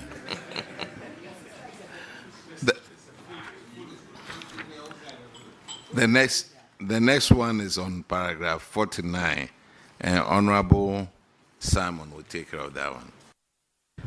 Thank you very much. Akonta, you're welcome. Thank you. 79 students left your school with 160 textbooks, valued at 4,800. What have you done about that so far? Thank you, Mr. Chair.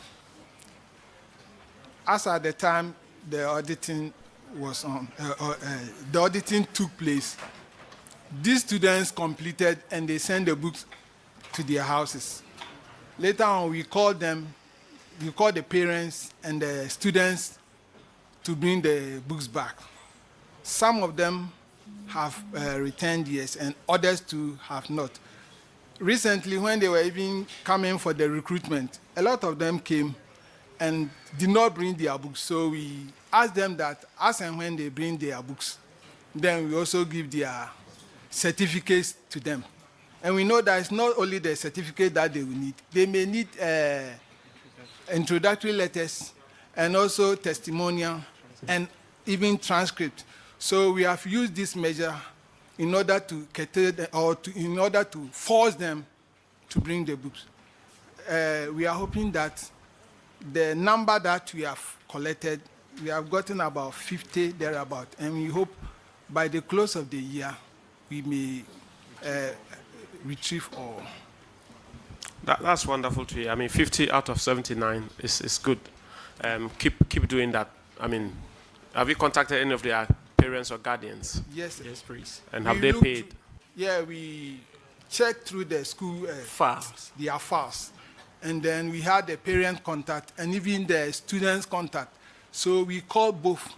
It seems we covered about 89% of the students that we had, and a lot of them.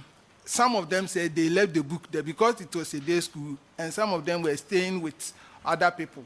So they left the book in the houses that they stayed and went to their various towns. So they said they will come for it so that we also get it. All right, so try and get all or as many as possible. I mean, I know we've been having the same issue running through, so I'm sure a lasting solution will be found to it. Thank you. You're welcome. Thank you. Okay, you are discharged. Thank you, Chairman. Now we have colleges of education.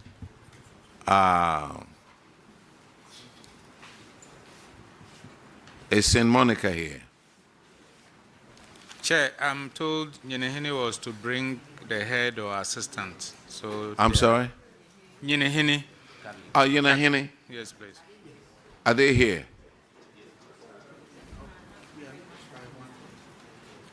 Is Nyenehene here?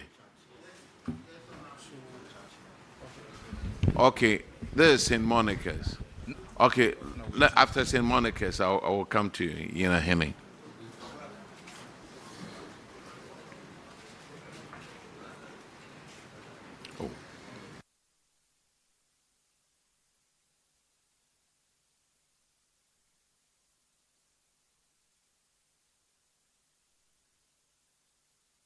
Please introduce yourself to the committee. Yes.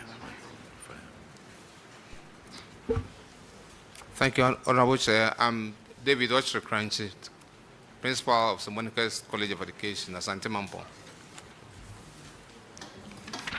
Honorable Chair, I'm Isaac Osei-Mensah, the Head of Finance. Honorable Chair, I'm Benedict Dankwa-Mpofu, the Internal Auditor. All right, now let's look at your financial performance.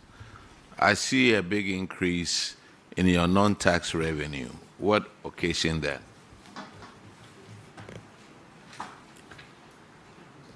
Thank you, Honorable Chair. During the 2023 under review, we're hoping for a discussion with the Parliamentary Select Committee to review the charges and fees. Unfortunately, 2023, they held on.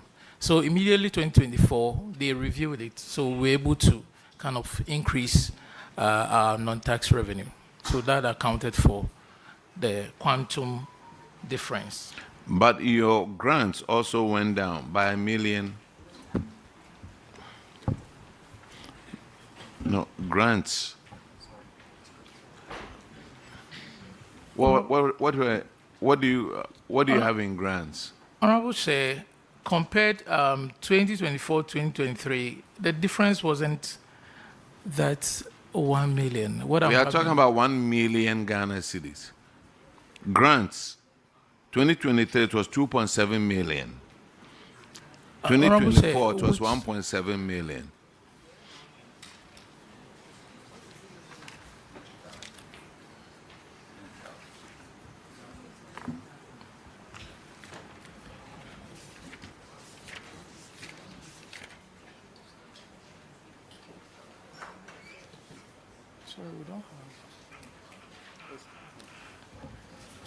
Honorable Chair, it's not there. Yeah, your grants went down. No, I cannot see it here. You don't see it there? No, it went up because what I have with me here, 10 million and 25,660.90 as compared to 2024, which is 10 million. As an expenditure. Grants as an expenditure. You have grants over there as revenue, which went down 90,000. But if you look at grants as an expenditure, it went down 1 million.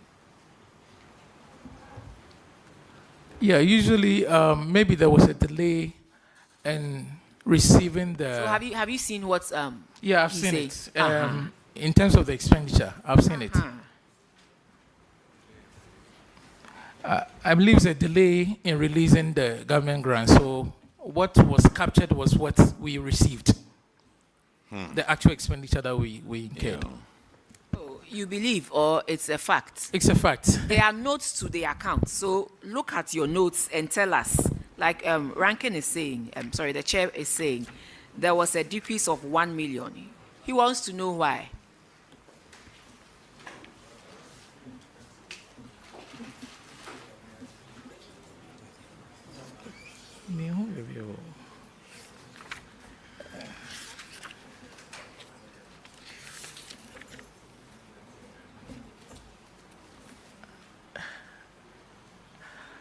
Please, can you please help me? I cannot still find it. Which one? You mean the grants that I'm talking about? Yeah, the notes that you are referring to, so that I can. Do you speak to have a copy of this book? You have a copy of it, right? No, I don't have a copy of that book, but I have my copy financial- of a report. So the notes. Can somebody give me a copy of the report?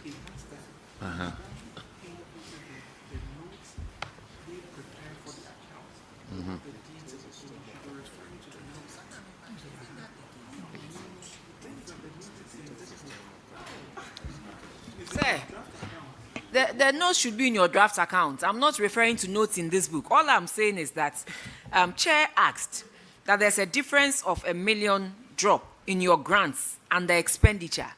So why is it so? And you were saying you think. And I said, look at the notes to the account that you yourself prepared to tell us, and don't say you think, because you thinking may not be the actual thing. Maybe you sent notes to the account to the auditors. So look at that notes to the account and speak with clarity on it for us. Wasn't there. I just took over a year ago, so the internal auditor may speak to it.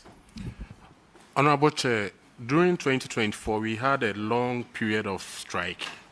So students were away, and that affected our expenditure with regards to the grants. That affected the grants over there?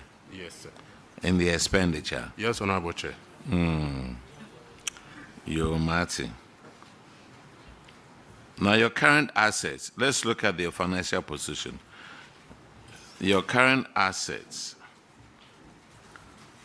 went up by 546,000 Ghana cedis. But at the same time, your current liability went down by almost 500,000. What happened?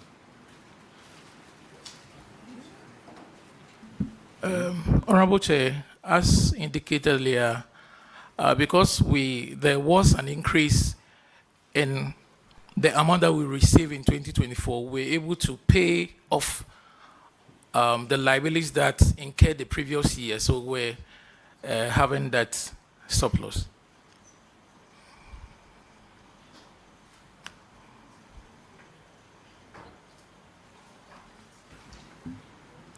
So your current ratio of 33-1 is a little bit artificial because of the increase that the monies that you paid off that year. Is that so? Honorable Chair, there were so many factors because... So many factors. Yeah, if indeed we had a quantum jump with regards to the approval of the fees that they approved, it means that we had about 1.2 million or something. So we'll be able to pay off the payables and still have some remaining. So if you conduct the ratios, it would be. What is your current ratio in 2025? Do you have any idea?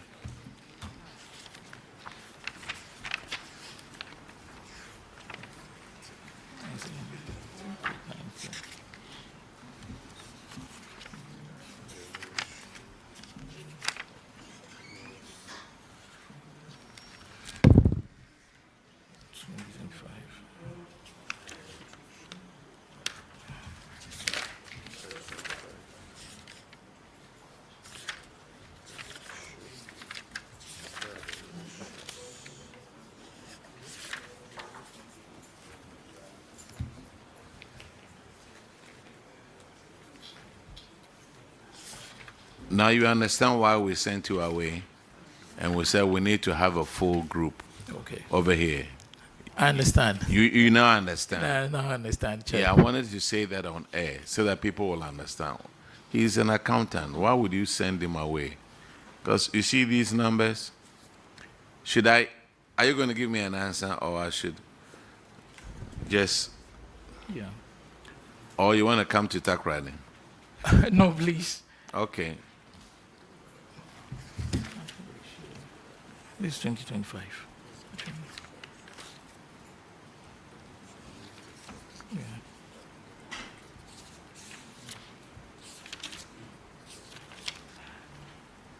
Mr. Chair, I'm struggling to see the page, but I can just do the calculation. Taking the current assets divided by current liability will tell us the ratios. My question was, your current ratio in 2023 was 4.3 to 1. 2024 is 33.0 to 1. What is your current ratio now in 2025?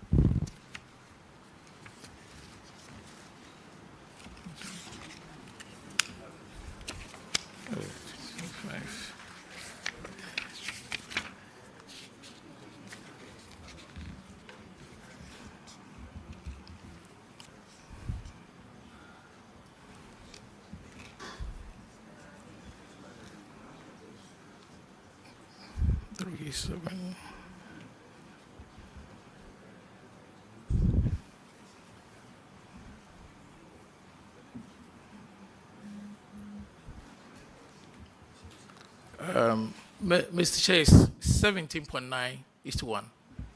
You see how the current ratio is being manipulated? All right. I'm St. Monica's, you are discharged. Honorable Chair, let me just say that he's a constituent of mine and a brother. Oh. So, now let's call my dear Afenyo. brother, please. Afenyo, I are you wouldn't here, want please? to see you here next year, please. Sit up. Thank you. Thank you, Honorable. Thank you.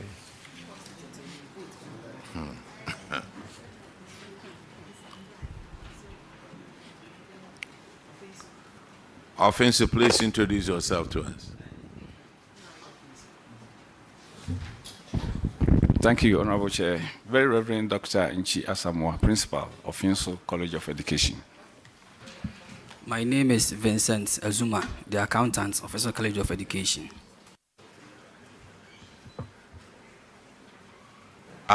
Honorable Nasser will take care of that, please. Thank you very much, Mr. Chairman. Very Reverend, welcome. Is it Methodist or Presby? Yes, Methodist. Methodist. Yeah. Christ in tea. Yeah, this is. That's okay. Very Reverend. Yes, please. Now you have moved to IFSAS, right? Yes, please. Okay. And how is it going? Well, it's going fine. But, Honorable Chair, with your permission, respectfully, I will ask my accountant to respond to such questions. Thank you very much. This is going well. Okay. Thank you very much, accountant. Accountant, if you go through your financials, your statement of financial performance, because you just moved, we cannot compare 2023 and 2024. But can you give me the components of your IGF and your grants? the IGF, your non-tax revenue and your grants? Our IGF is mainly made up of our student fees. And for grants, we normally receive feeding grants from Ministry of Finance to help us support and feeding the trainees. Okay. I've seen that when you sum up compensation of employees and use of goods and services, it takes the whole of your income. Just these two items take the whole of your income. What are you doing about it? Thank you, Honorable Chair. It's correct. For the compensation of employees, it's monies that are paid to the various staff by the government. So we do not use our IGF in payment of these compensations. But for goods and services, these are monies that we use our IGF for in managing of the college. So it's mainly through the operations of management of education service delivery for the college. Thank you. Can you give me the breakdown of your goods and services? We have give me the top three. Printed materials and stationeries. We have utilities, and then we have maintenance and then repairs. Maintenance and repairs.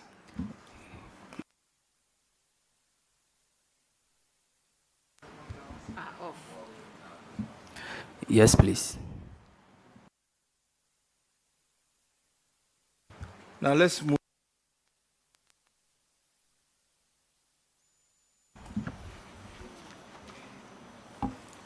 I realize that your current assets increased from, the restated one in 2024, 1.4 to 1.9. Yeah, can you give me an explanation to that? Thank you, Honorable Chair. And also, I want to know the breakdown of your current assets. I'll first begin to answer from the question 2. Our current assets mainly made up of our cash and cash equivalents, our receivables, and then our stock inventory. But for the increase in our current assets, we're mainly due to. If you have the figures there, you can give me the component of the cash. The cash. Please, it's all bulked up as total current assets.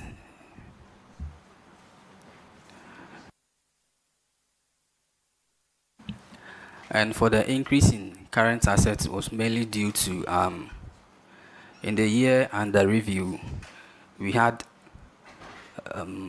students' payment of fees in the year 2023 to 2024 were paid because of the strike. The fees were paid in January 2024. And for 2024-2025 academic year, admissions were made and fees were paid in December 2024. So we had, in a way, a double payment of fees for 2 separate academic years. That's why our current assets also got up. Thank you. So meaning the institution is liquid? Yes, please. Okay. So as the accountant, what are you doing about it if the institution is liquid? Is it lying idle? No, we trying to invest some. They also have an endowment, create some endowment fund which will also help the college. It's not something which is idle. We try to invest these idle funds. Have you invested them or you are trying to invest them? For now, we've invested some, and because these... Master, the question was simple. Have you done it or you are going to do it? Yes, please, Mr. Chair. What does that mean? Have you done it? Yes, please, we've done it. Or you are going to do it? Well, we have had a discussion with the council, so our next council meeting, that's what we're going to take a final decision on that, because it's a requirement for us. So we are preparing sources that will give us the opportunity to be able to do that. So meaning the money is lying idle. Well, Accountant, you are under oath. So, you say that the money is. You see, we are putting measures in place to make sure that we get money to do that. That's all. Accountant, I've seen that your current ratio also jumped astronomically.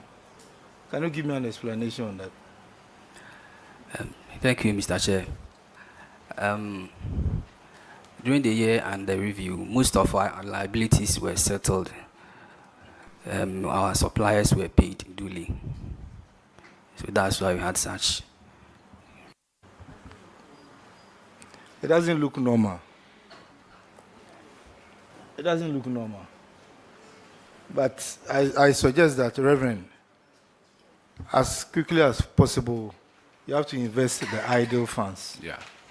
So that, the school will get some returns on the idle funds. Well noted, Thank you, Chair. Mr. Chairman. I'm done. Let me move to Akrokre. You are discharged. Yeah, thank you very much, Honorable Chair. Auditors, why did you, is it because this was the first time you were capturing them on IPSAS? That's why you hit them with a consumption of fixed assets of 8.4 million. You are now recognizing their fixed assets. Yes. Okay. Akrokre, introduce yourself to the committee. Thank you, Honorable Chairman. My name is Da Costa Abuaje, Principal, Akokere College of Education. My name is Atokobna, Head of Finance, Akokere College of Education. My name is Hawa Abdullah, Internal Auditor, Akokere College of Education. Your finances will be examined by Honorable Abusua965FM. Thank you.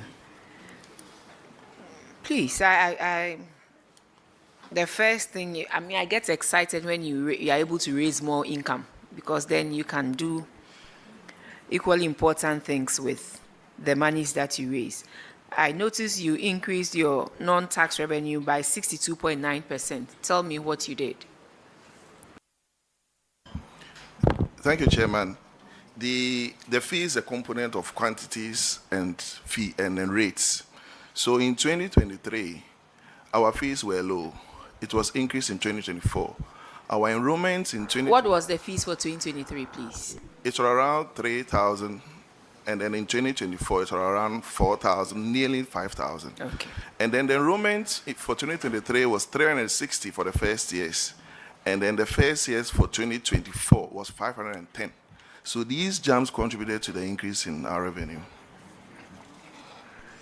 And the grants are the subventions that you receive from government? Yes, both in terms of compensations and feeding. Oh. Okay. So the grants here of 13 million is what you paid for compensation and feeding. So the feeding I will find under your goods and services. Yes, Mr. Chairman. Why didn't you separate it to show? Because so auditors, moving forward, let's make a distinction, because sometimes when you put the goods and services together, you don't really see what they do. Once they say, "Oh, grant is part, feeding is part of it," you just have to let it go. But sometimes when you make that distinction, you see the actual goods and services, and so then you are able to ask more questions on that one. We are guided, Honorable Chair. But how did you do it in 2024? I realized in 2023 there was a deficit of 2.6 million, and you were able to turn it into a surplus in 2024. Tell me. Thank you, Madam Chairman. In 2023, it was a first-time adoption of IPSAS, and so we captured all accruals and stuff. But in 2024, we were still accrual, but we don't have any first time. It's just a continuation of business. Okay, so that explains it. But you know, when it comes to your financial position, you still have a long way to go because you haven't reached the minimum where you can pay your short-term liabilities or short-term obligations with the assets that you have, the current assets that you have. So what are you doing to at least increase it to the minimum, and then we can talk of improving upon it? Thank you, Madam. Well noted. In 2025, we are going beyond 1.2 to 1 in terms of our current ratio. What did you do? We reduce our liabilities, basically, and then you ensure that students pay all their fees, so you change the ratios. Yeah, I can see that even in 2024, you reduced your liabilities by about 45%. So if you can reduce liabilities further, please do. Thank you, Madam. With the enable leadership of my prof, we'll do that. Okay. Thank you. I think I'm done. Chair, I'm done with Akwakre. Thank you very much, Madam. Akwakre, you are discharged. Thank you. Let's go to St. Louis.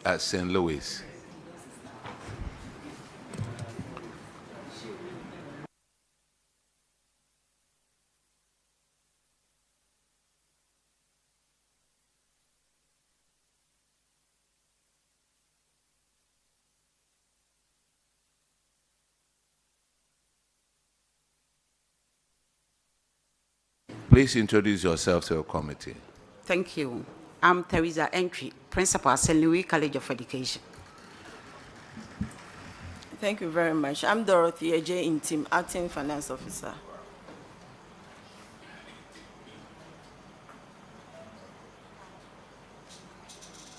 Okay. Thank you, Chair. So, St. Louis College of Education, we are looking at your financials today, and we'll be starting with your financial position. So for your financial position, the overall position came out very well. You increased your surplus by over 1,070%, and that's a huge jump. So let's go into one or two issues here. So I'm looking at your goods and services, and for 2023 and 2024, there was a huge drop of about 35.7% in nominal values, like 3.3 million. What did you do different in 2024? Thank you very much, Your Chair. Yeah, the goods and services reduced because we were able to manage our resources well. With respect to a feeding grant, for instance, most of the expenditure that we made goes to feeding. And so the feeding we were able to cut down feeding. And for 2024, I see here compensation went up by 18.5%, whereas for grants, it remains slightly 1.9%. How come you had so much in your compensation for 2024? How were you able to pay for all this? Thank you very much. You know, compensation is handled by the government. It comes straight away, so you have no control over it. But when it comes, and the grant too, it also comes, but the feeding, the grants, the compensation, the feeding, the book and research, they forms the component of the grants. Okay, so what I see here is that the government grant for 2023-2024 didn't change much. It was virtually the same thing. But then your compensation went up by about 1.5. That's why I asked why that difference. But you have clarified, so I think we can make progress. So we move on to your financial position. Between 2023 and 2024, your current assets went up by 62%. Can you tell us what happened in 2024? Yeah, 2024, current assets, normally the students' receivables and then we we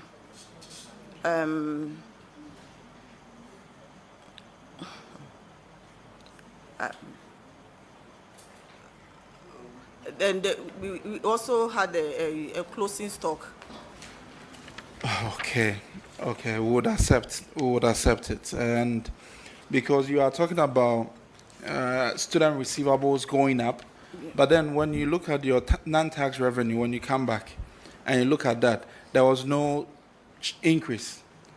It remained same, but we will take it as that. But then, in that same vein, for your current liabilities, you were able to reduce it by almost 40%. How were you able to reduce your payables by that percentage?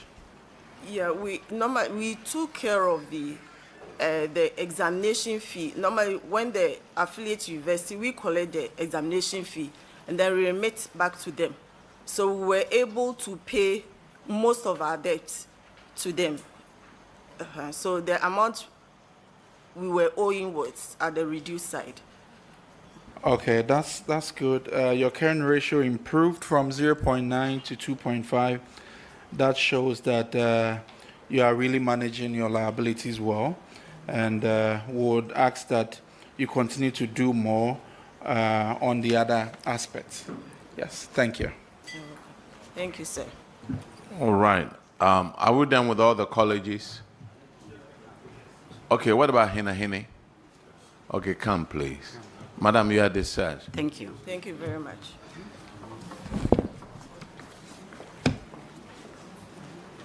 Please introduce yourself to the committee.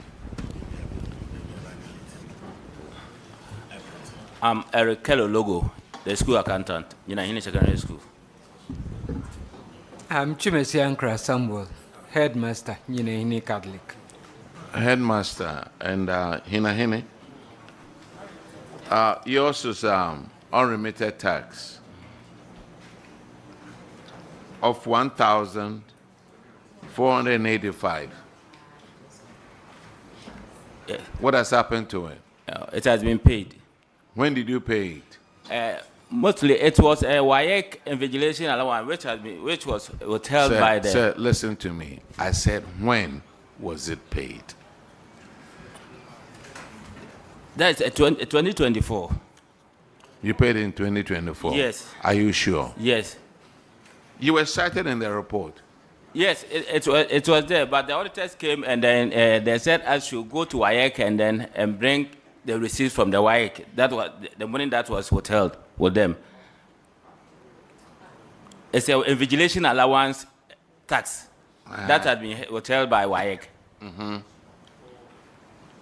And how long did it take you to get it? Look, you are the last school, so we have the whole day. We'll go into it. Yes, please. I went to WAEC, but the WAEC, they couldn't give me any reason for it. But the document is here. The sign list is here, whereby the WAEC has taken the tax from it. Have they remitted the taxes? Yes, Honorable Chair, the taxes have been remitted. Thank you very much. You are discharged. Thank you. Thank you, Chair. Director General, please don't go. We want to extend our sincere appreciation to yourself and your team. You were with us in Tamale, and you have come and sat through with us in Kumasi as well. We are very grateful for all the support you give us, especially when it comes to explaining issues concerning your agency. So we are grateful to you. Get Fund, we can't thank you enough. I'm very happy you are with us here. You are giving the schools and everybody the assurance that you really take whatever the Auditor General puts in the report serious. You've shown us the quantum of work you have done concerning abandoned projects and what you are doing to make sure you clear them in phases. And also for the information you provide, the timely information you provide during our sittings. We are also very grateful to you.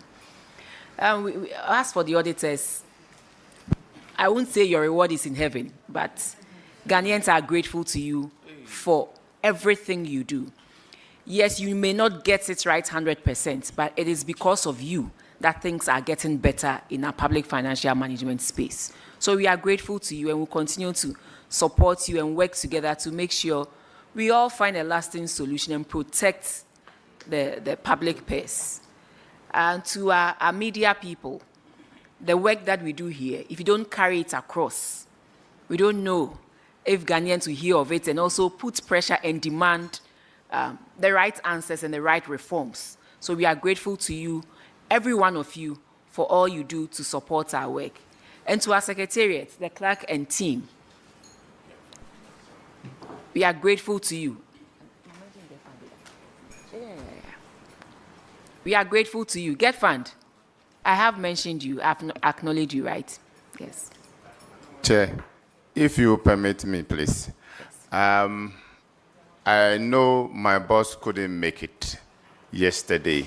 You want to give an explanation for why your boss didn't come today? Wanted to just bring something to your notice. It's just a notification. Yes, please. The letter that invited us to come was saying that you should delegate.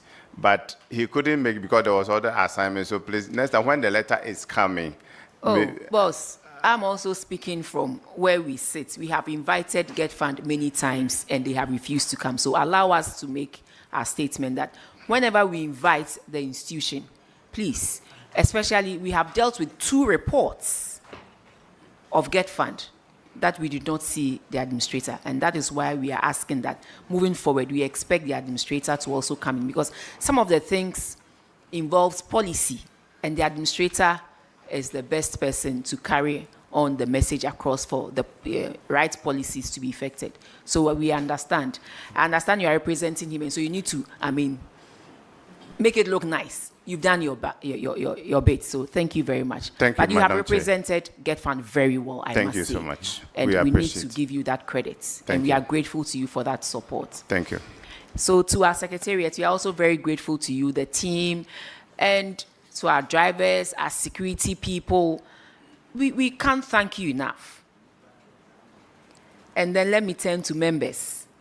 Members, we are very grateful to you. It is true you are part and parcel of the committee, but you always make time to come.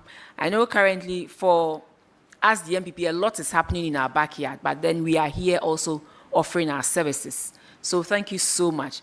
And to the ranking, we are all very proud of what you do for this committee and all that you put in to make sure our sittings go well as you chair the sittings, the proceedings for the 2024 reports. So thank you, everybody, and we look forward to working with all of us again in the Western region from the 4th to the 6th of May. Thank you, and God bless us all. But then, we had 3 colleges not attending upon the committee. These colleges are Al Farouk College of Education in the Bono region. We also have Atebubu College of Education in the Bono East region, and Bia Lamplighter College of Education in the Western North region. And we expect to see them in the Western region as we deliberate on these reports. Thank you very much. Thank you, Chair. And so by this submission, we bring our 2nd zonal meeting of the Public Accounts Committee of Parliament to an end. Thank you.